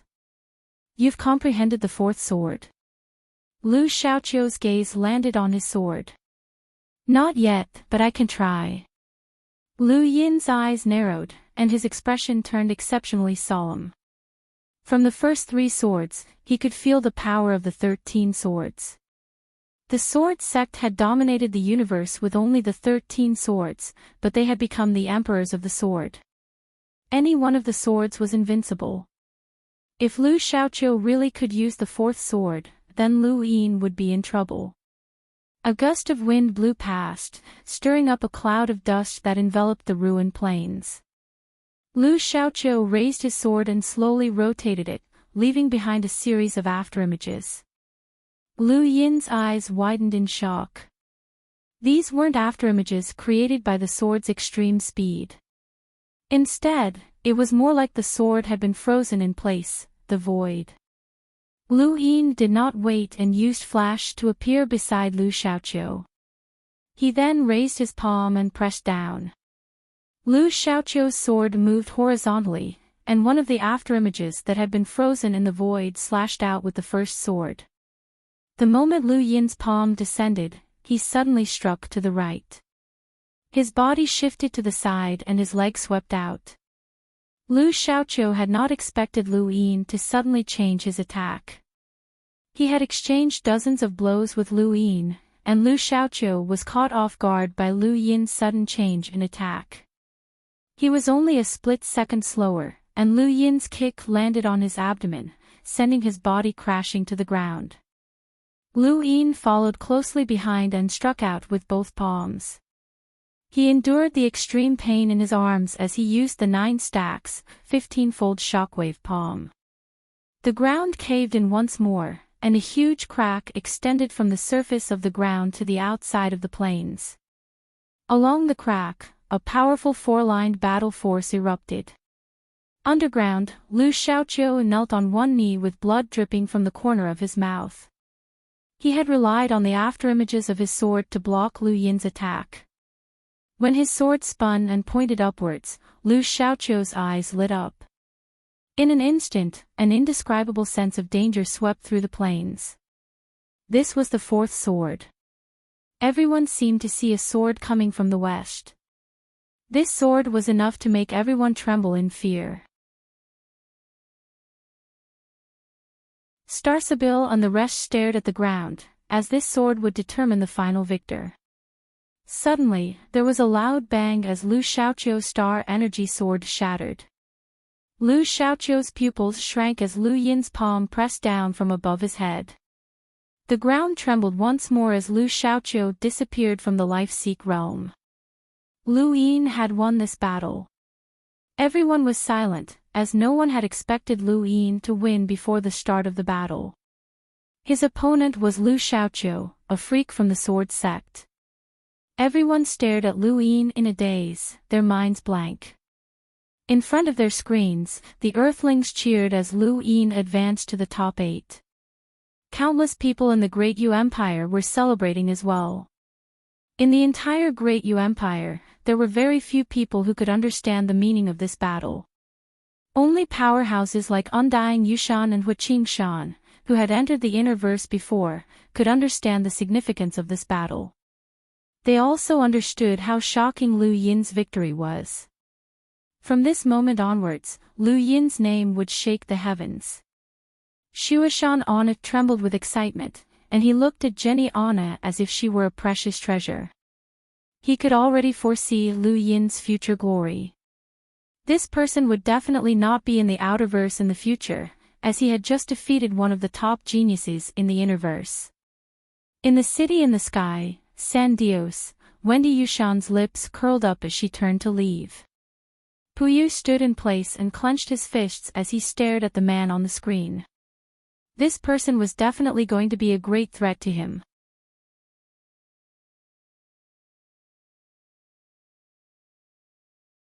Welcome aboard. Stay tuned and subscribe to Han Li's Wuxia Adventures for more thrilling content. Chapter 223. In the inner verse, in the sword sect, the disciple who had reported to the sect master was pale. Who would have thought that Lu Xiaoqiu would be defeated? Lu Xiaoqiu had even used the 3rd sword, but he had still been defeated. Furthermore, he had been defeated by a melder, which was unimaginable and a violation of the rules. Behind everyone, an old man in white robes faced the screen with an indescribable expression in his eyes. He's actually immune to Xiaoqiu's 3rd sword.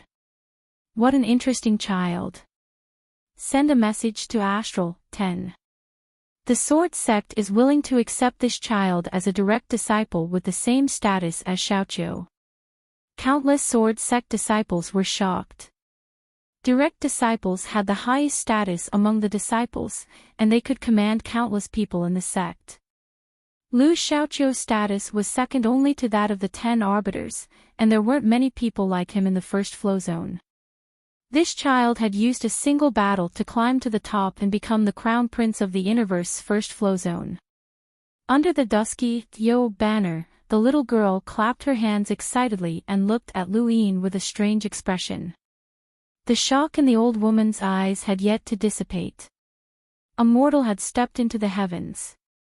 In Astral 10's space station, Madame Nalan was in a daze.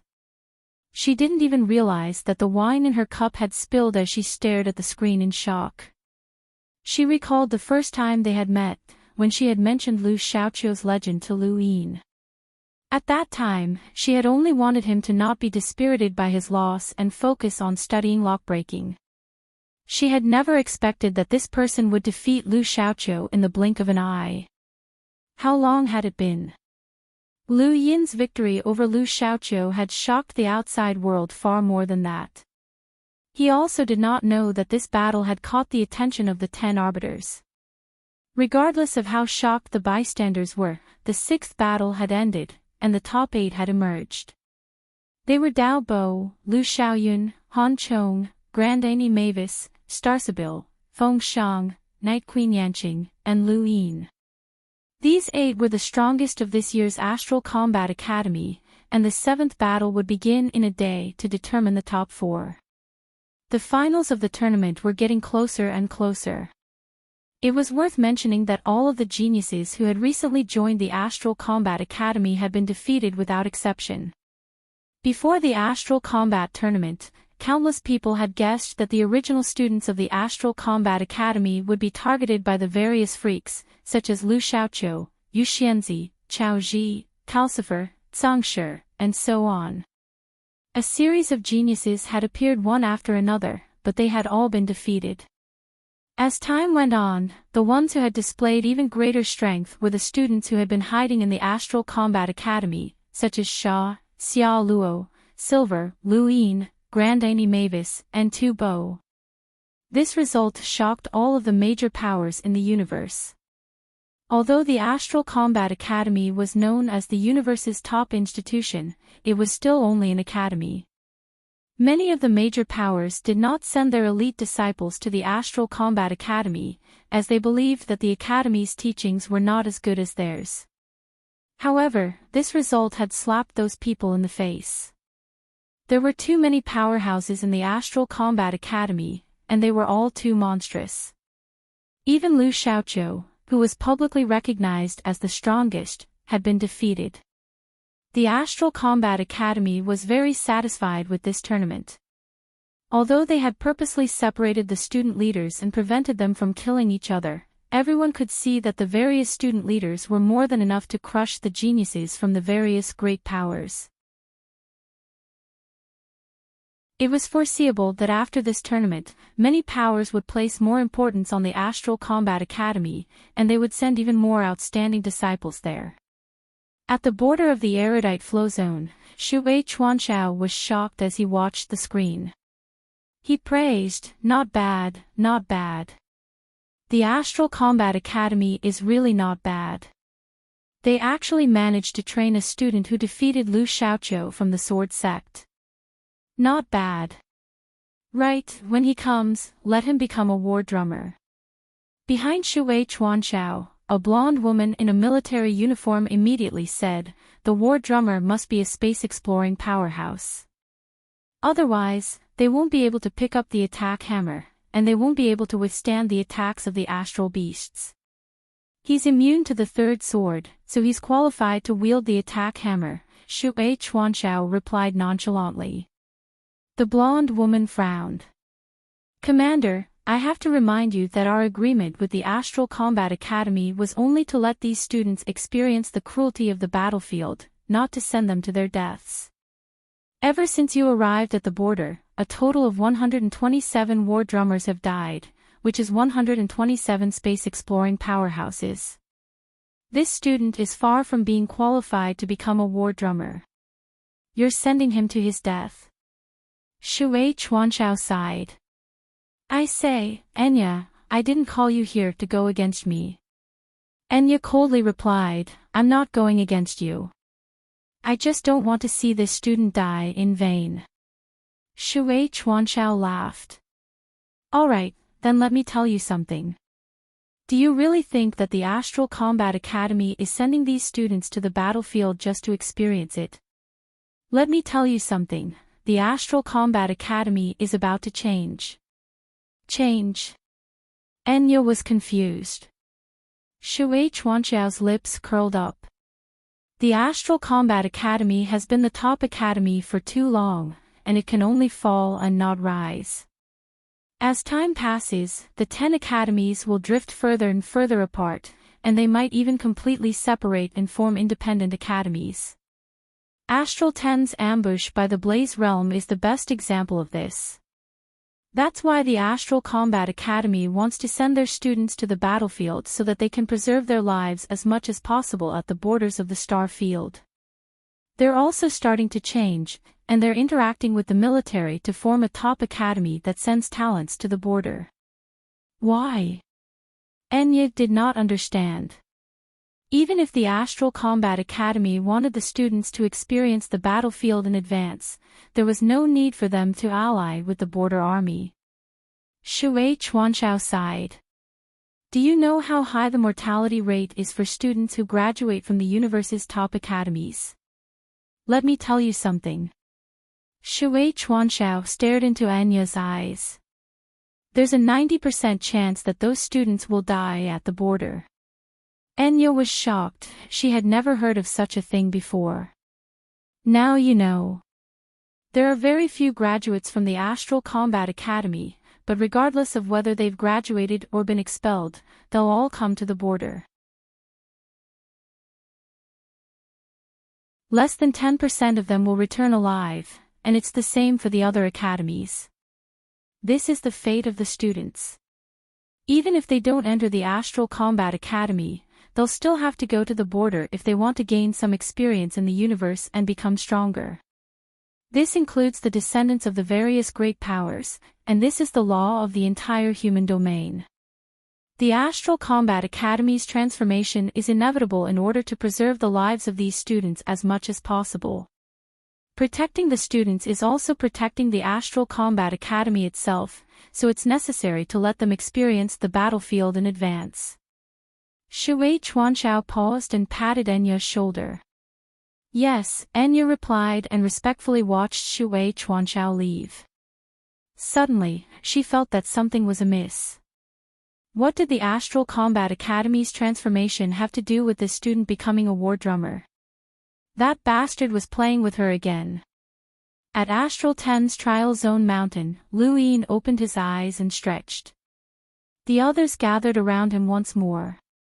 Brother Lu, you're amazing. Coco exclaimed in admiration. Lu Yin smiled and swept his gaze across the crowd, pausing on Hui Daynight's face for a moment. Hui Dayknight awkwardly turned his head away. Silver beamed as he walked up to Lu Yin. You're amazing. You're barely on par with me when I use 30% of my strength. Lu Yin disdainfully replied, I only use 20% of my strength. I only used 10% of my strength to defeat that guy with 3 swords. I didn't even use 10%. Everyone else was bewildered. At that moment, Lu Xiaoyun walked over, and the crowd unconsciously made way for her. She looked at Lu Yin seriously, her eyes still filled with disbelief. How was the first strike? Lu Yin thought for a moment. It was swift and fierce. What about the second strike? Lu Xiaoyun continued to ask. Lu Yin blurted out, it covered a large area and had a strong attack. Then, what about the third strike? Lu Xiaoyun stared at Lu Yin. Lu Yin smiled back at her. Lu Xiaoyun was disappointed. I'm sorry, I shouldn't have asked. Lu Yin smiled. Madame Naylan saved my life, so I can tell you about the third strike. He paused for a moment as everyone stared at him. I didn't feel anything from the third strike. Everyone else was stunned, as they didn't understand. Only Lu Xiaoyun stared at Lu Yin in a daze and bitterly said, so there really are geniuses like you in this universe who are immune to the third strike. You might be the Dayknight clan's nemesis. This shocked Hui Dayknight, and he turned to look at Lu Yin in confusion. Why would he be immune to the third strike of the sword sect, be the Dayknight clan's nemesis? Lu Yin knew what Lu Xiaoyun meant. The Dayknight clan's battle techniques all had the same spirit-destroying effect as the third strike. If Lu Yin was truly immune to spirit-destroying attacks, then the Day-Night Clan's battle techniques would just be ordinary techniques to him. Of course, even though he knew this, he didn't show it. He just looked at Lu Xiaoyun in confusion. Lu Xiaoyun looked at Lu Yin deeply. "Be careful of the Night King clan." She then turned and left. Lu Yin exhaled. Perhaps he had made a mistake, as he shouldn't have been completely ineffective against Lu Xiaoqiu's third strike. If even Lu Xiaoyun thought that he was the Day-Night Clan's nemesis, then what about the Day-Night Clan itself? He couldn't help but recall the scene when he had first entered the Day-Night Clan's inheritance corridor and the name at the top of the stone tablet outside, Night King Jinwu. He had a feeling that this was a mountain that he had to cross. Just as Lu Yin was about to rest, his expression changed. He walked out of the Trial Zone mountain and arrived at the Trial Zone entrance, where he bowed respectfully to the Trial Master. "Mentor, you were looking for me." The Trial Master opened his eyes, and a trace of surprise appeared on his aged face. "You were able to defeat an inheritor of the Sword Sect's 13 swords. Kid, you're quite astonishing." Lu Yin modestly replied, "I was just lucky." He wasn't able to use the fourth strike. The Trial Master smiled and shook his head. "It wasn't that he wasn't able to use it, but that you destroyed it." Lu Yin's eyes flashed. The Trial Master looked at Lu Yin seriously. "When you attacked him, you deliberately destroyed the iron sword that he created with his star energy, but you didn't completely destroy it. You were waiting for the moment when the iron sword couldn't withstand his strength and would disrupt his aura, which would then allow you to deal the fatal blow. Am I right?" Lu Yin smiled. "I can't hide anything from you, mentor." The Trial Master smiled. "Kid, you're very smart. Not only did you do that during the battle, but you also didn't reveal that technique." Lu Yin's heart trembled. He had long since guessed that these mentors would be able to see through the serious art.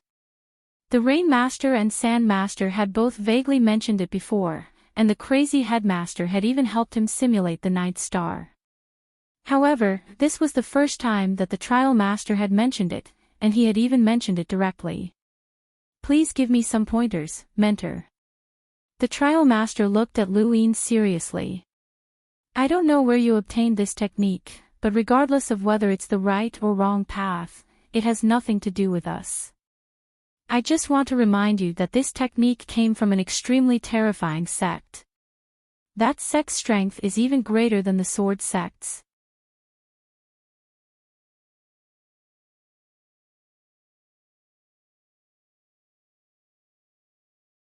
This is an example that the Academy has set up for all the students, and it's also for the countless people in the universe to see. To put it bluntly, he's just showing off. Big Pow popped out of nowhere and interjected. On the peak, one figure after another appeared. Of the top 8, aside from Grand Annie Mavis, the rest were all student leaders from their respective academies. So many genius powerhouses had appeared, but 7 of the 10 student leaders had remained. The Astral Combat Academy was very satisfied with this result. Of course, the inevitable battles between the student leaders were about to begin. The first battle was between Starsabil and Feng Shang. When Feng Shang saw that his opponent was Starsabil, his face immediately turned bitter. He had plenty of battle experience, and he was not afraid of anyone. He even dared to fight Lu Xiaoqiu, but he did not know where to begin against Starsabil, as he had no idea how to attack her. Starsabil smiled at Feng Shang. "I don't recall that we've ever fought before. This is our first time." Feng Shang was speechless. "If I'd known that I would be facing you in this battle, I would have pestered you for 10 or even 100 rounds." Starsabil smiled. "Battle experience is useless against me, because my attack is based on divination and seeing the future." Feng Shang rolled his eyes. Only an idiot would believe that. Soon, the battle between the two began on the arena plains. Lu Yin and the rest stared at the arena below, all of them looking at Starsabil. What secrets did her attack hold? Not long after, everyone was shocked to see that all of Feng Shang's attacks had missed. Even if he used his domain to cover the entire arena plains in an attempt to suppress Starsabil, it was useless. Starsabil really seemed to be able to predict the future, and she was always able to dodge his attacks before he did, causing his attacks to miss. Not long after, Feng Shang's face paled. Starsabil was clearly right in front of him, but he could not hit her. This feeling was so stifling that he wanted to vomit blood. "Hey, can't you just hit me twice?" Feng Shang could not help but shout. Starsabil smiled. "Sure." She then fluttered towards Feng Shang. Feng Shang pressed down with his palm.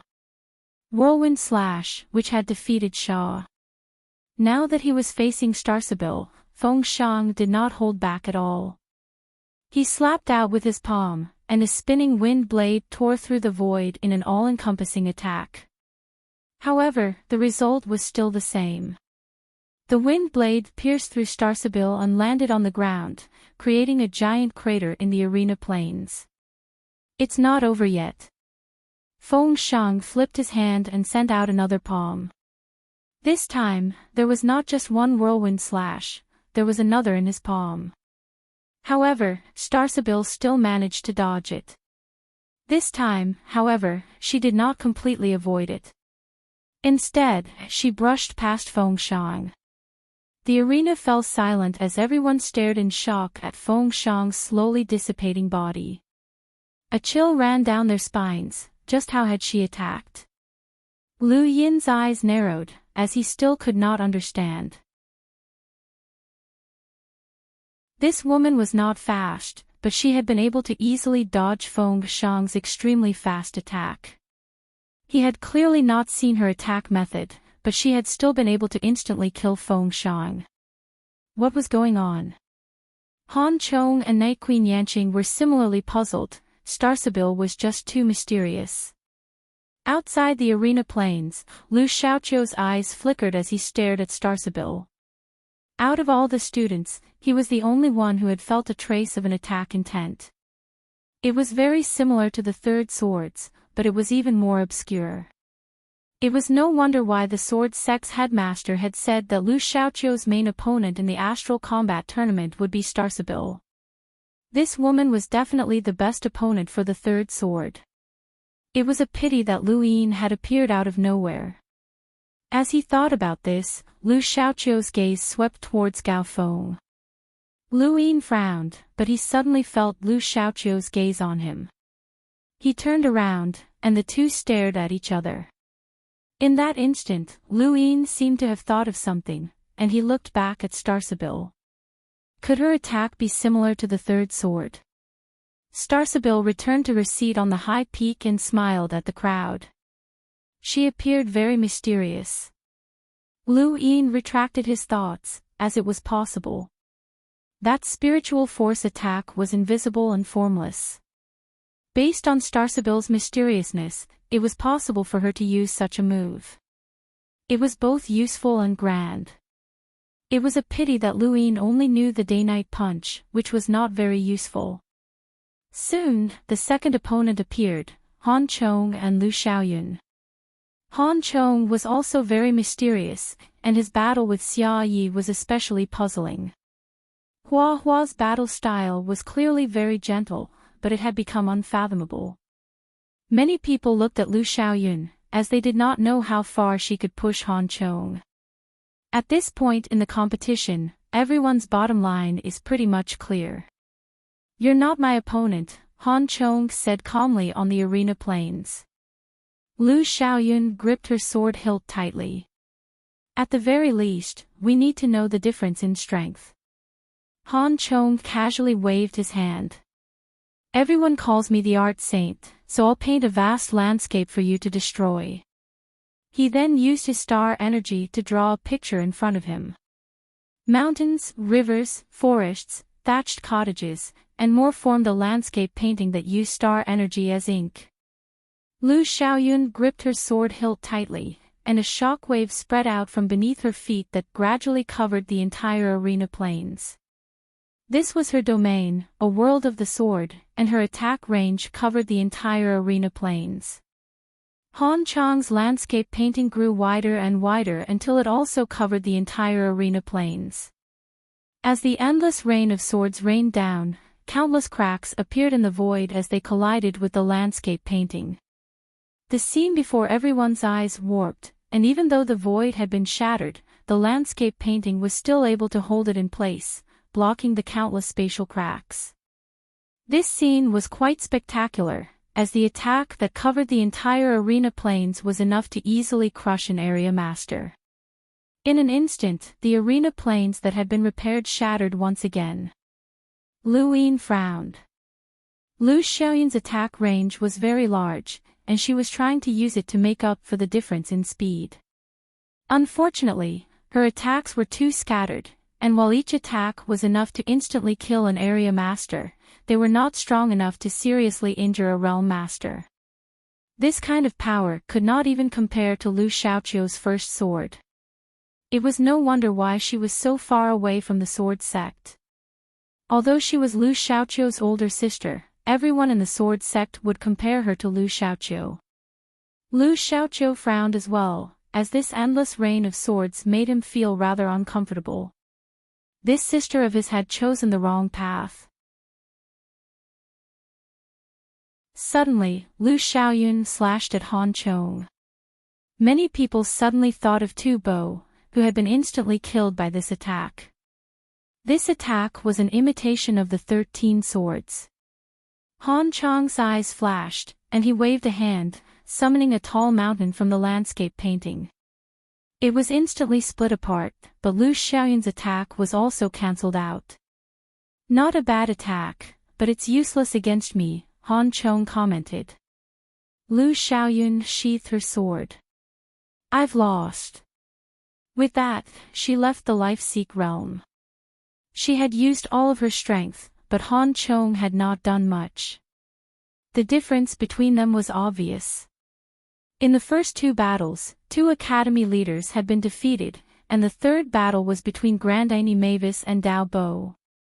Many people looked towards the peak, where there were only 2 people left, Lu Yin and Night Queen Yanqing. The scene was very similar to the previous battle, and Lu Yin was also in the last battle. Night Queen Yanqing was not surprised, as that person had already informed her of the outcome. She had also analyzed Lu Yin's power level and simulated it multiple times, and she was certain to win. Lu Yin glanced at Night Queen Yanqing. Was this a coincidence? He had actually gone up against someone from the Night King clan. Lu Xiaoyun had warned him to be careful of the Night King clan. Could this be a test?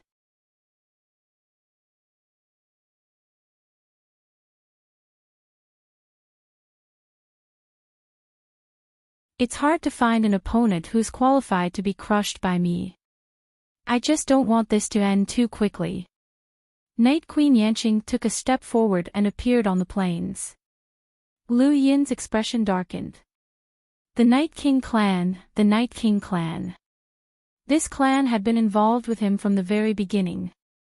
Earth's Qingyu, Umbral Butterfly Weave Shua Day Night, Astral Ten Sui Day Night, and now Night Queen Yanqing. He really did have some fate with this clan. Brother Lu, don't mind her. That's just her temper. She's a woman, and there will always be a few days when she feels uncomfortable. Feng Shang appeared and shamelessly sat on the peak. The other defeated academy leaders had not returned, he was the only one who had. Starsabil looked at Feng Shang. What did you say? Feng Shang was embarrassed. Well, I didn't say anything, haha.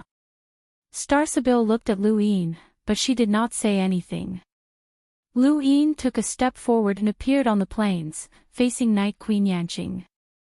Many people believed that the champion of this astral combat tournament would be decided, but in reality, this was already the final battle, and only a few people knew about it. If the sword sect's Lu Xiaoqiu was not very famous, then the Night King clan was different. Their signature black and white hair with a strand of gray in the center was the Night King clan, the most powerful clan in the entire universe. Regardless of whether it was the Outerverse or the Innerverse, the Day-Night clan was extremely terrifying and had countless legends. In the Great Yu Empire, Hu Shaoling, Jenny Anna, Geraldine, Jerlin, Eddie, and the others who had fought against Qingyu all stared with wide eyes. The final battle on Earth was still fresh in their minds, and Qingyu's strength had shocked everyone. Back then, it had been Lu Yin who had defeated him, and the process had been extremely difficult. No one had expected Lu Yin to face this clan again in the blink of an eye. Night Queen Yanqing was not Qingyu. Qingyu had climbed up the ranks as a member of the Day-Night clan, but Night Queen Yanqing had been born as a Night King. The cultivation resources and battle techniques that she had obtained were not something that Qingyu could compare to. No one had directly experienced the battle between Lu Xiaoqiu and Lu Yin, but when they faced Night Queen Yanqing, they felt a chill run down their spines. The words Night King clan were enough to describe everything. The two stood across from each other on the plains without moving. Lu Yin stared intently at Night Queen Yanqing's eyes, as he had not forgotten how Sharon had been instantly petrified. That was Night Queen Yanqing's innate gift, and if he could not break it, then he would not be able to stop her. Night Queen Yanqing's lips curled up into a charming smile, and her gaze became arrogant. A strand of purple flickered, causing Lu Yin's scalp to tingle. His four-lined battle force covered his body, but it had been a close call. A strange undulation had been blocked by the four-lined battle force and isolated outside his body.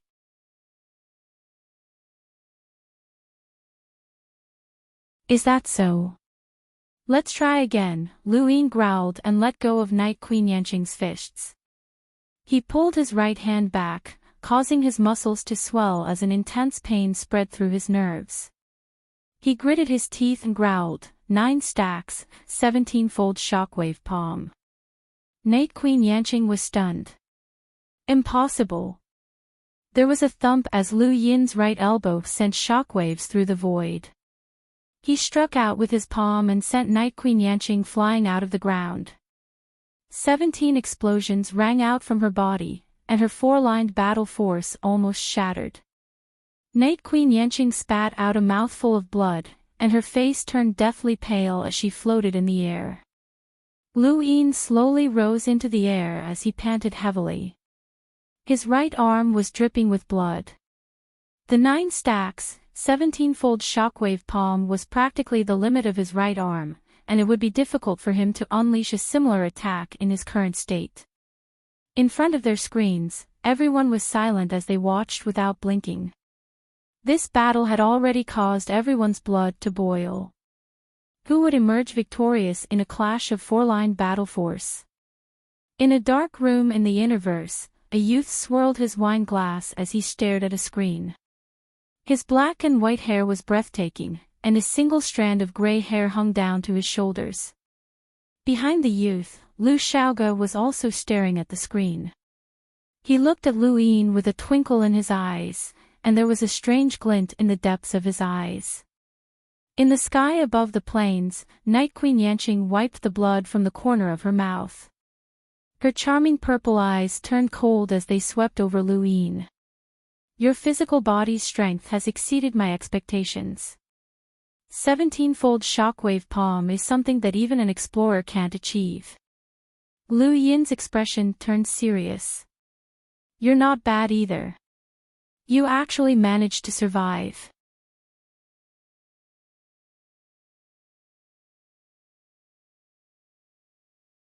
Welcome aboard. Stay tuned and subscribe to Han Li's Wuxia Adventures for more thrilling content. Chapter 226. Night Queen Yanqing's lips curled up into a smile as she arrogantly looked down at Lu Yin. Hold on. And, who gave you the guts to speak so arrogantly? I thought that I could finish you off, but now it seems that I have no choice but to use that move. Open your eyes wide, and I'll show you what a Night King is like. This is a battle technique that only Night Kings can comprehend, Night King's body. With a low growl, a gray stream of air spread out and enveloped Night Queen Yanqing's body, gradually fusing with her four-lined battle force. Immediately after, a gale swept out in all directions, crushing the ground and distorting the void. Countless people watched on nervously. What battle technique was this? Was it a Night King clan battle technique? Outside the plains, Chilean Day Knight's eyes burned with passion. The Night King's body was an extremely powerful battle technique that only the Day Knight clan could comprehend. It could raise one's physical strength by a level, and this level was equivalent to an increase of one's battle force. In other words, Night Queen Yanqing possessed five-line battle force at this moment. Many of the great powers who were familiar with the Night King clan sighed in amazement. Every time a Night King clan battle technique was used, it would shock everyone. The Night King's body was quite famous, but there were very few people who could successfully cultivate it. No one had expected Night Queen Yanqing to succeed.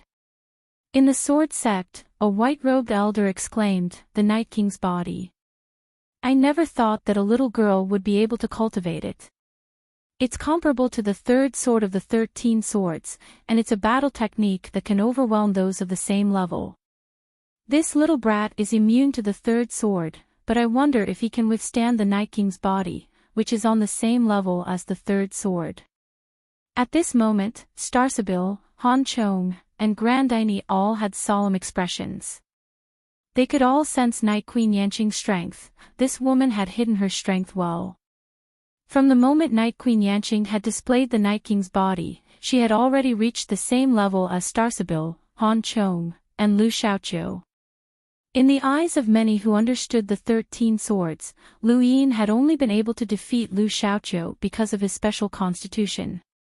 This constitution allowed him to be immune to the third sword, but it was not an offensive power. It could be said that Lu Yin's strength had not been accepted, and even Grandaini Mavis had not been accepted. This year's Astral Combat Tournament's true powerhouses were Starsabil, Han Chong, Night Queen Yanqing, and Lu Xiaoqiu. Lu Yin's expression turned ugly, as he could sense that Night Queen Yanqing's power was rapidly rising. Her power was as deep as the ocean, but it was also as indestructible as a mountain. Don't admit defeat because you're afraid. Otherwise, I'll personally go to Astral 10 and crush you. Night Queen Yanqing's voice was cold as her body suddenly vanished. The next moment, Lu Yin felt a sharp pain in his abdomen as the scene in front of him rapidly receded. His entire body had been smashed into the ground by an enormous force. This force had shattered his four-line battle force and caused him to spit out a mouthful of blood. Night Queen Yanqing stood on the plains and looked down. She did not know how deep Lu Yin had sunk into the ground. She raised her head and swept her gaze across the plains. She saw Lu Xiaoqiu, Starsabil, Han Chong, and everyone else, and she smiled. This was the power of the Night King's body, which was comparable to five-line battle force. A single strike was enough to crush an ant. In front of his screen, Undying Yushan sighed. The Night King clan was too terrifying. On Earth, Zhou Shan and the rest clenched their fists as they watched the screen nervously.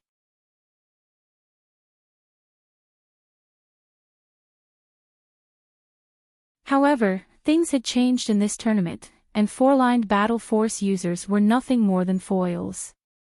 Suddenly, a dark golden light flickered and shot into the sky, dyeing the sky a dark gold and dispelling the shocking purple. Everyone stared blankly.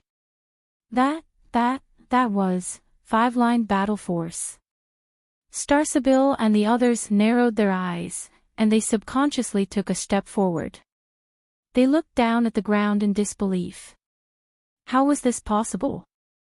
Five-lined battle force was something that only the 10 arbiters had been able to achieve back in the Astral Combat Academy. Night Queen Yanqing's body trembled, and she unconsciously took a few steps back. Beneath her feet, the dark golden light shone with a dazzling brilliance. High up in the sky, more than 10 mentors appeared, including Astral 10 Sandmaster. They all looked on in shock. After the 10 arbiters, another 5-line battle force has appeared. This kid's talent is no less than that of the 10 arbiters. Another 10 arbiters candidate. In front of their screens, countless people were shocked, including space-exploring powerhouses. Battle Force was very difficult to comprehend, and only top-notch institutions like the Astral Combat Academy could produce Battle Force users one after another. In the entire Innerverse and Outerverse, anyone who could comprehend Battle Force was considered an elite. Even space-exploring powerhouses who had comprehended Battle Force would find it difficult to achieve 5-line Battle Force, as it was the mark of a powerhouse. Any space-exploring powerhouse who could comprehend 5-line Battle Force could easily crush others of the same level. Now, however, a Melder had actually comprehended 5-line Battle Force and possessed such a shocking color. Lu Yin stepped out of the ground with a calm expression. He had experienced 2 near-death disasters on Driftcharge Planet. The first time, he had used the arcane art of life and death to raise his battle force to 3 lines. The second time, he had unconsciously circulated the arcane art of life and death in outer space, which had raised his battle force to 5 lines. Even now, Lu Yin found it hard to believe that he had been able to reach this step, but the arcane art of life and death was just that mysterious. He was grateful to that elder from Driftcharge Planet. If not for that elder, he would have wasted his 2 near-death disasters. Now, his strength had transformed. The arcane art of life and death was the most mysterious technique. However, this technique was not something that could be cultivated. Lu Yin did not know how to survive the first calamity, and he had almost become a piece of white meat. As for the second calamity, if not for the Nalan family spacecraft coincidentally passing by, he would have definitely died. He did not want to experience that again. He clenched his right fist, and his purple battle force transformed into a brand that covered his entire body. Outside of this brand was a circle of dark golden lines that made his entire body appear dark gold. He could feel an incomparably terrifying strength. This was a strength that he had obtained at the cost of his own life. He would use this strength to end this year's Astral Combat Tournament. Not too far away, Night Queen Yanqing's pupils dilated as she stared in shock at Lu Yin, who was slowly walking out of the ground. Her face was deathly pale. Impossible, how did you break through to 5-line battle force? That's something only the 10 arbiters can do. You can't possibly do it. Lu Yin looked at his own arm and then turned to face Night Queen Yanqing. At this moment, her innate gift of purple eyes did not affect him at all. Impossible. Then give it a try. I hope that you can withstand it. His body suddenly vanished, and when he reappeared, he was right in front of Night Queen Yanqing. His right hand appeared at her forehead, and he flicked his middle finger against her forehead.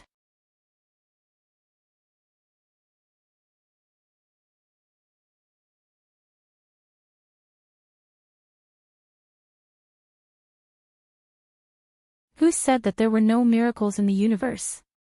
The people on Earth were already cheering.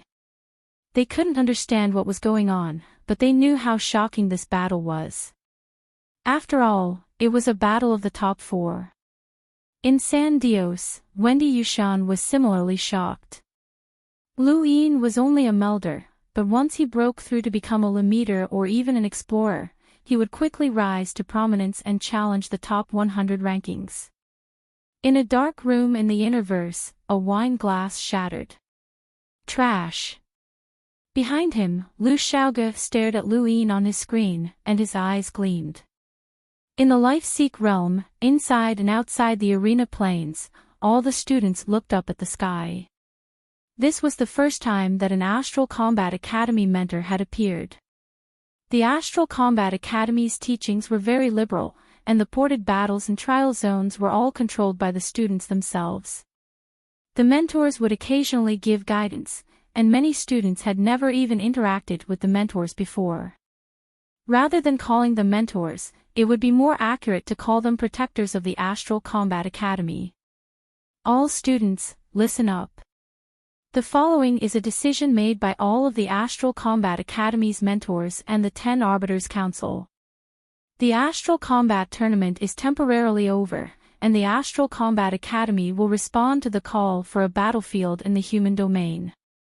With the top 4 as the leader, the Astral Combat Academy will lead teams to the human domain's borders to contribute to the human domain. The time for the final battle will be announced at a later date. Then, he repeated the announcement. Many students were shocked. The Astral Combat Tournament had ended. Countless people cursed in front of their screens. The tournament had ended right after the top 4 had been decided. It was too disgusting. Lu Yin sighed. It had ended. The trial master had reminded him that this was the final battle. As for when the Astral Combat Tournament's final battle would take place, that would be decided by the higher-ups. However, what about the rewards from the sponsors? He remembered that the Nalan family had donated a harmless sourcebox suitable for perceptive intermediate lockbreaking.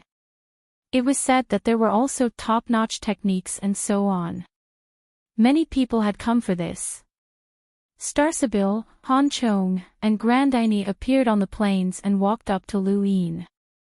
The final battle hasn't been decided yet. Let's use this time to improve ourselves, Starsabil said with a smile. Her voice was very gentle and comforting. Lu Yin stretched his arms. The past few days have been too tiring. I should relax a little.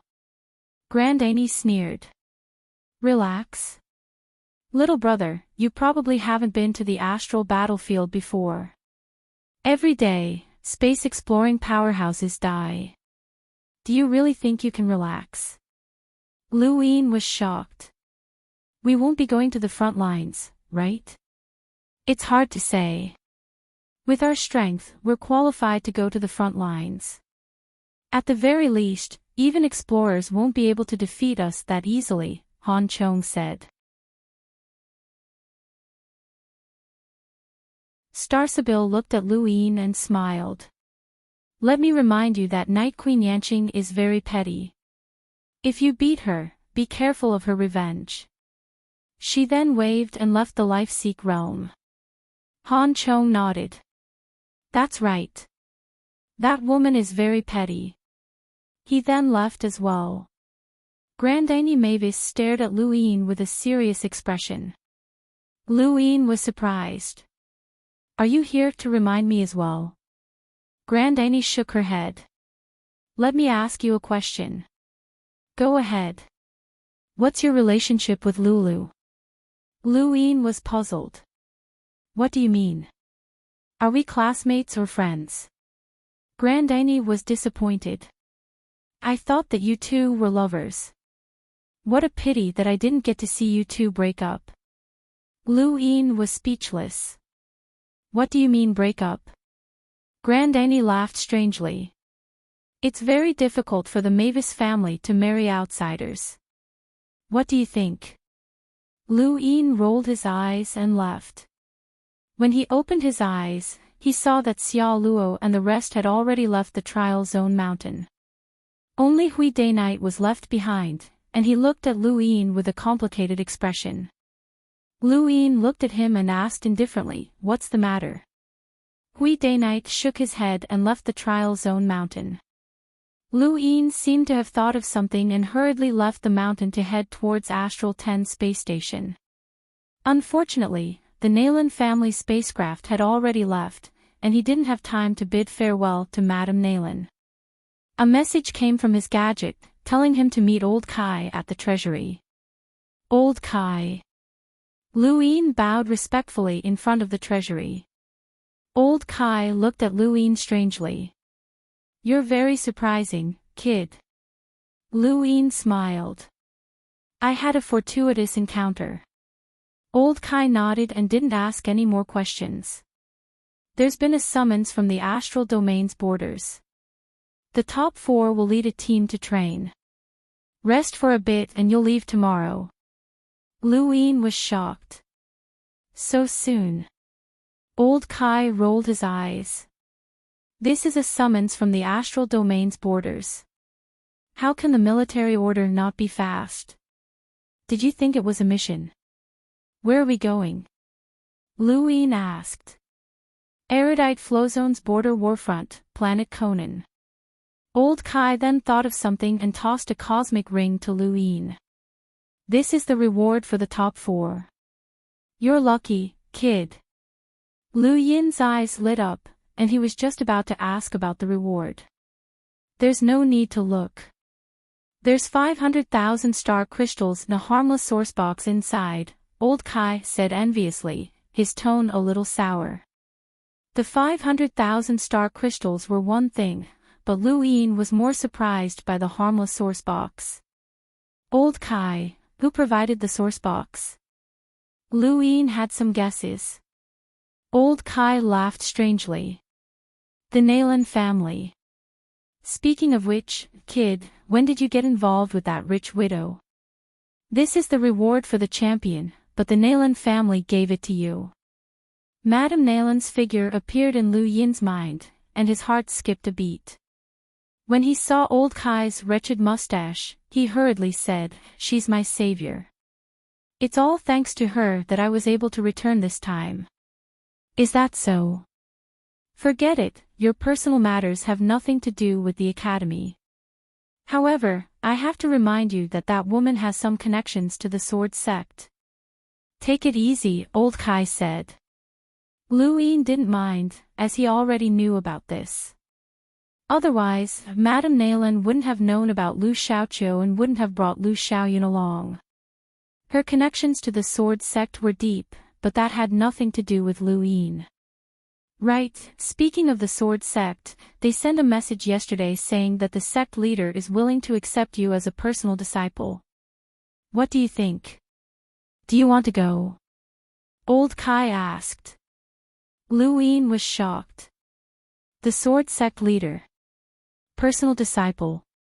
Old Kai nodded, and his lips curled up as he stroked his mustache. That's right. You'll be the sect leader's personal disciple, and your status will be the same as Lu Xiaoqiu's. Luin was shocked.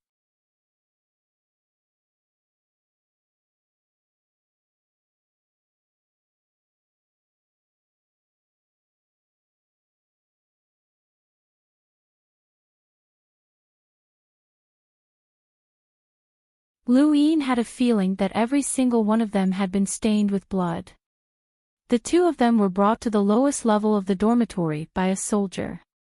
These will be your rooms until we reach the border. 2 people to a room. The soldier then left. Luin opened the door and walked in. The dormitory was very small, and after looking around, he randomly chose a bed and sat down. It wasn't bad. At that moment, the warship shook and activated. It left Astral 10 and headed straight into outer space. Silver casually laid down on the bed and smiled at Luin. Are you disappointed, Captain? Why would I be? Luin was puzzled. Silver smiled. You're one of the top 4 students of the Astral Combat Tournament, and you're one of the top students of the Astral Combat Academy. Yet, you're assigned to the lowest level of the dormitory and squeezed in with these soldiers. Aren't you disappointed? Don't you feel like you've been treated coldly? Luin laughed. We're just students, not important people. Why would they give us special treatment? To soldiers, only the strong are worthy of respect. Aren't you? The only people on this ship who can defeat you are probably explorers. How many explorers do you think there are on this ship? Silver's smile was very creepy, and Luin inexplicably recalled the rebellion that had occurred when he had traveled from Earth to the Great U Empire's capital star. He stared at Silver. What are you trying to do? Silver smiled. Captain, you're nervous. Luin suddenly reached out and grabbed at Silver. Silver's eyes suddenly opened, and they were filled with an endless chill. The butterfly knife suddenly flashed and streaked towards Lu Yin's neck, but he easily dodged it.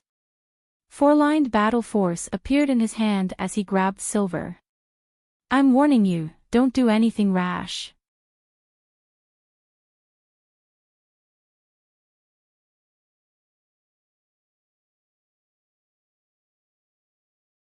He remembered that Gu Er, who he had killed in the Tao of Purgatory, was old Guda's son. As the astral river arc drew closer and closer, Lu Yin's gaze grew colder and colder. He would never forget that scene, it had been the same back then. The astral river arc had slowly approached, but then it had suddenly stopped. Then, he had heard cries of despair and endless crimson. If not for old Gouda deliberately delaying the astral river arc, they would not have ended up in such a miserable state. Lu Yin would definitely have his revenge. The Erudite Alliance's warship passed through the arc first, and behind it, a row of spacecraft boarded one after another. The arc was extremely large, and Lu Yin could not figure out how the humans had built it. He did not look at it for too long and simply turned to leave. If he did, he was afraid that he would not be able to control himself and would do something. Now was not the time. After passing through the astral river, one would enter the innerverse. The innerverse and the outerverse had completely different feelings. It was rumored that the deeper one ventured into the universe, the higher the chances of a powerhouse being born. Although this rumor could not be verified, the innerverse was indeed much stronger than the outerverse, which was why many outerverse powerhouses wanted to enter the innerverse. The astral river covered the entire innerverse, and its tributaries covered the entire innerverse as well. The 8 largest flow zones were currently located in the Blazing Mist flow zone, and they circled around the edges of the Blazing Mist flow zone as they headed towards the Erudite flow zone. Not long after, just as the warship was about to leave the Blazing Mist flow zone, Lu Yin saw a formless ripple spreading out in front of them. Outside the ripple was a giant spacecraft, and within the ripple was a rather ancient mechanical spacecraft. It was probably some civilization that had just made contact with the universe and was using this spacecraft to explore the universe. Inside the spacecraft, there were several figures constantly looking out, curiously sizing up the universe. This kind of spacecraft could not even land on nearby planets, let alone the giant spacecraft that was observing them through the ripple. This was the sorrow of a weak civilization. Perhaps to them, they were the only intelligent life forms in the universe. They were the center of the universe, but in reality, there were powerful civilizations observing them from just a few meters away. They were like pets trapped in a cage, allowing the advanced civilizations to observe them. They could not be seen or touched. Even the starry sky was fake. "Captain, do you think that we're like them, trapped in a cage by a powerful civilization and being observed?" Silver had walked over to Lu Yin's side at some point and asked with a grin. There was no answer to this question. Perhaps they were, and perhaps they weren't. Lu Yin looked up. That's right. Could there be a pair of eyes right in front of him that could see him, but he could not see?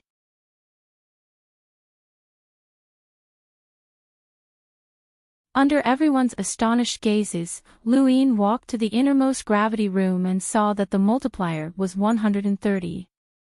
The last time he had been in the time-stop space, he had increased the gravity to 100-fold before he could even feel it. Based on his estimations, the maximum gravity he could withstand was around 110 times. However, that was only the strength of his physical body. If he added on his 5-line battle force, he would definitely be able to withstand 150 times. However, the highest gravity he could currently withstand was 130 times, so he resolutely stepped into the time-stop space. Hey, there seems to be someone there. The captain's inside. The moment he stepped into the 130 times gravity room, Lu Yin felt as if the world was collapsing around him. His 5 viscera and 6 bowels were almost crushed. Suddenly, a hand appeared in front of him and pushed towards him. Lu Yin immediately erupted with 5-lined battle force, and a dark gold palm shot out to meet the hand in front of him. There was a loud bang as the walls of the gravity room shattered and cracks appeared on the ground. The entire room sounded an alarm, and Lu Yin took a step back and looked up to see a shocked middle-aged man. The 130 times gravity suddenly disappeared, and the door opened as a group of soldiers rushed in. "What's all the commotion about? Get out!" the middle-aged man shouted.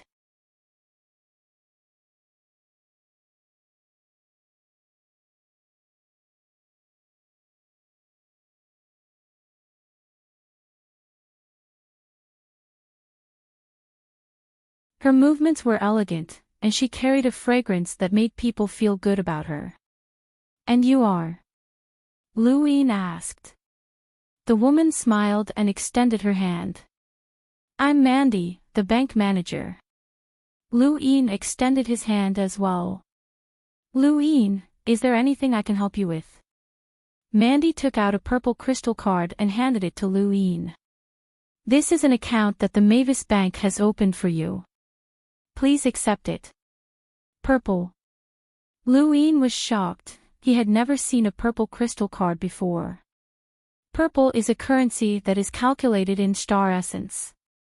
It's not given out in the outerverse, only in the innerverse, Mandy explained.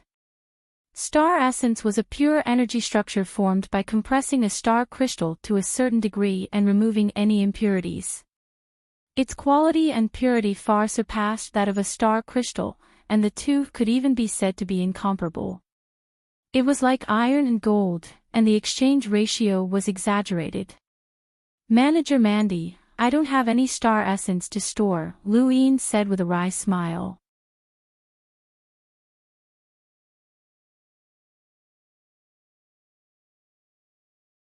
Welcome aboard. Stay tuned and subscribe to Han Li's Wuxia Adventures for more thrilling content. Chapter 231. Mandy smiled. "This is our gift to you, Student Lu. We'd like to thank you for taking care of the Mavis family." "You mean Lulu?" Lu Yin asked. Mandy smiled and nodded. "There aren't many Mavis family members, and we're well aware of how well you've taken care of Miss Lulu. The star crystals that you've taken today will be given to you in increments of 10. This is the most I can do." "What do you mean?" Lu Yin was puzzled. Mandy smiled. "The exchange rate between star crystals and star essence is 1 to 100,000. No matter how many star crystals you take, we'll increase it to 10 in increments based on the exchange rate." Lu Yin's heart skipped a beat. "I have 710,000 star crystals. We can give you 10 star essence, and you can keep 10,000 star crystals as change," Mandy said with a smile. Lu Yin was speechless, as he felt like he had spoken too early. Based on this woman's attitude, even if he only had 1 star crystal, she could increase it to 10 star essence. Was she giving it away for free? Did she have to be that rich? This woman was just a manager. "Manager Mandy, your gift is too extravagant. Besides, Lulu doesn't need me to take care of her. She's much more powerful than I am, and she can even tame an explorer realm beast as a melder. This is the Mavis family's goodwill. Please don't reject it," Mandy said with a smile. One of the staff took the purple crystal card away, but she returned a moment later. "Student Lu, this is yours." Lu Yin took it and took a deep breath. 10 star essence was equivalent to 1,000,000 star crystals, which meant that he had nearly 300,000 extra star crystals. And this was just the authority of a manager. The Mavis Bank was just too rich, and he even had the urge to chase after Lulu and become her son-in-law. Mandy left, as she had only wanted to give him the money. As for Lu Yin, he generously took out all 10 star essence and placed them in his cosmic ring, along with the 10,000 star crystals he had saved for his pocket money. Although he had many Mavis Bank cards, he did not have a single cent left. The exchange rate between star crystals and star essence was at a ridiculous rate of 1 to 100,000. This wasn't just based on the quality of the star essence. More importantly, the rate at which star essence could be absorbed was much faster. Many disciples from large organizations would directly absorb star essence to reduce the obstacles in their path of breaking through to the explorer realm. More importantly, they would be able to adapt to such pure energy, which was especially important to the inner verse since the astral river was made up of pure energy. No one could guarantee that they would not fall into the astral river while cultivating in the inner verse, regardless of whether it was the main stream or a branch of the astral river. As long as one could adapt in advance, their chances of surviving in the astral river would increase.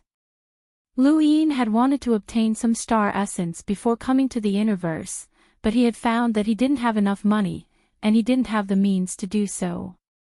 He hadn't expected the Mavis Bank to give him some, and he would remember this favor.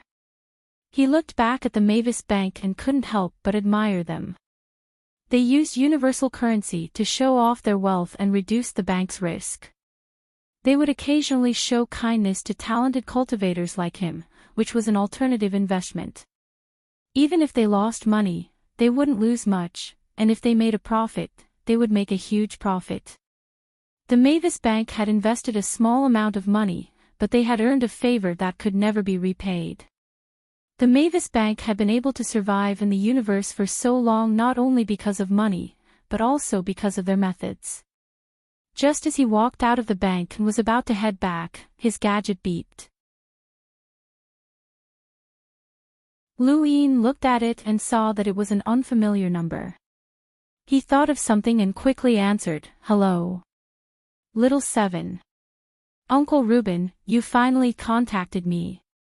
Lu Yin was pleasantly surprised. "Little 7, it's good that you're fine." "I'm fine, but uncle, what's going on at the pirate port? Why is De Chong there? How is he?" Lu Yin asked. "Do you remember when we escaped from the inner verse to the outer verse? We were also ambushed in the outer verse." Lu Yin's eyes narrowed, and his voice grew cold. "Are you talking about the Leo clan?" "That's right. It was the Leo clan who ambushed us, but we weren't sure at the time. That's why we sent De Chong to investigate the pirate port, but he was discovered. The Leo clan didn't want their past to be exposed, so they destroyed themselves and wanted to hide. That's why the pirate port was destroyed." Lu Yin frowned. "It's no secret that the Leo clan operates the pirate port, and it won't affect them if this matter is exposed.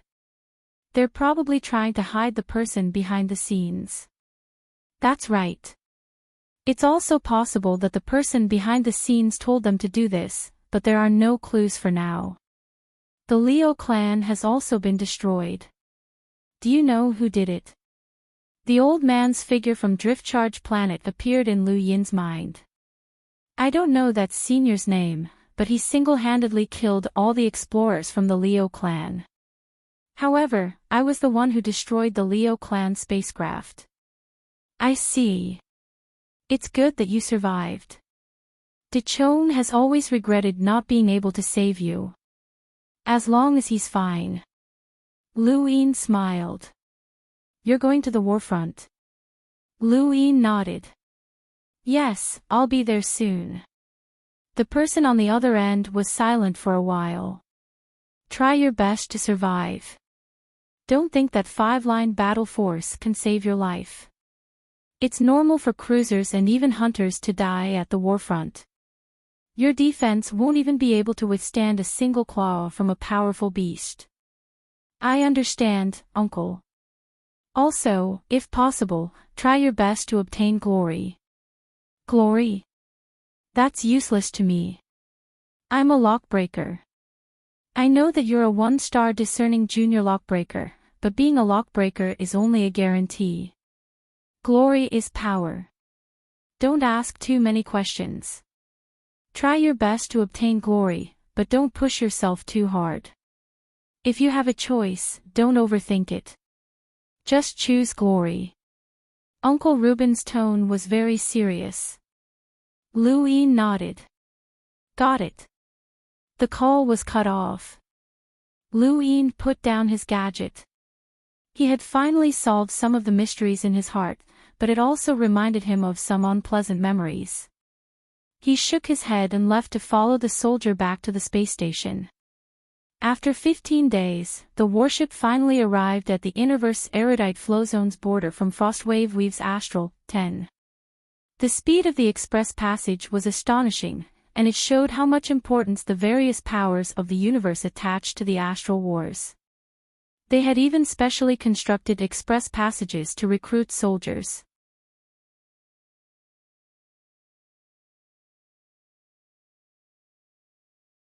I won't be teaching you how to fight, but rather how to survive on this land.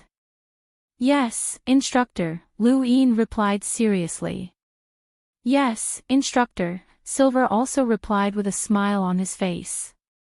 Gilder nodded. Go to the barracks next door and change your clothes. You have 1 minute to put all your miscellaneous items into your cosmic rings. Now. Lu Yin and Silver hurriedly entered the barracks and changed into their uniforms. Gilder looked at the barracks and muttered to himself. He had thought that these two would be difficult to discipline since they were both top students of the Astral Combat Academy, but now it seemed that they would not be so troublesome. When the new recruits first arrived at the barracks, Gilder did not teach them any combat techniques, just as he had said. All he did was make them stand and talk about various adaptations on the battlefield as well as introduce some astral beasts.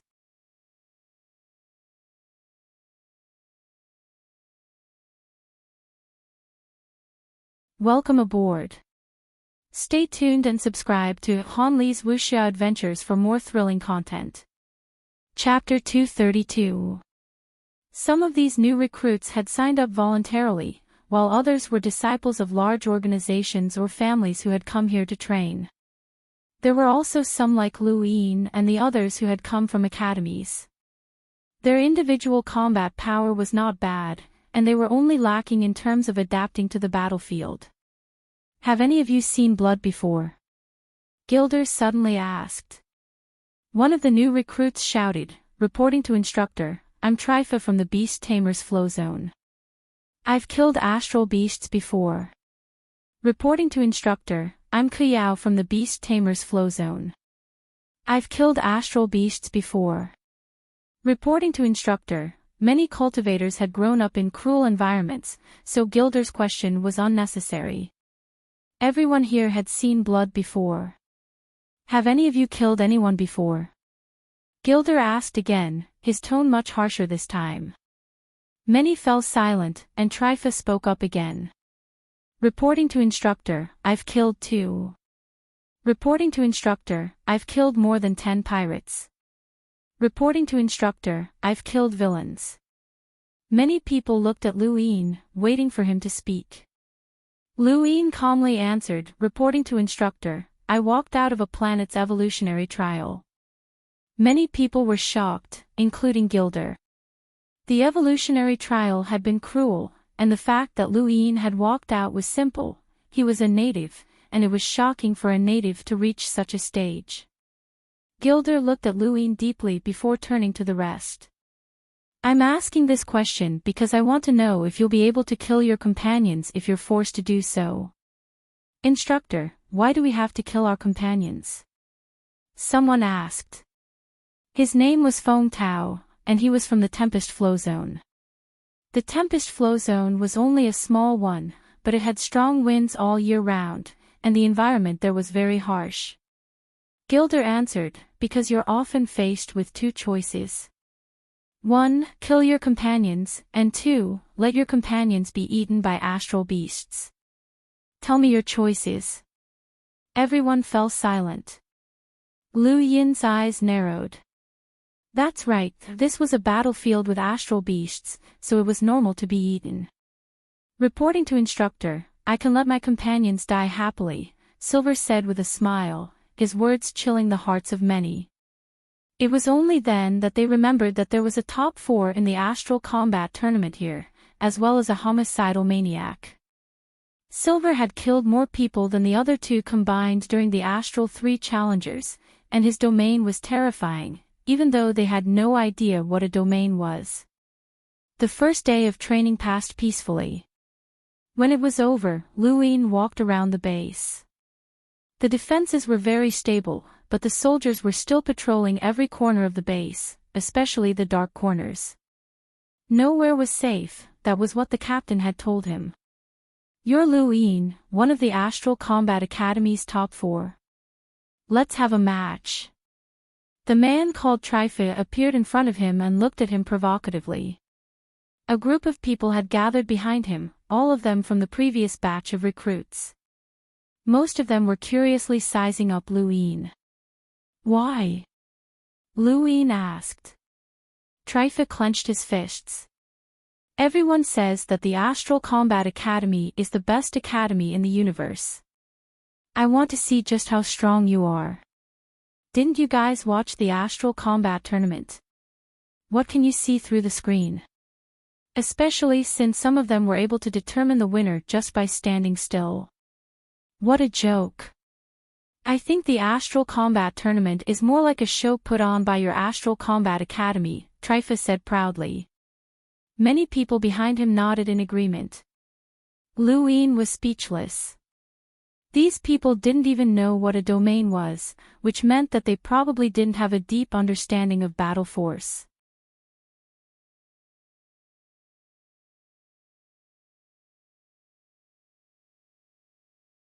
This palm strike made them think that they had just seen an explorer. Endless amounts of astral beasts filled the base. Technological weapons bombarded the base, and soldiers went out to battle. The entire battlefield was filled with flesh and blood. Although Lu Ying was strong and had killed as many Void Wanderers as he could, he was still unable to stop the tide of battle. The astral beasts that filled the mountains were not something that he could deal with by himself, and the strongest person in this base was only comparable to an area master from the Astral Combat Academy. Astral beasts and soldiers mixed together on the battlefield, and even if Lu Ying had powerful battle techniques, he was unable to display them for fear of affecting the soldiers. At this moment, a warship arrived above the base and blasted the ground with beams of light, aiming at the battlefield where there were no soldiers. One by one, soldiers descended from the warship to reinforce the battlefield. At the same time, several more warships appeared. Suddenly, a giant crack appeared in the sky as a giant hoof wrapped in metal stretched out from the void and smashed into a warship, causing it to explode and shake the void.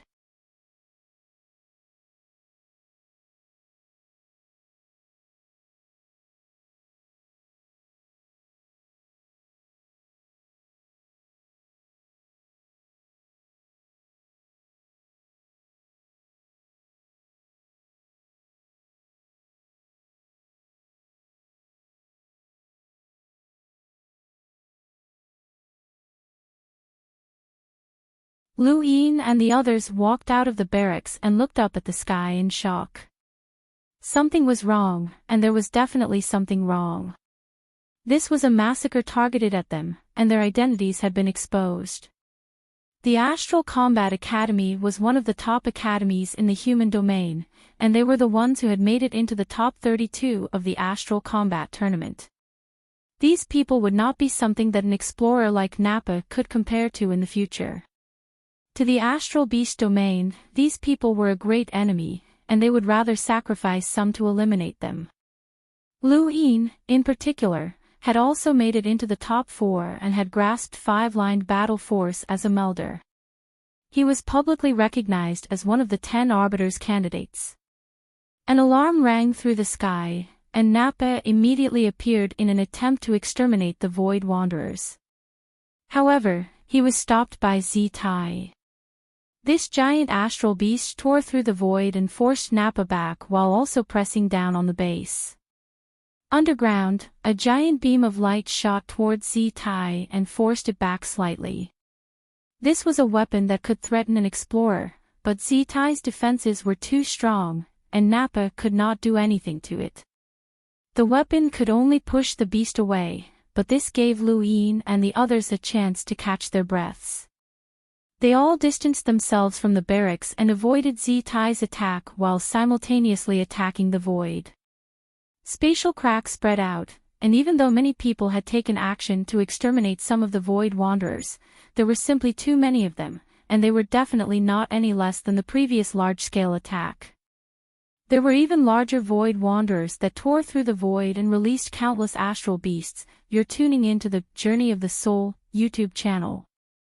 Don't forget to subscribe and join us on this journey to catch the most captivating stories.